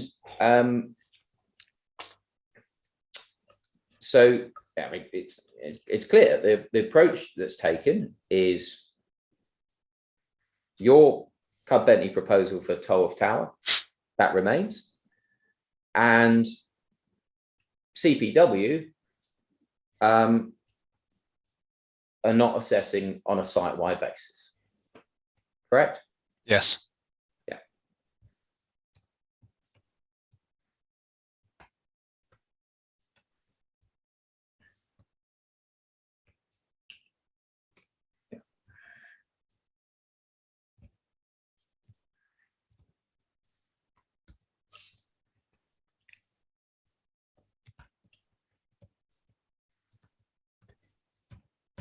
Now, and we just pick this up a bit further. Electronic page 10. There's a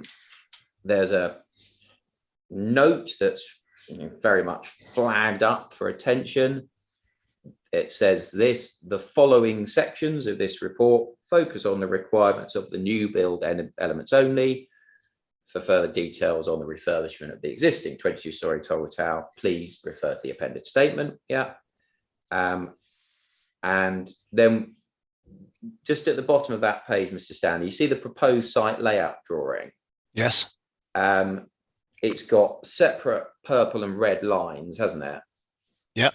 And it looks to be separating the 2018 application from the additional area that your CPW are focusing on for the present application. Is that right? Yes. Yeah. Yeah.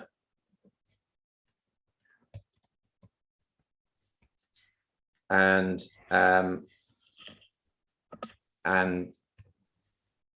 we could pick up further some further references, but probably I don't think we need to.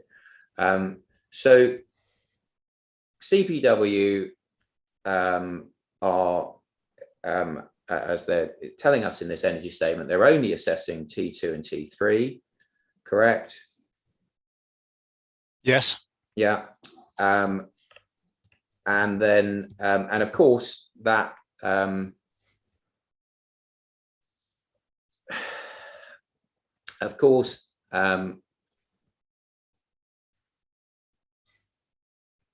that means that when we're looking at policies, I mean, that when we look at page 11 at the bottom of that, it says, do you see this? This report outlines how the proposed new build element of the development meets the target set out in each of the policies outlined above. So in policy terms, CPW are in their silo, correct? Yes. Yeah.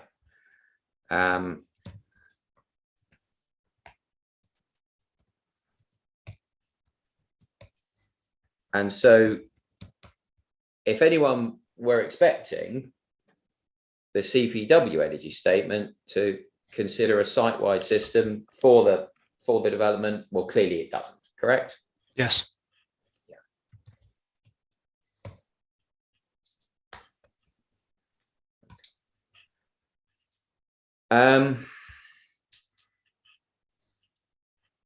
Now,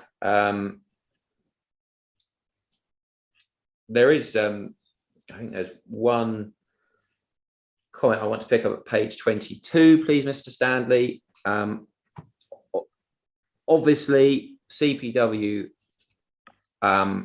determined that air source heat pump on an ambient loop is the appropriate heating solution for T2 and T3, correct? Yeah, correct. Yeah. And there's this comment. See if you can find this, electronic page 22. During the cooling season, the water-to-water heat pumps will reject heat to the ambient loop system that can be then utilized for heating needs elsewhere in the building or heat shared with other buildings on site. Now, sharing, of course, that would require a means of conveying the heat to, quotes, other buildings on site, wouldn't it? Absolutely, yes. But that isn't addressed, is it? It's not on a building by building basis, no, only to a unit by unit basis. Yeah, okay.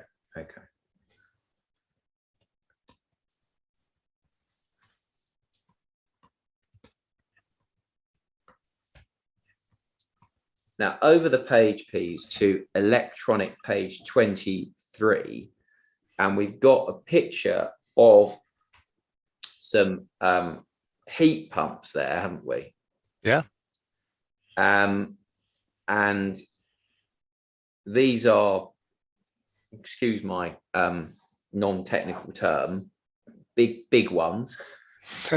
The ones shown on that image are not by no means big ones. No, they're just Okay. just an example of an air source heat pump. All right. They're not big ones. No, they're not big ones. All right. They're Well, they've got Eco Dan on them, haven't they? I can't read it from here. But potentially, yeah. Well, I did zoom in. They've definitely got Eco Dan on them. Yes, yes. Yeah. Now, I mean, just point of interest, that's not a Dakin. No, it's not. No. One, is it? No.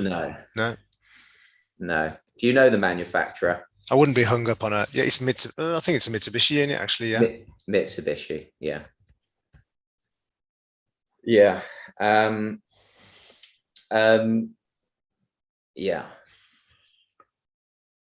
Now you'll recall. You might recall. Were you here for Mr. Maguire's cross-examination by Mr. Linus? I was, yes. You were. I mean, as you know, this is the CPW energy statement, which has got a Mitsubishi heat pump here.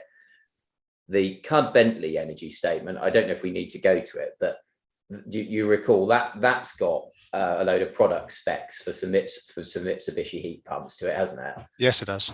And do you remember that Mr. Maguire was criticised by Mr. Linus, I think, for relying on the Mitsubishi heat pumps? Do you recall that? I do. Yes. Yeah. Yeah. Okay. All right. I mean, we might come back to that. Okay.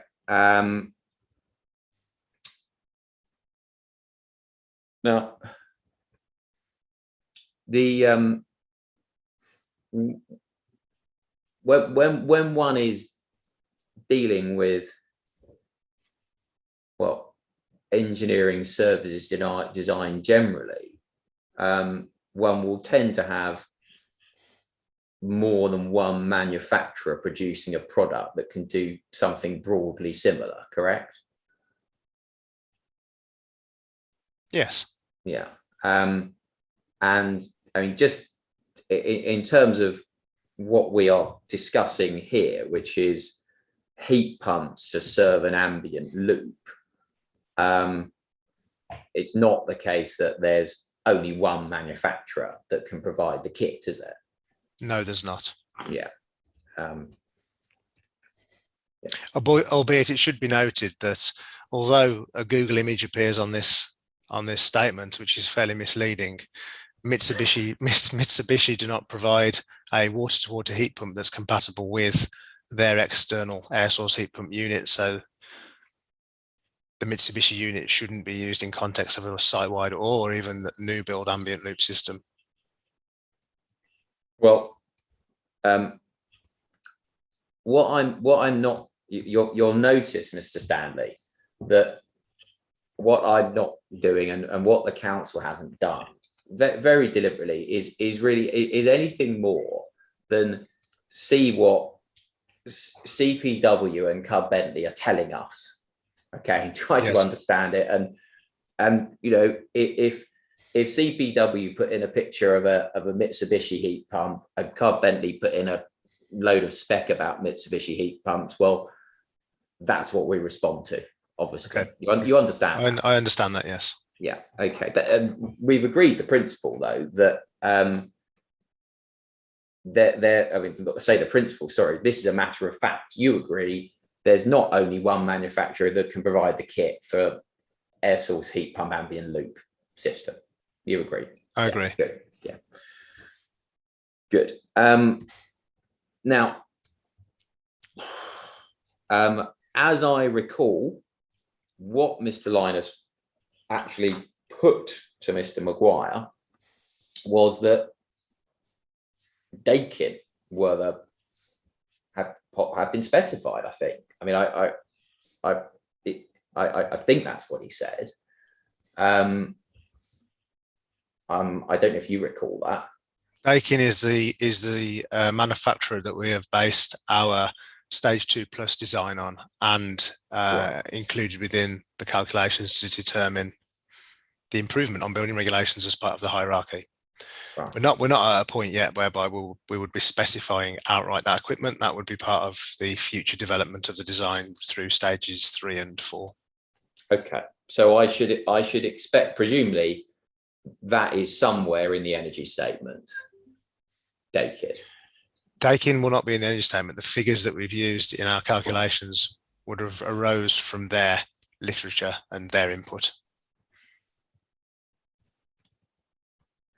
There shouldn't be any reference to any manufacturers as such in the energy statement.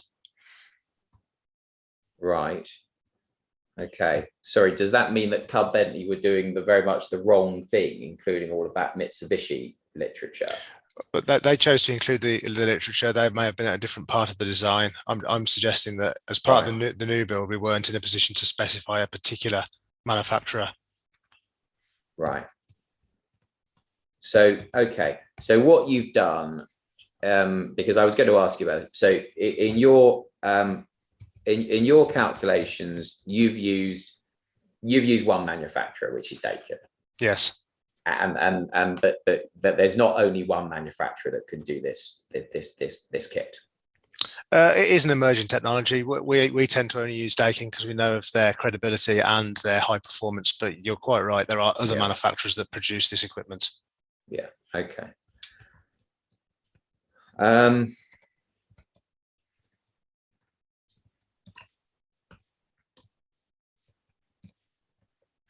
So, okay, because I had a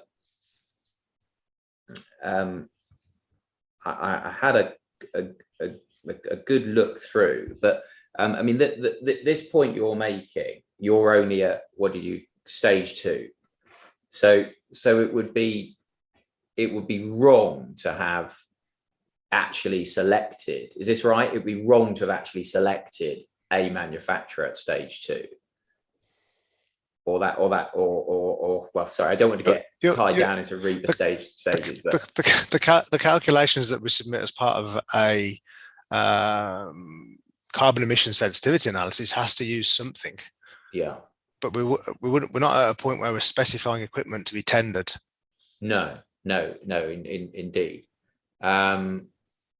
You've got to use something, but it's not fixed, it's Dakin, but you've got to use something. Got to use something to base your calculations on, yes, of course. Yeah, right.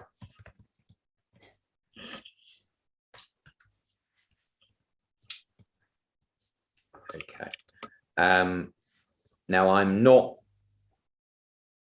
asking at all or expecting any kind of encyclopedic knowledge of what is in the energy statement.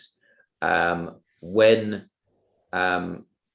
Dakin popped up, I had a look as much as I could, Mr. Stanley, And as far as I could tell, the first mention of Dakin in a document was in your supplementary evidence the day before the inquiry. Now, I'm not asking for a definitive answer, but do you have any different understanding?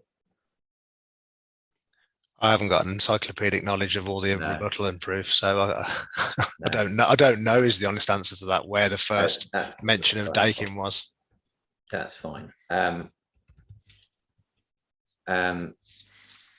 Yeah. Okay.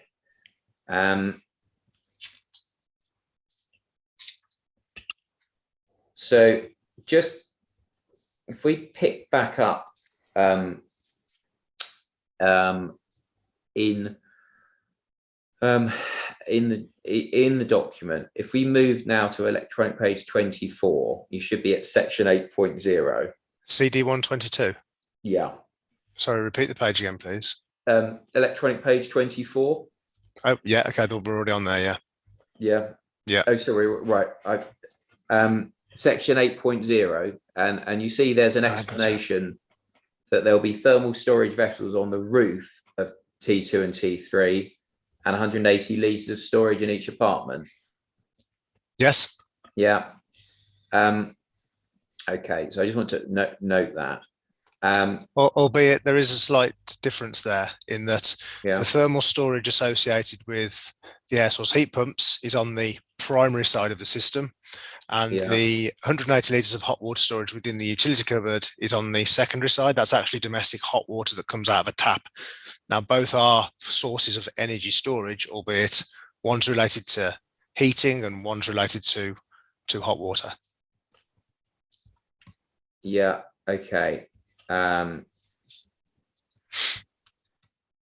Right. Okay.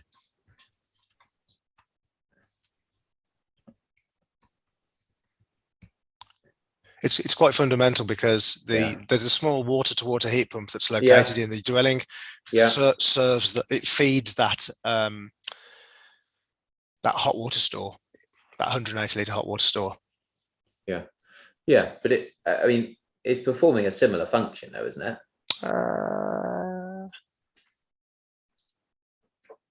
It's a form of energy store, so it's performing a similar function. Yeah.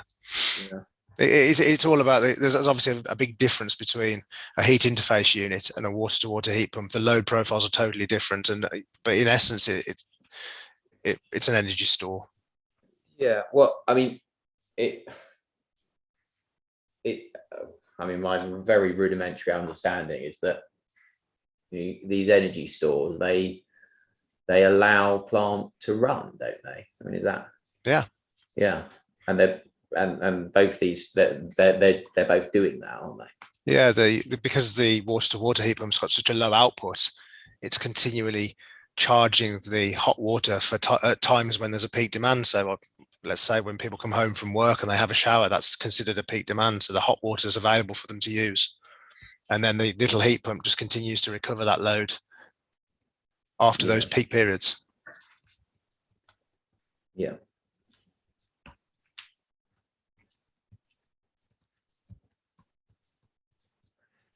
Yeah. Now, it is right, isn't it, that nowhere in the TPW energy statement is there any suggestion even that CPW gave consideration to a communal heat network for the entire appeal site and appeal scheme, correct? Correct. Or is there any mention or suggestion that they were briefed to do so? Or that you, as it were briefed to do so? Shouldn't talk about CPW in the as if they're not you, but okay. Yeah. No, there's not in this energy statement, no.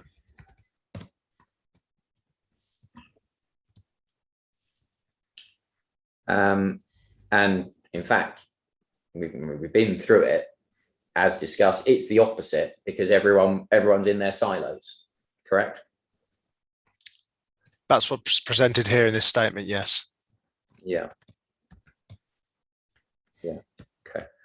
And remind ourselves, this is the statement that goes in with the planning application, isn't it? Yes, yes. Yeah.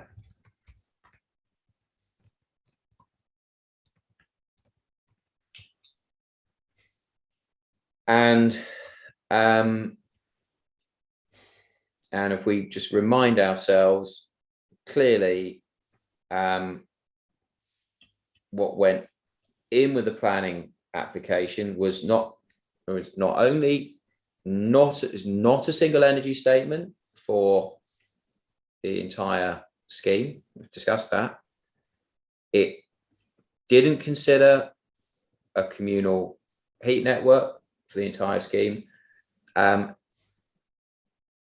mean, it didn't even go anywhere near considering a single energy strategy across the site. All of those are correct, aren't they? Yes. Yeah. Yeah.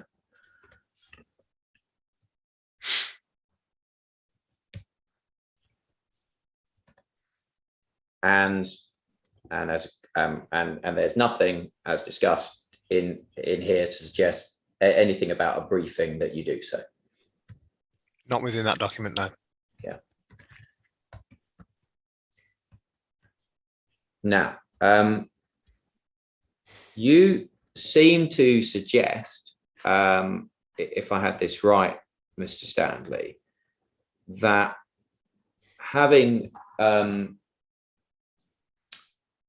different, and I'm not sure whether you were talking about a solution or a strategy.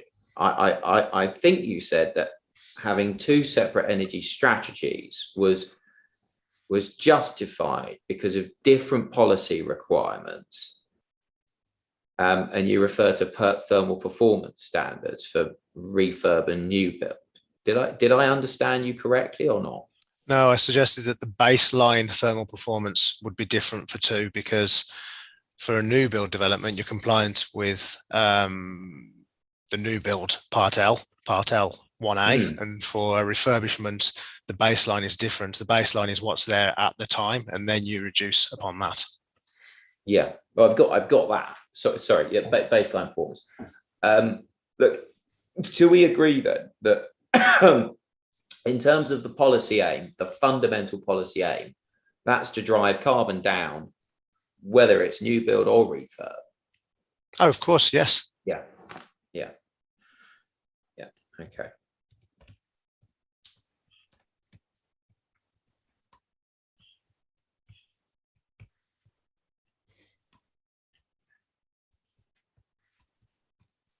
Now, I'm going to come on to the detail of some of these later, but just thinking about you and Cud Bentley, CPW and Cud Bentley in your silos, and this question of integration. Mr. Maguire has been involved for a matter of months, hasn't he, with this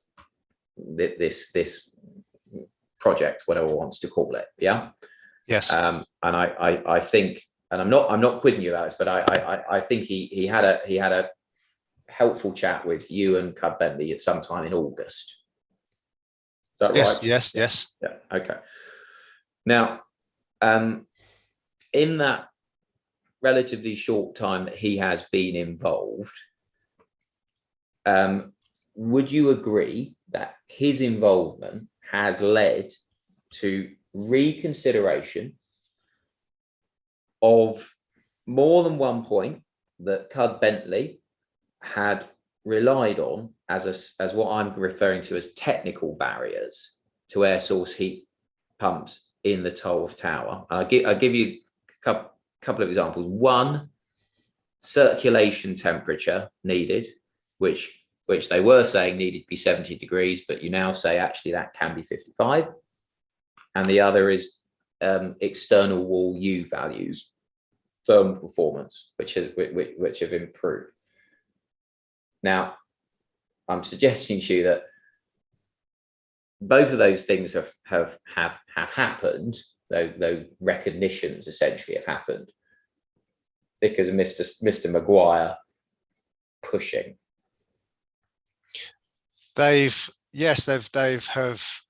evolved as a result of the planning application rejection. Well, let me be absolutely clear about it. Mr. Maguire has, he's said, hold on, what about this? And actually, you and Cub Bentley, however you've been working, have had a further think and said, actually, we can bring the circulation temperature down. We can improve the U values, or the architects as well. I mean, I don't, but that in basic terms is what's happened, isn't it? Yes. Yeah. Okay.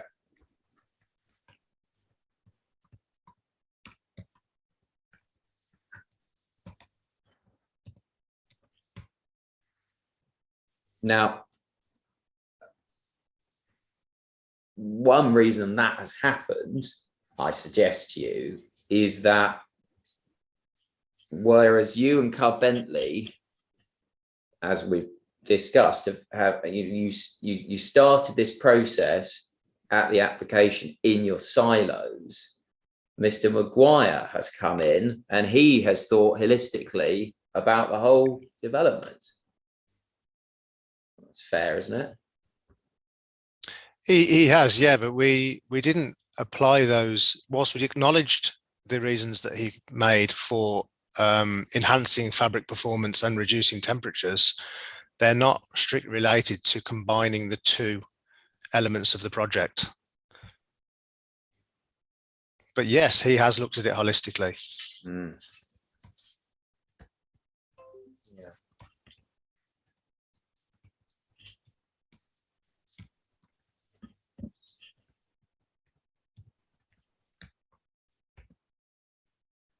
Yeah, thank you very much, Mr. Stanley. Now, I'm just wondering, madam, I'm just thinking about the timing. I know we're sitting until 5:30 today. Around 5:30. I don't mind. Yeah, I don't mind going slightly over if you're coming to a certain point or something. Well, I mean, I am coming to a point where we could have a break and then come back for what would be an hour and 20 or whatever it is once we've had the break. Or I'll continue. I'm just flagging it up. I think I was thinking around 4-ish for a break anyway, so I think it may be pertinent to take that break now. Yeah. Give everybody just a chance to just get away from the screens for a little while. Can I suggest then that is everybody okay with a 20-minute break, or would people prefer half an hour? 20 minutes is fine by me. Is that okay, yeah, Mr. Absolutely. Stanley? Yeah. Okay. I was more concerned because obviously you're on the witness stand, so it can be quite draining. 20 minutes then. So well, let's just go just slightly over and let's come back. It's almost 10:02 now, so if we can come back at 4:10.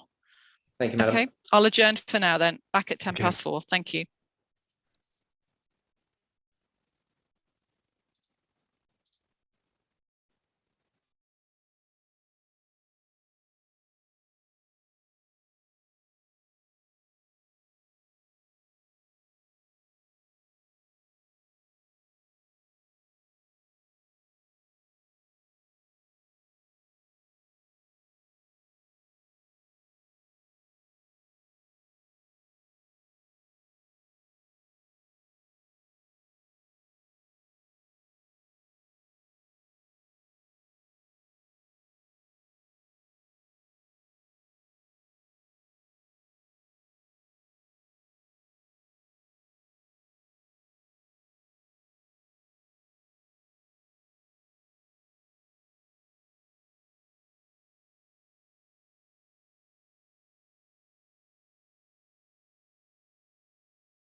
Thank you, ladies and gentlemen. Thank you. Mr. Burton, you can resume, please. Thank you, Madam. Mr. Stanley, I said I'd come back to those paragraphs 413 in your proof and then the bit in your rebuttal. Let's just turn to them again so we can remind ourselves what it is I'm interested in. So your proof, which is core document CD98 at page 21, electronic page 23, has this paragraph 413. Cud Bentley had completed the services design for the refurbishment tower comprising of the strategy highlighted within paragraph 4.2 previous to CPW being appointed to carry out the service design for new build towers. Upon CPW's appointment, the full design team ... investigated the opportunity to provide a site-wide communal heating system between the new build towers and the refurb. That's the paragraph. Leave that open, please. And then if you could also have open your rebuttal, CD 915 at electronic page 7, which is page 5, and the text, the feasibility of a combined servicing approach between the new build towers and the refurbishment was investigated during the early stage design process. However, it's discounted for the reasons summarized at paragraph 7.3 of your proof. Okay, you got those both up? Yes. Brilliant. Now, those words upon CPW's appointment, I don't need to be precise about it, but we looked at what the first version of the CD 122 CPW energy statement has as its date, which is August, didn't we, 2020? So I don't know how long it took CPW to work that up, but sometime before then, obviously, was your appointment, correct? Correct. And so extrapolating, I mean, roughly, any idea roughly how long before then you were appointed? For the new build towers 2 and 3, Yeah, February. March. I won't hold you to it. I I won't hold you to it. I just want to get a rough idea. It's I'll tell you what we'll say, early 2020. Yeah. Yeah. So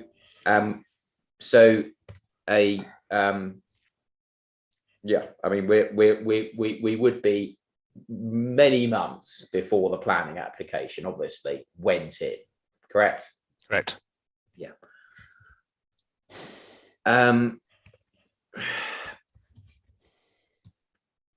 And the other quote that I just want to look at in your rebuttal, these words, early stages of the design process. Again, I presume we must be talking about before the submission of the planning application. We're talking about early stages. Is that right? We're talking about early stages of this design of towers 2 and 3, because as we know, the tower 1 is way beyond early stages of the design. Yes, right.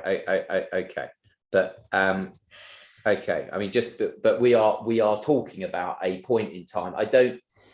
We don't have to be precise at all about when it is. Just make sure I've correctly understood. We're talking about a point in time before the planning application went in. Yes. Yeah. Okay. Thank you.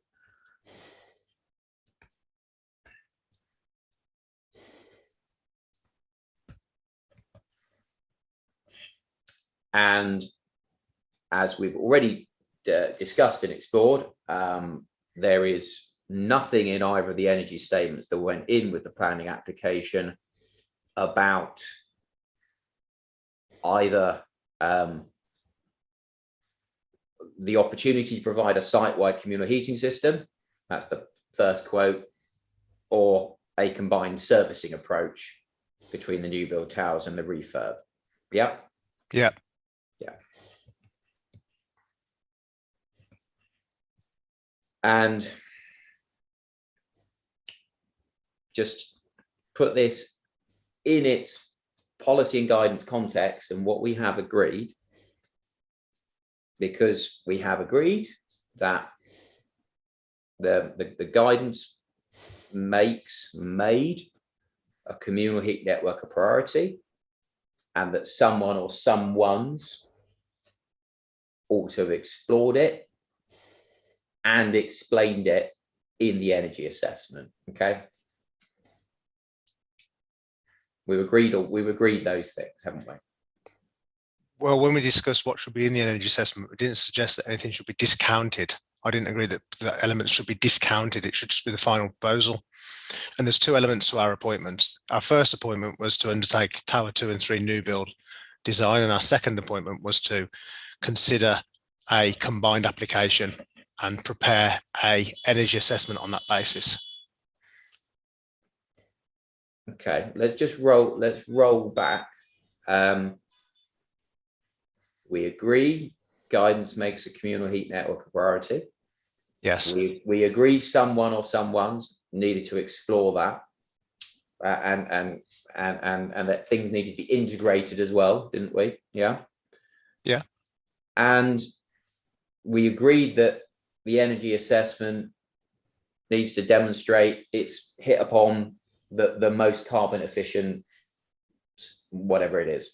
It needs to demonstrate compliance with policy. Yes. Yeah. Okay.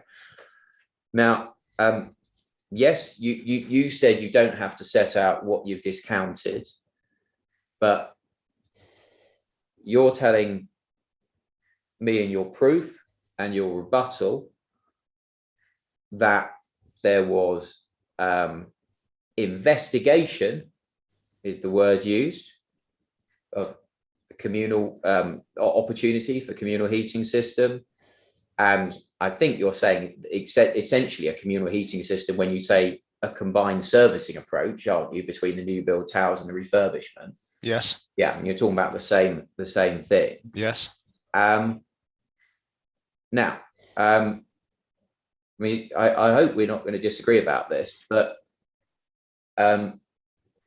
something like that, given the priority guidance places on a communal heat network, needed to be explained in the energy statement or statements, didn't it? Well, we proposed a strategy, albeit there's two sources of heat or two distinctly separate heat networks.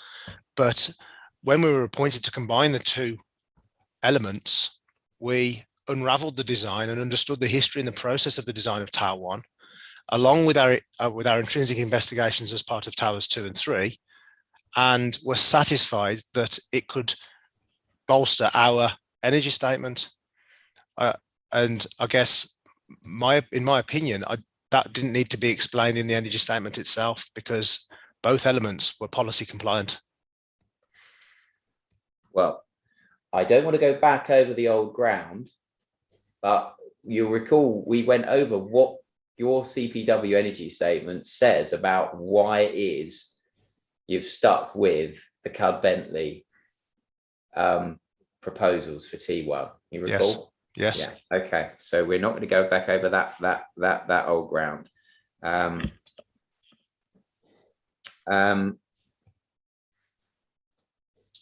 We can agree, can't we, that there is nothing in the submitted energy statements that went in with the planning application that shows a communal heat network was investigated.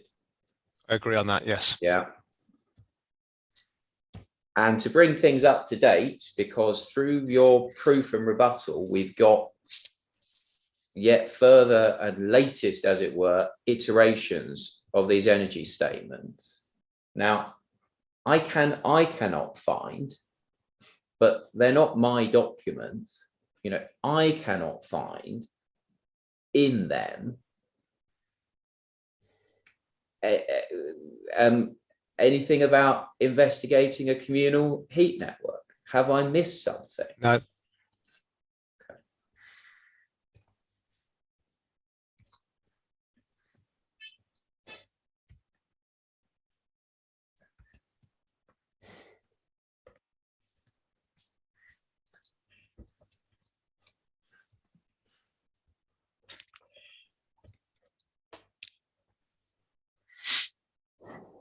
Now,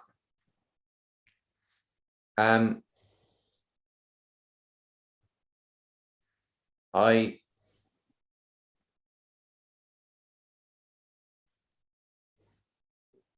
presume, but maybe I'm misunderstanding, but that you would accept that investigation that had been done into something that the GLA's guidance makes a priority should have been explained, should be explained in the energy statements, shouldn't it? I guess we're covering old ground again here, but my intention was to propose what we were offering for the development, not what we're not offering.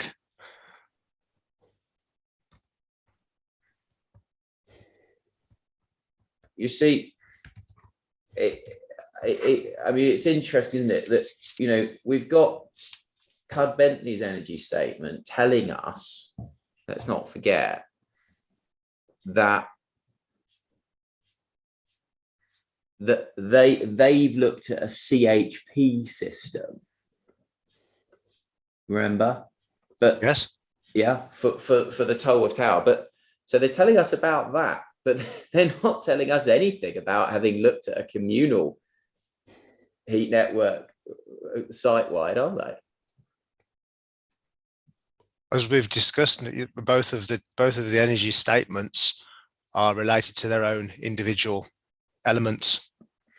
So yeah, they wouldn't have in Cud Bentley's energy statement, they wouldn't have talked about two towers that didn't exist. They were just solely reliant upon the refurbished Tolworth Tower. Yeah, because when you say, and we've been to what you say in your proof and your rebuttal about these investigations, that it invites the question, well, what investigations, doesn't it? What was done? How far did you look? Do you see what I mean? I can understand that as part of this appeal, yes. I mean,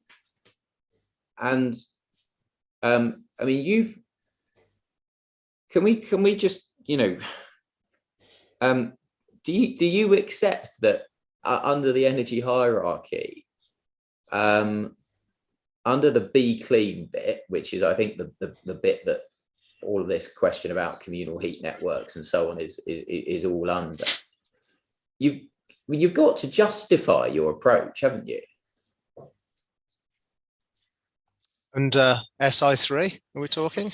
That step of the hierarchy, you've got to justify, haven't you? In why is the approach you're suggesting is the right one?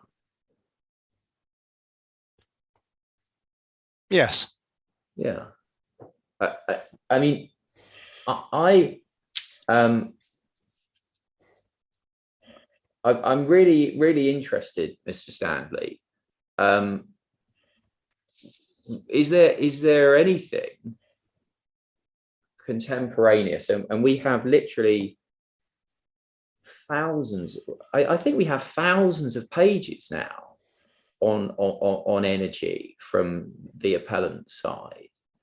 But what is it in terms of contemporaneous documents that you would like to point me to so I can understand these investigations into a communal heat network? What would you, in terms of contemporaneous documents, what do you want to point me to, please? Can you just elaborate a little on contemporaneous? What do you actually mean by contemporaneous? Well, I mean, contemporaneous means at the time. Okay, so when you wrote your proof and your rebuttal relatively recently, and you were telling you're telling us about things that had gone on in the early stages. So I want to know whether there's anything from the time you say these investigations were happening that can tell us about them. Well, any contemporaneous documents. I've been through the energy statements. Yeah, there's two main elements, isn't there, to consider, and that's electrical capacity and site constraints, and that's what we've explained in the proof. And then in response to various rebuttals, elaborated on that in further detail. So right. upon our appointment, to consider a combined application, that was the point at which we engaged with the design team in further detail to unravel their process. The first constraint that we came across was their reasoning for utilizing gas as a primary energy source. And that dovetailed with our own intrinsic investigations. So the second was to consider something that would share energy across the development.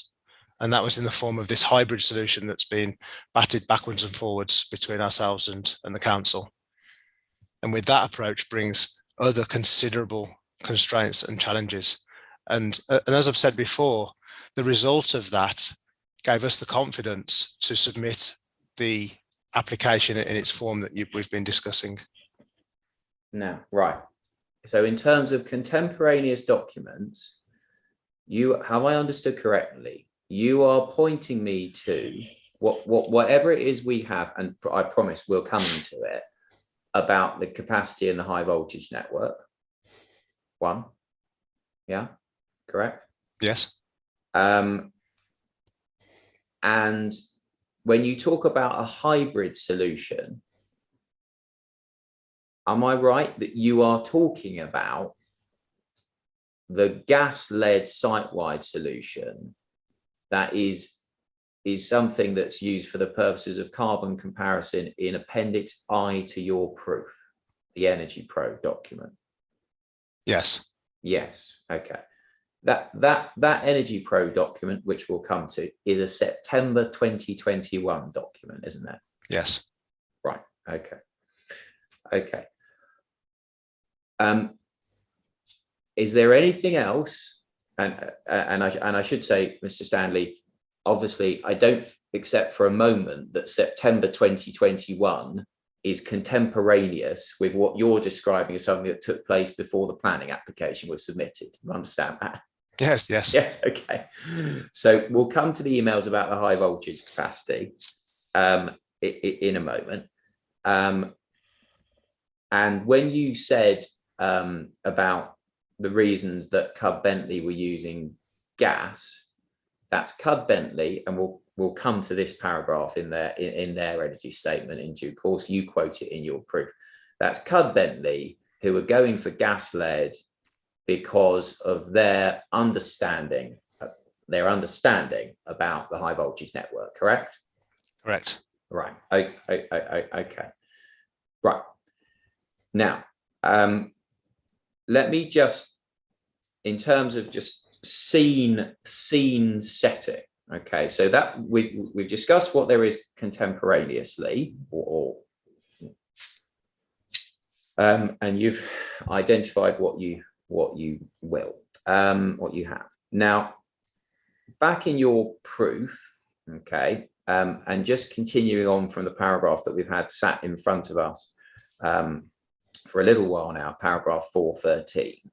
In your proof, you continue 414, based on the, I'm reading these words, based on the electrical demand constraint highlighted within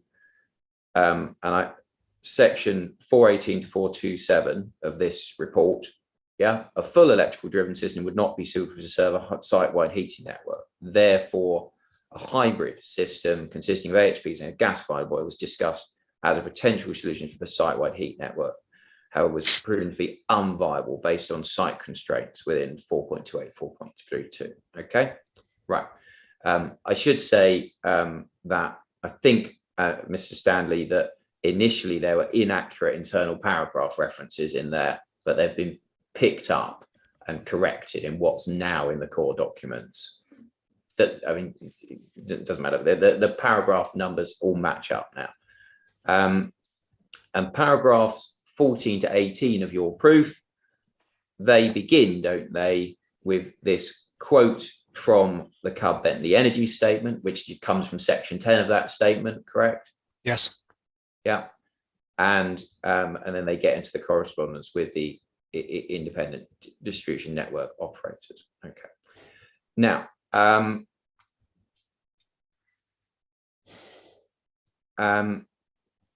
let's go to paragraph 7.3, so we can just see what your reasons are In the proof? in your proof. Yes. So because this is the paragraph that you refer back to in your rebuttal, isn't it? As giving your reasons for your conclusion here that site-wide, as I understand it, a site-wide air source heat pump ambient loop isn't the thing. Yeah.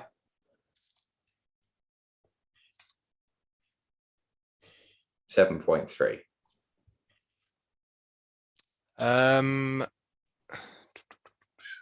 Site-wide isn't the solution. I don't think we necessarily fixate it solely on ambient loop here. This is just site-wide.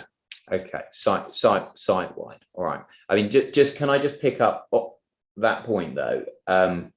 Presumably, given that you are very pleased with the ASHP site-wide ambient, the ASAP ambient loops for T2 and T3 in terms of their carbon performance, that is something that you agree needed to be explored to see if it could be done site-wide. Yes, it is. But to be clear, I'm very pleased about that approach on T2 and T3 as a holistic approach to the buildings. You can't just adopt an ambient loop air source heat pump solution in a conventional building, because the knock-on effect will bring lots of other challenges, including operational cost. The reason an ambient loop air source heat pump system is so viable in that scenario is that the other elements of the building are tailored to suit it, such as fabric performance and air tightness. But yes, is the answer to your question. Yes, I'm pleased with it, and it is a technology which I favour. Yeah, but I think what you agreed with, and this is what I was asking about, is you agree that's something that needed to be explored on a site-wide basis. If there's a site-wide approach to be considered on development, it's an all-electric solution with air source heat pumps or a hybrid. Those are in fact the only two solutions really that we had to consider. Yes, but okay, yeah, but both needed to be explored, all electric or a hybrid on a site-wide basis, correct?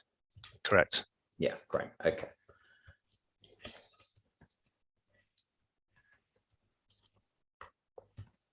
Right. Okay. And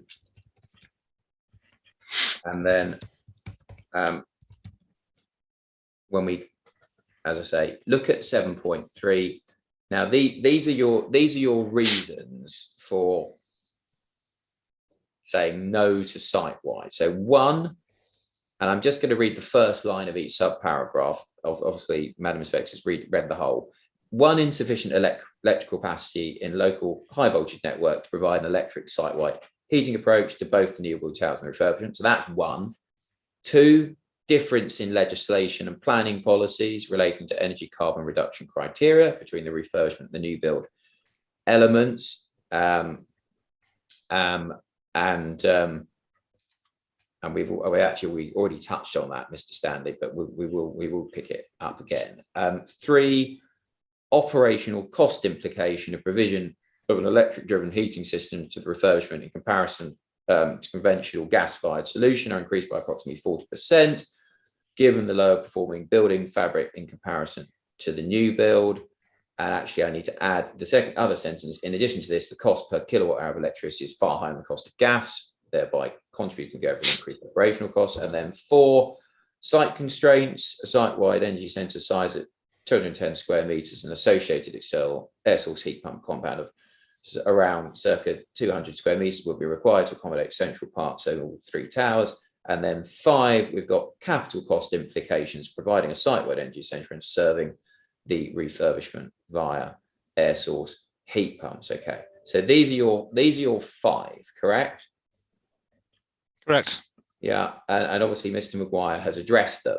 Now, there were also, though, what I'm going to refer to as some technical arguments raised, including, I think, possibly some new ones in your rebuttal. Now, in terms of the technical arguments, the first one of those, of course, is what Cud-Bentley put in their energy statement at the paragraph that you have quoted in your proof. But let's just turn it up to make sure we're clear about it in the submission energy statement. So CD 122, electronic page 81 is the section 10, and down towards the bottom of the big paragraph, we see, don't we, that a limited heating output is a reason, not the first reason, of course, but it's given as a reason against air source heat pumps for heating in Tolworth Tower, correct?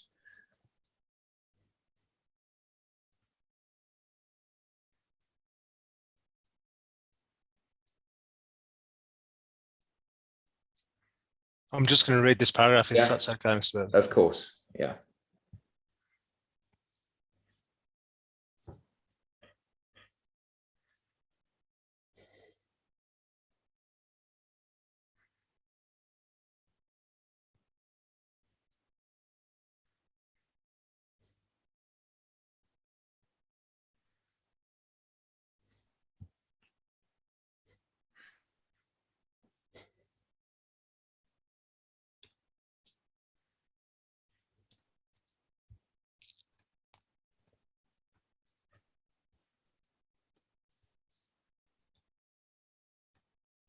Okay. Yes. Yeah. So I've we've read it, got we've got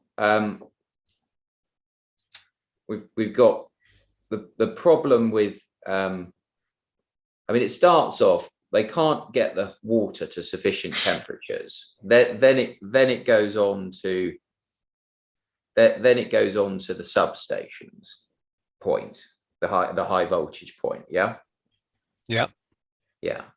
So and then it comes back. In fact, I misspoke, because it starts off with the hot water problem. Then it goes on to the high voltage issue. And then it comes back again to limited heating output. Okay. But this was what they were raising, Cud-Bentley, as the first reason for using gas boilers rather than air source heat pumps is ASHP will be unable to heat water to sufficient temperatures. Yeah, that's what it says. That's what it says. Okay. Now, that, am I right that technical objection, given that it's accepted, actually you can work on 55 degrees, that is no longer raised as a technical objection to air source heat pumps? Is that right or wrong? It's correct, yes. Not in the sense of an ambient loop, but certainly in the sense of an air source heat pump, whether it be contributing or alone. But yes. Right. So that's no longer raised. Okay. Now, I mean,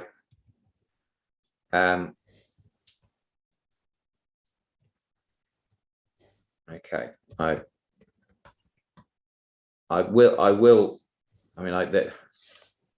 will probably need to bottom that out, but at the moment, all I'm doing is I'm identifying the objections and seeing which of them remain. Now, in your rebuttal at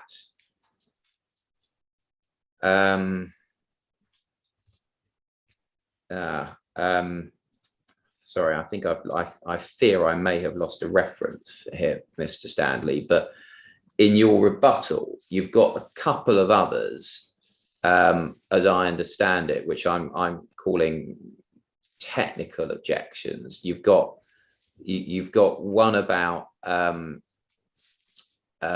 there being you've got one about there being a kind of balancing point, I think. Correct? You're going to have to refer me to the section of the rebuttal. A balancing point. Electronic page 25. you're talking about, you're saying, well, if you have an imbalanced site-wide ambient loop network because of a higher load in the Tolworth tower, that's what I mean about the balancing point. Okay. What we're suggesting there is that an ambient loop system is not compatible with a more conventional air source heat pump or hybrid or gas-fired approach. No, hold on. Electronic page 25. At the moment, I'm just simply trying to identify the objections you've raised and see the words. I'm just going to open it electronically because I've only got a hard copy of that, so I need to get the electric page. So which is the core document page? It's page 23 in your rebuttal. Page 23. Okay. And the quote that I'm focusing on here is that you're raising, as I understand it, you're raising an objection to a site-wide ambient loop network, that it would be imbalanced and quotes resulting in inefficiencies within the system, which you're saying is because there'd be a higher load, I think, for the Tolworth tower. There would be a high load in the Tolworth tower, yes. Yeah, but I'm just trying to identify your objections. So this is what I'm calling the imbalance objection. Okay.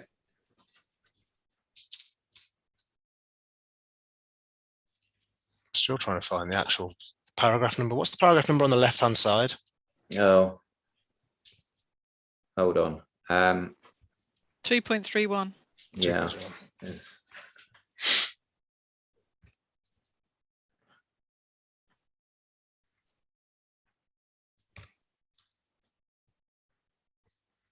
Yes. Okay. Yeah. Yes.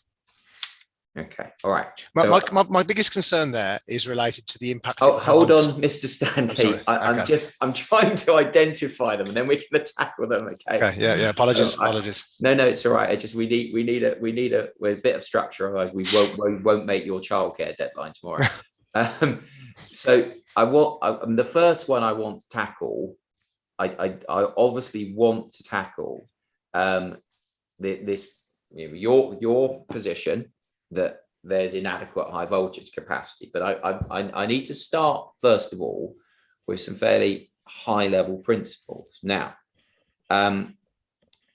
first is this: in order to know, and I just want to put this in the most basic terms, in order to know the electricity or any primary fuel requirement, okay, for a scheme, for its heating, one needs to have assessed that scheme's thermal demand, correct? Yes. Yeah. Okay. We need, if we're going to be technical about it, we need a thermal demand assessment. A peak demand assessment, yes. Okay. Yeah. Now, we have before us at this inquiry no thermal demand assessment for any solution, including but not limited to a site-wide ambient loop, have we? No, we don't. Thank you. As you know, and I will come on to this, although probably tomorrow, to be honest, but what Mr. Maguire had to do, based on what was actually available, is pick apart your client's carbon assessment that's Appendix I to your proof in order to understand what was being said about thermal demand, correct? Correct. Yeah, okay.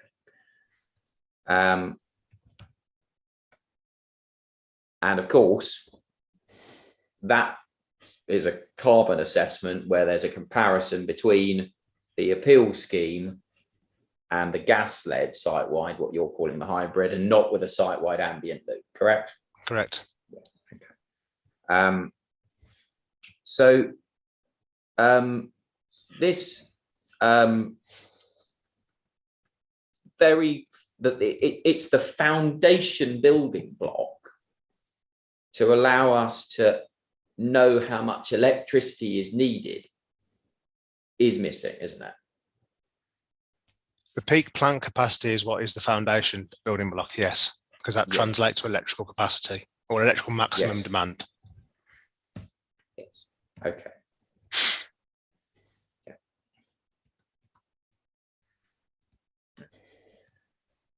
Now, of course, had we thermal demand assessments, had we a thermal demand assessment for a site-wide ambient loop, then we could use that to assess the electrical demand of a site-wide ambient loop, couldn't we? Yes. Yeah. But we haven't, so we can't, can we? You don't have a specific maximum plant capacity for an ambient loop, but you have a thermal demand for the entire development, and that forms part of the hybrid carbon comparison analysis. I tried to explain that earlier, but I guess it was delving into too much detail. It was the point at which you stopped my evidence.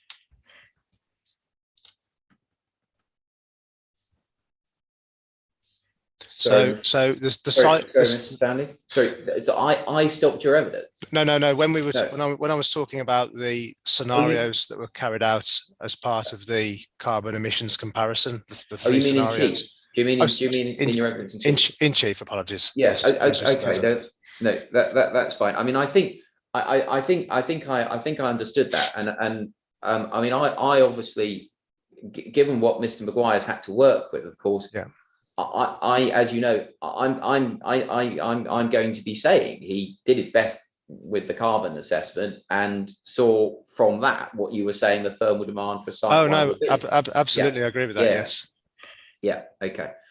But I come back to this point that we don't have. We don't have a thermal demand assessment of a site-wide ambient loop. We don't have that. No dispute about that. No dispute about that. But you don't have something that is titled site-wide ambient loop thermal demand calculation. No, you do not have that.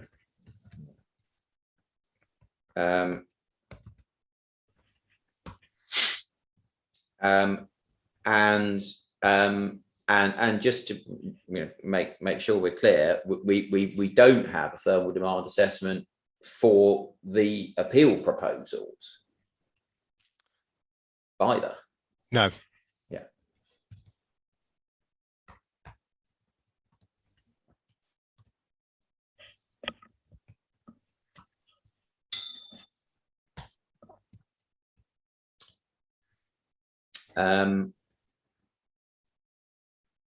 But what has been done in the electrical demand assessments that you have provided with your supplementary evidence is there are electrical demand assessments that are based on air source heat pumps, and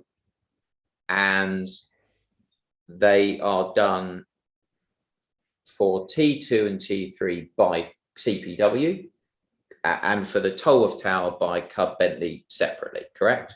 Correct. Yeah. And the Tolworth Tower one done by Cub Bentley is really recent, isn't it? It's a 7th of October document. Yes, it is. Yeah. Okay.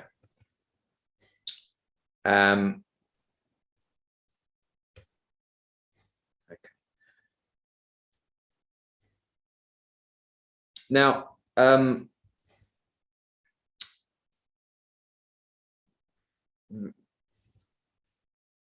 and clearly that there is no electrical demand assessment of a site-wide air source heat pump ambient loop. That has not been produced, has it? No.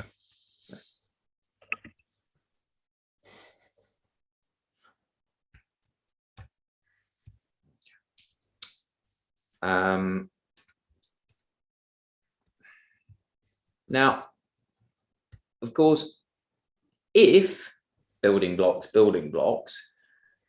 if there had been an electrical demand assessment for a site-wide air source heat pump ambient loop that told us this will be the electrical demand for that, then imaginary world where one has that, then one would then approach UK power networks, either directly to UKPN or via an IDNO to UKPN, and request the necessary electricity supply, wouldn't you? That sequence of events, yeah, I agree with that. Yeah. Okay. And I mean, it is actually it's a fairly simple, going to UK power networks. If you've got to your electrical demand, it's a fairly simple thing, isn't it? You make your application, and they either say we've got that capacity, or they say, well, we haven't, but this is how you can get it, and this is what it will cost you. Correct? If that's the strategy that you are pursuing, then yes. Well,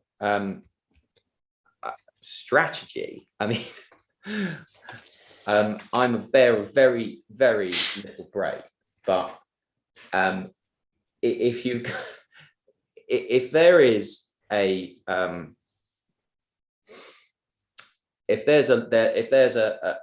option to be considered, and you agree site-wide ambient loop is an option certainly that needs to be explored, then you go through the building blocks, you get to the electrical demand, and you say to UK Power, can you do this? Don't you? Yes. Yeah. But that has not been done, has it? No. No. Okay.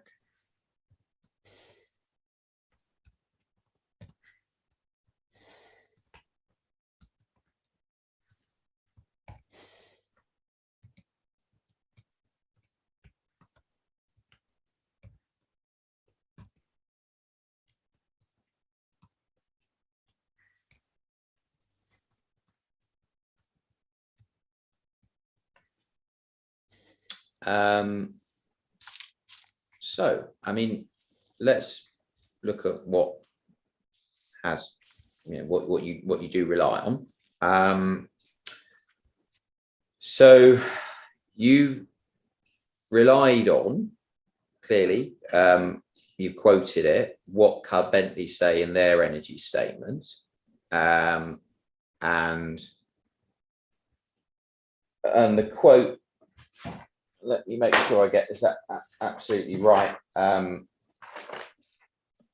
So you've set it out in your paragraph 419, and we know it's coming from section 10 of the Cub Bentley energy statement. We know that they've given their first complaint about not being able to heat water temperature that is in fact no longer a valid one. But then they say, and you've set it out, plus the 4 electrical substations currently at the development site are heavily loaded by the proposed strategy. Therefore, if AHSP were adopted to replace the current gas boiler heating strategy, a 5th electrical substation would be required to be installed on development site. However, the 11,000 volts, so that's the high voltage UK power network's ring circuit currently feeding the substations is understood to be at capacity in the area. Therefore, to install a 5th substation, extensive work would be required on the UK power network, including long excavation along roads in the Tolworth area, the local disruption and cost involved In the works, install a new substation would be prohibitive, and from an environmental point of view, the quantity of carbon required in producing the cabling, transformers, and excavation works necessary to replace existing gas supply would be significant. So you rely on that, and you rely on, as you tell us down the page, correspondence with IDNOs. Yeah. Yeah. Yeah. Okay. Now, obviously, what I want to do with you, Mr. Stanley, is look to see whether this is substantiated. So that's why I need to ask you the questions about it. I understand. Nothing has been produced that I can see to explain or evidence Cud Bentley's, and the words they use is understanding. Okay. I've seen, unless I've missed something, I cannot see any document Cud Bentley to UK Power, an IDNO, or anything like that. Have I missed something? You have no further correspondence or quotations from Cud Bentley that form part of this inquiry, no. Okay. I think all you do have is the quotation for the substation itself. Yeah. There is obviously this word understanding is not it's not a definitive word, is it? It is not. No. No.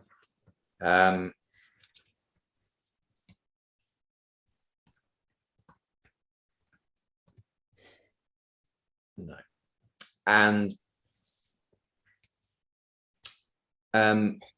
the emails that you rely upon. Now, what you do is you append 2 emails to your proof at Appendix C, and then in your supplementary evidence, you produce a much longer Appendix B, which also has those 2 emails, correct? Yes. Yeah. And I've obviously got to look at Appendix B rather than C, not least because they were very difficult to see in Appendix C, and they're still a little bit difficult. But Appendix B, they're nice and clear. So CD 920, please, your supplementary evidence, and Appendix B. Now, what I'm going to do, Mr. Stanley, with you is just go through these chronologically best I can. They're not in, I warn you, they're not in chronological order. Nor I note, and this is right, isn't it? Nor do we have anywhere near the full email chains each time. We've got edited. Yes, that's right. Basically. Yes, yeah. yes. So electronic page 22 seems to be where the story starts. Can I just open that on Yes. electronically, because yes, please open it electronically. So which electronic page 22, please. Which core document is it again? Oh, sorry, CD 920 should be 920. Yeah. Yeah. Electronic page 22. Okay. Okay. So you see, there's something there's something from UK Power Solutions. Yes. So that of course we must remember that's not UK Power Networks. That's one of these independent IDNOs. Yeah.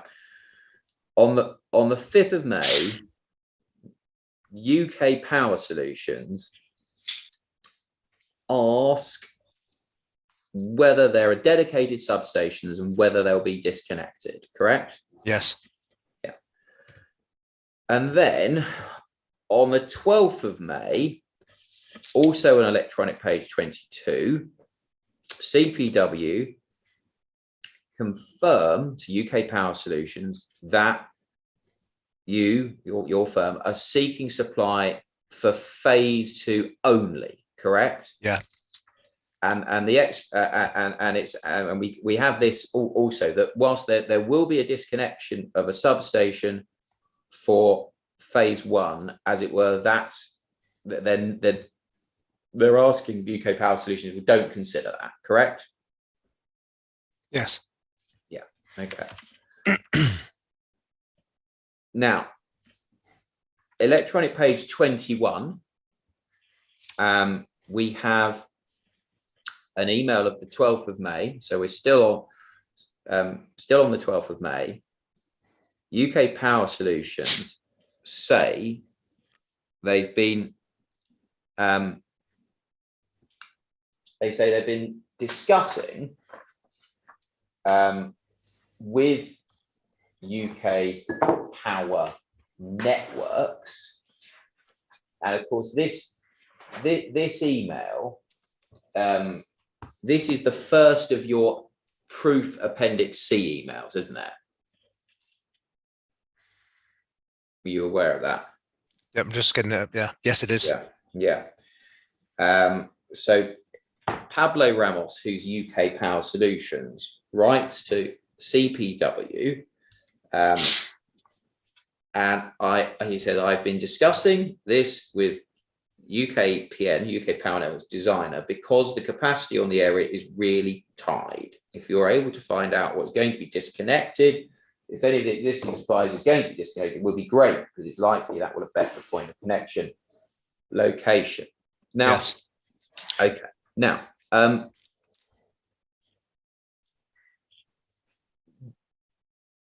tied is not a technical term, is it? Before we just go on to this, and you mentioned the fact that this is phase two only. At this point in time, phase one had reserved the capacity for their building.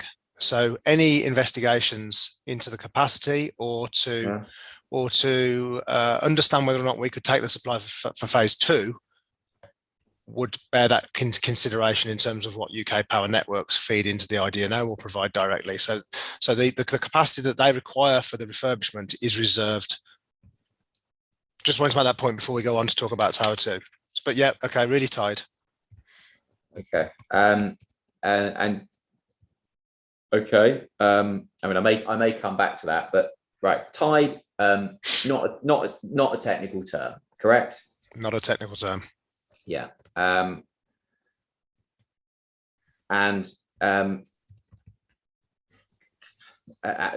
Consequently, not something that has any recognized meaning in this area. It doesn't give us the exact capacity that's available now. I mean, it's fairly obvious what it means, but it doesn't give you any technical substance in terms of what exactly the capacity is in the area now. It just says that it's, well, to me, that says that it's approaching or at capacity. But it says it's really tied. It says it's really tied. Yeah, yes. Exactly. Yes. And it doesn't read whatever else might be said about this. This first sentence, I have been discussing this with UKPN designer because we see the capacity on the area is really tight. So Mr. Ramos, he's not saying UKPN designer says the capacity is really tight. Do you see what I mean? He's saying Mr. Ramos, has been discussing with the UKPN designer because the capacity is really tight, rather than UKPN designer says the capacity is really tight. Do you see the difference? I see the difference. Yeah, there's nothing definitive in this email. Yeah. Okay.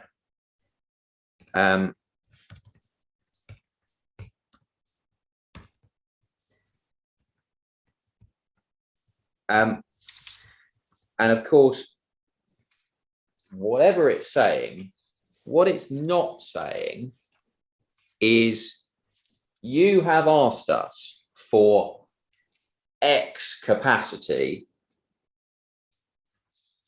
You can't have that. We can only give you Y capacity, is it? That's what it's saying. Yeah. Yeah. There's no capacity. There's no demand mentioned on that email. Yeah.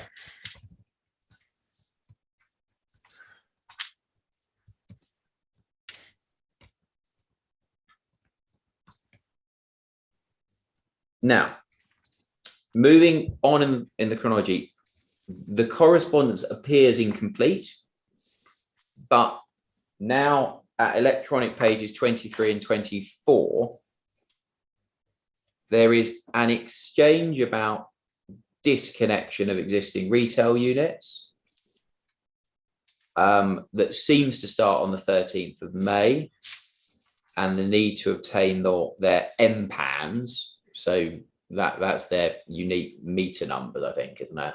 That's correct. And obviously we're talking about the units on the Tolworth Brewery that would be demolished under the scheme. My understanding of what's going on here. Is that right? That's correct, yes. Yeah. Okay. Yeah.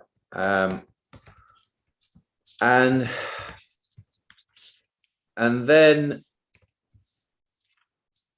in the chronology, we now go to electronic page 29. And there's an email of the 12th of June, 2020 from UK Power Solutions. You see that? Where UK Power Solutions are saying the demand would be 1393 kVA. Yeah.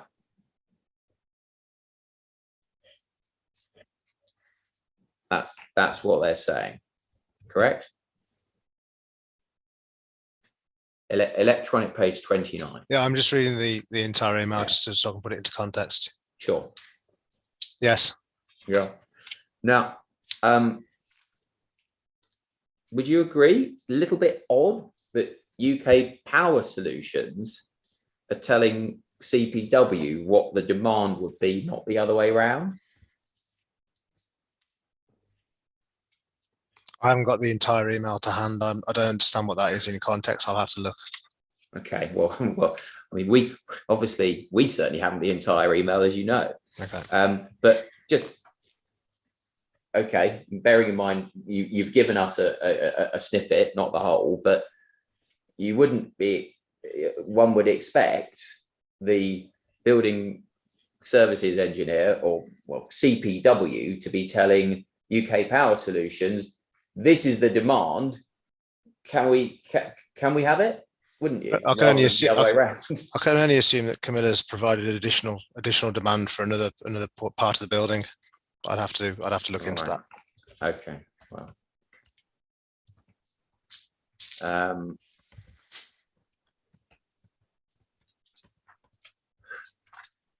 Okay. So.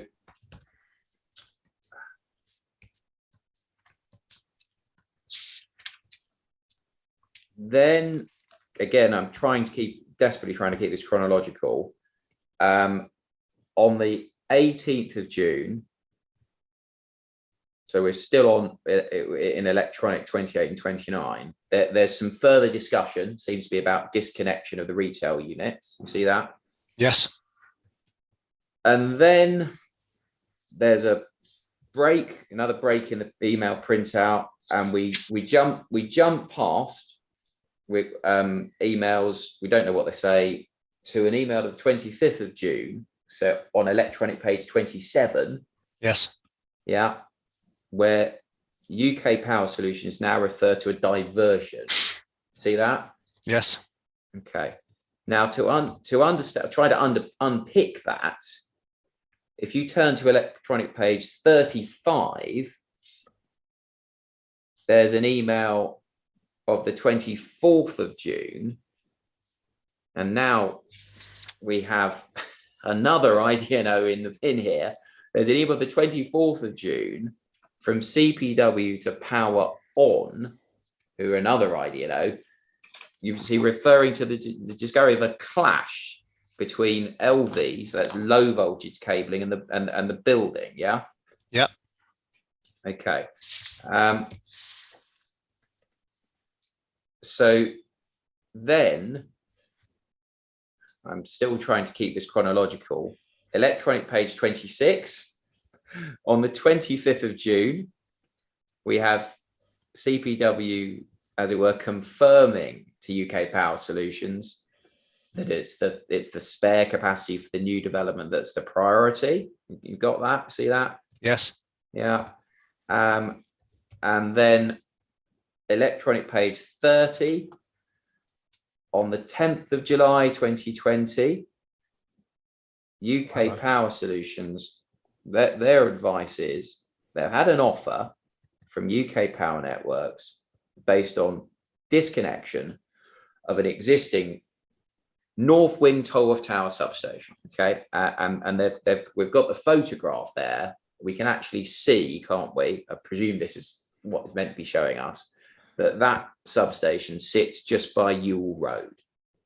Apologies, I've just lost the core document. It's closed on my computer. I'm going to have to reopen it again. I do apologise. It's closed, Mr. Stanley, because it couldn't stand the going back and forth trying to put Well, things in. that may be the case of my sausage fingers.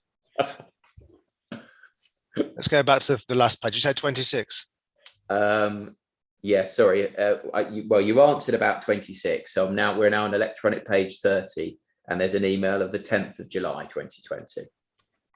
Okay, I'm on page 30. Brilliant. So we've got UK Power Solutions here saying they've had an offer from UK Power Networks. Yes. And it's based on, you see, disconnection of the existing North Wing Tolworth Tower substation. And we can see it, can't we, on the photograph? It's just by the Ewell Road. Yes. Yeah. But we've got also these words: if we cannot confirm the disconnection, UK Power Networks will have to revise the point of connection offer. Yeah, see those? Yes. Okay. Then electronic page 32, we're now up to the 12th of August. We've now got, and this, Mr. Stanley, you may know, or I can tell you that this is the second email in your proof appendix C. You see it? Yeah, I've got it. Yeah. UK Power Solutions are saying UK Power Networks had confirmed that disconnection of the existing substation would be required. Now, there is no explanation given, is there, for why disconnection would be required?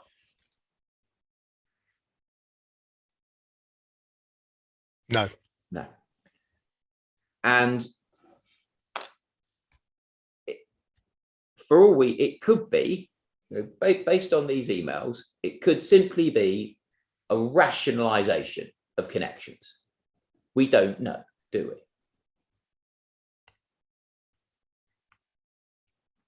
It could be. Could be. Yeah. I mean, and again, we don't know. I'll need to consult my electrical team. All that I'm aware of is the disconnection of the existing service is not that substation.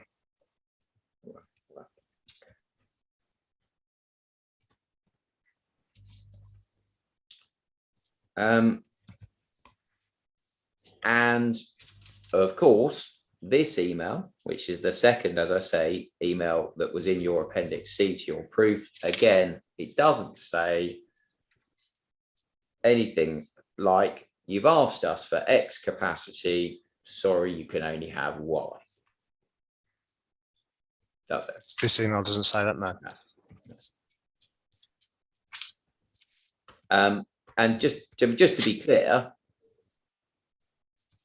I've been through all of these emails. None of the emails say anything like that. None of them say UK Power Networks say, well, you wanted this, but you can only have that. Do they? No, the quotations suggest what we've asked for, and they suggest what's needed to give it us. It doesn't say anything about maximum capacity. Yeah. It clearly states what we've asked for in their quotation, and it clearly says what's required in order to do so. Now, your point on the disconnection of this existing substation, I would have to refer back to, but it's quite clear that services need to be disconnected in order to give us that supply. Yeah, but look, the thing is, Mr. Stanley, you're giving your evidence now, and don't forget, this is what we're looking at here is your supplemental evidence that came in the day before the inquiry. So you've had your chance. Yeah, I accept that. You understand that? Yeah, I do, yeah. And we've agreed that we don't even have anything from UKPN or anyone on their behalf saying this is why you need to disconnect the substation.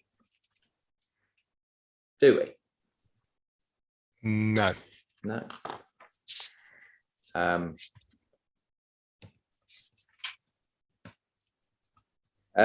Now, in parallel, I've already noted that there's an email, a power on line of correspondence going on.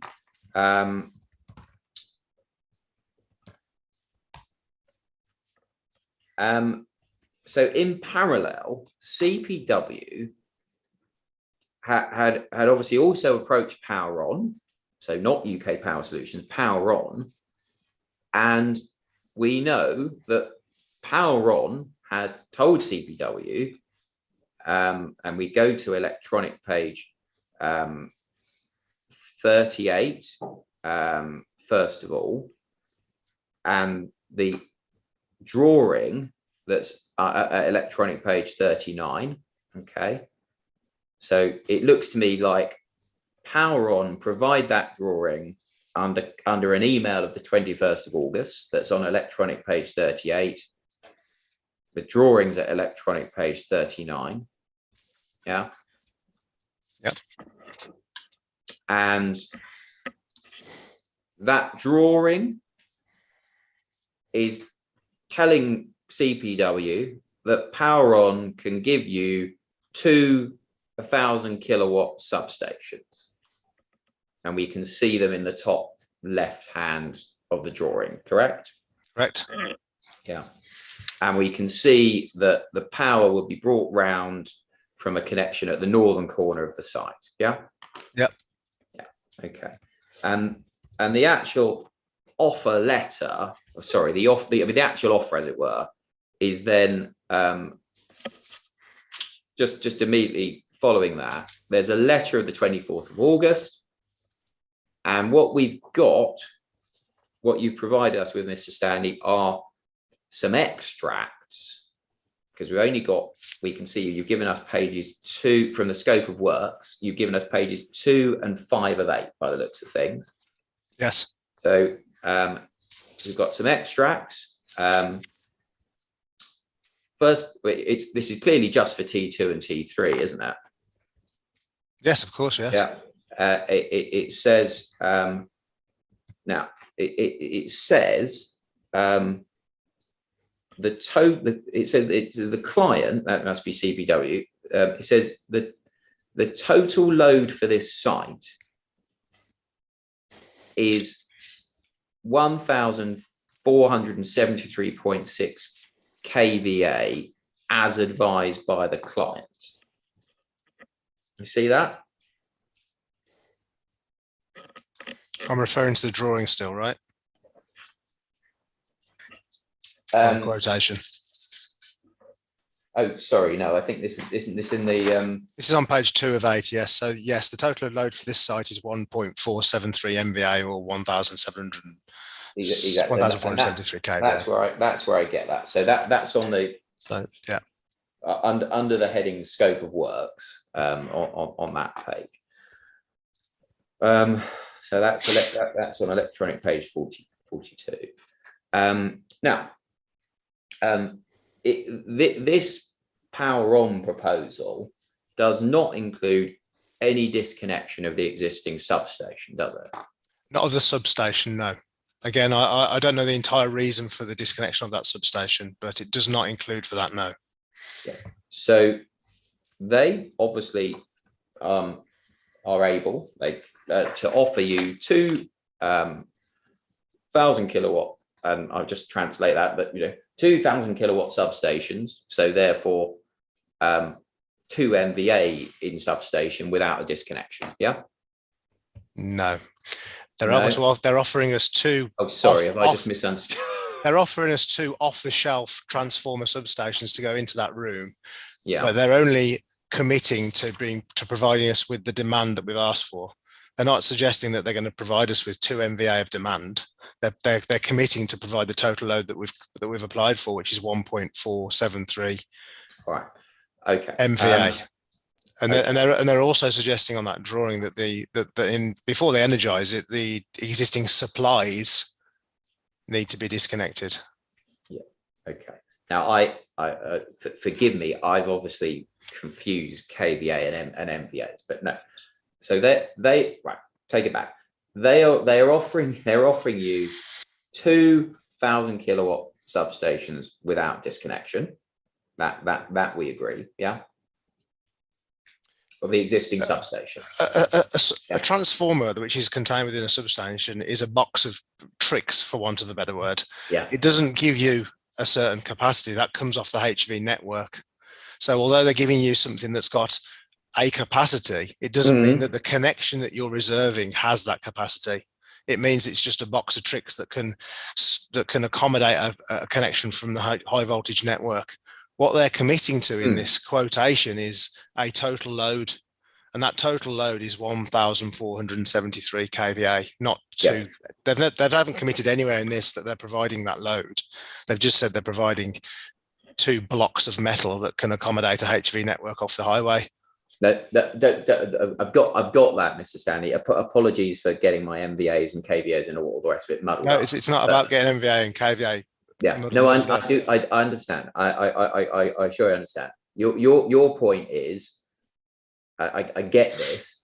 They're giving us 2 substations that could, if there were the electricity in the high voltage network, they could give us 2 MVA capacity. Yeah. But Power aren't saying they are giving us 2 MVA capacity.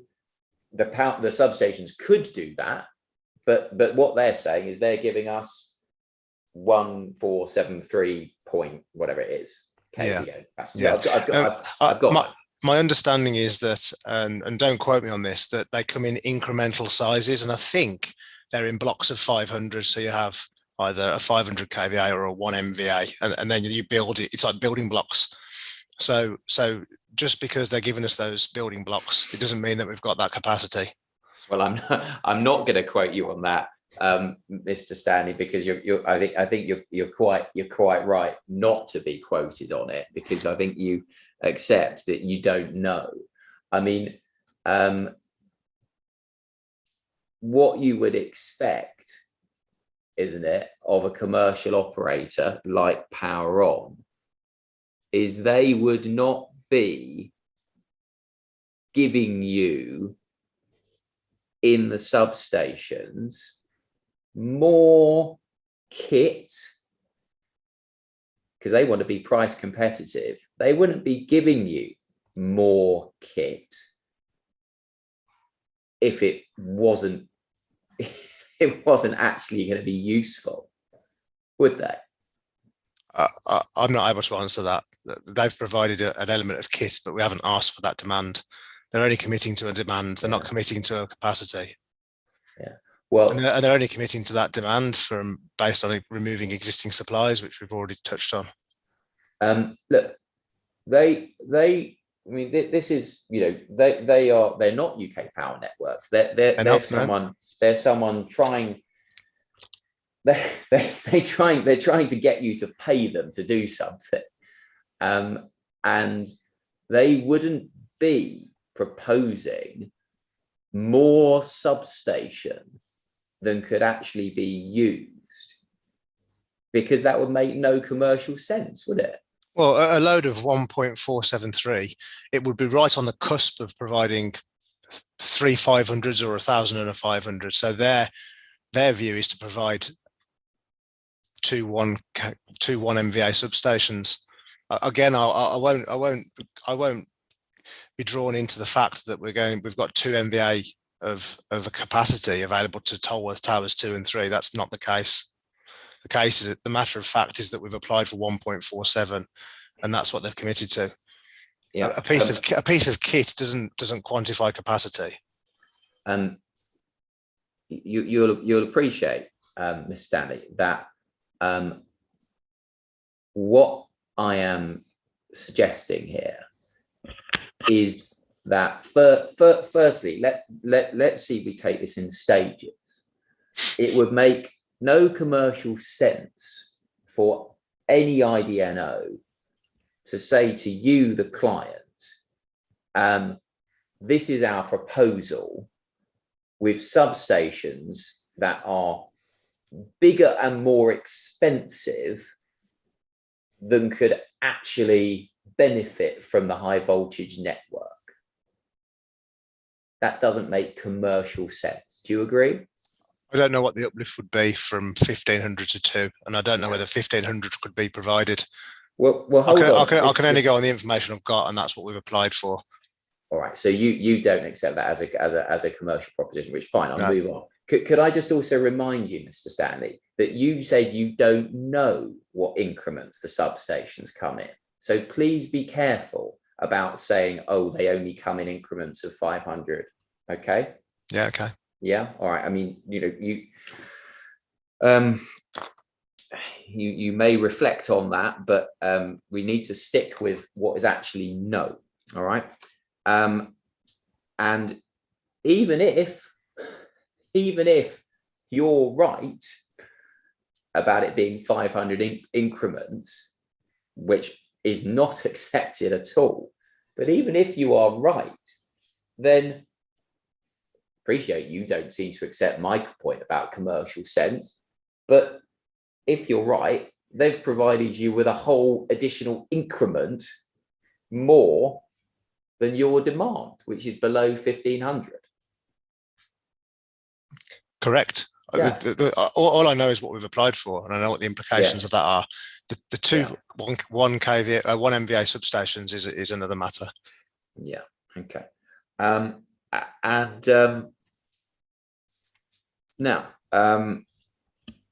if we put this into a context, and I should say, obviously, it's not lost on me that what they're saying about the load, i.e. the demand, 1473, is a completely different figure from the one that UK Power Solutions said was the demand, which we looked at earlier, which was a 1,300 odd, wasn't it? Yeah. Or to 1,400, yeah.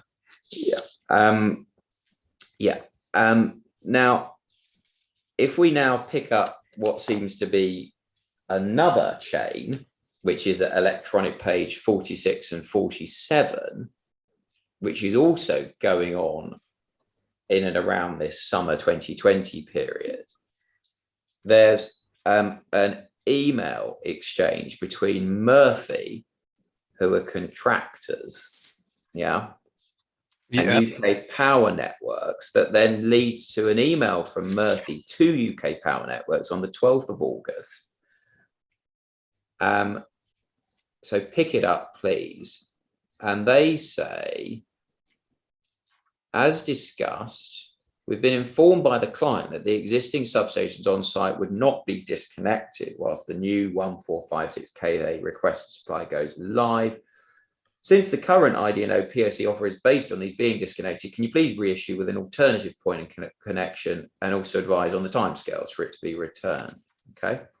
Now, there is no, and I should say the offer from UKPM, which is a July offer, is then a bit further on. Electronic pages 47 to 50. You see that? Yep. Firstly, there's no further quotation from UK Power Networks that updates that offer. Is there? No. No. And then when we go to the drawing at electronic page 50, and please, give it a good look, but there's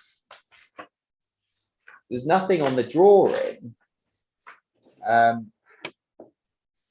that says that, it doesn't say the existing substation needs to be disconnected, does it? It doesn't say it needs to be. It's suggesting they won't make the final connection until it is. Yeah. And then at electronic page 51 and 52, there's an email the 18th of August. You see that? And this is from CPW to Murphy's. And that seems to be CPW passing Murphy's the information that you have regarding the existing substation, whatever that information is, which doesn't seem that much, but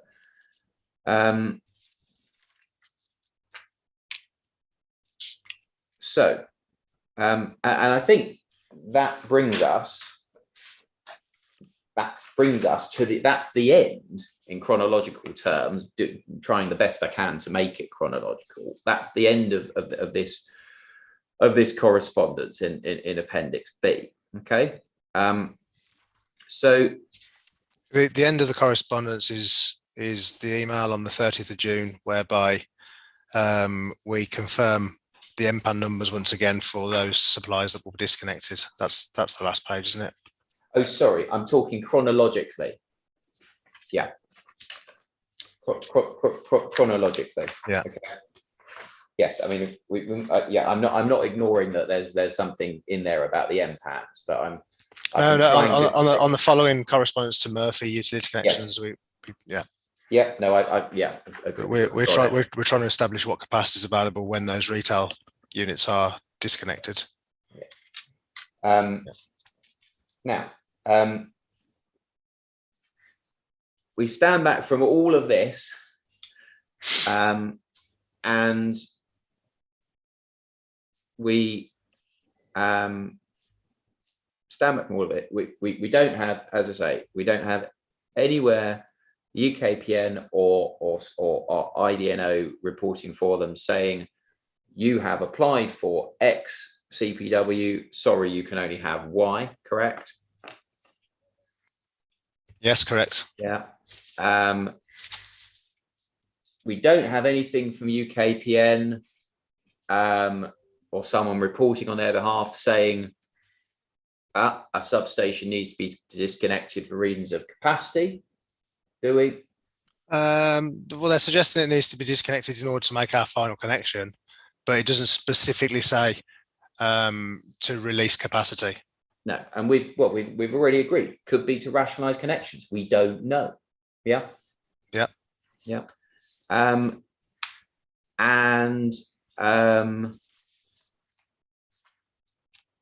We don't have anything in here that tells us what in capacity terms the Tolworth Tower already has or what it needs. Don't have that, do we? What it needs? We know what it needs. We know what it needs. But the Tolworth Tower. We've got lots about what CPW are saying. Although there are different figures, T2 and T3 need. We don't have anything about T1, as it were. Have I missed it? Couldn't see it.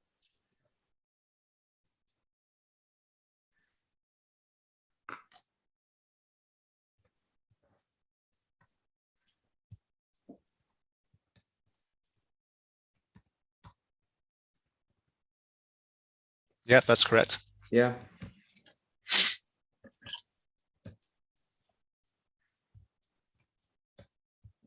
I guess what we do have is the quotation from UK Power Networks on Tower 1, confirming what they're providing them with, which I guess is what they need. Okay.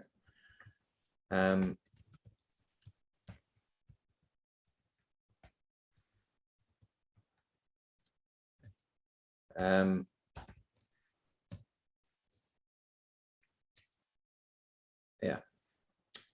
Okay, but I mean, when we stand back from it all and we ask ourselves, ultimately, have UK Power Networks been asked? Have they been asked whether they can provide the electrical capacity for a site-wide ambient loop here. The answer is we simply don't know based on any of this, because it's just not covered. We have not requested a quote for an ambient loop system site-wide, no. And look, it is not really for me or the council to wonder why, as it were. But can I just check one point with you? As I understand it, in terms of the Tolworth Tower, Cud Bentley have got to what's called REBA stage 4 on that, correct? Correct. So that means that they've worked the design up all the way to being they are ready to go out to tender. Correct. Yeah. And obviously that means that there are sunk costs in that design that there aren't in the earlier REBA stages, correct? Just define sunk costs. Well, the costs have been expended getting to REBA stage 4. Oh, of course, including that of reserving the power supply. Yes, a significant amount of cost. Yes. Yeah. Okay. Okay. All right. Fine. Well, it's 17:35. That is a natural break. Thank you very much, Mr. Stanley. I'm not finished my questions. I didn't think I would be, but we are making decent progress, and I do think that we are on track. Certainly to finish your cross-examination in an hour and a half, which I would hope would then give my learned friend the time that he needs for re-examination, and then you can be away for your childcare. But I'll discuss that with my learned friend in further detail offline. Thank you. If that's acceptable, madam. Thank you. Thank you, Mr. Stanley. Just a reminder, again, that obviously you're still in cross-examination, so you can't discuss the case with anybody at all. Mr. Linus, I know you're going to be discussing with Mr. Burton the timings, but is what Mr. Burton says, is half an hour going to be sufficient in terms of re-examination, or is that going to be a bit challenging? I think it should be sufficient, ma'am, at this stage. Okay, thank you. Obviously, you can discuss that further with Mr. Burton. Yes, obviously, it depends on what happens tomorrow morning as well. Obviously, in the next, yes, in the tomorrow's hour and a half, yes. Yeah, I accept that. Okay, well, thank you very much. And I will adjourn for now, and I will resume again at 9:30 tomorrow morning. So thank you. Thank you. Thank you.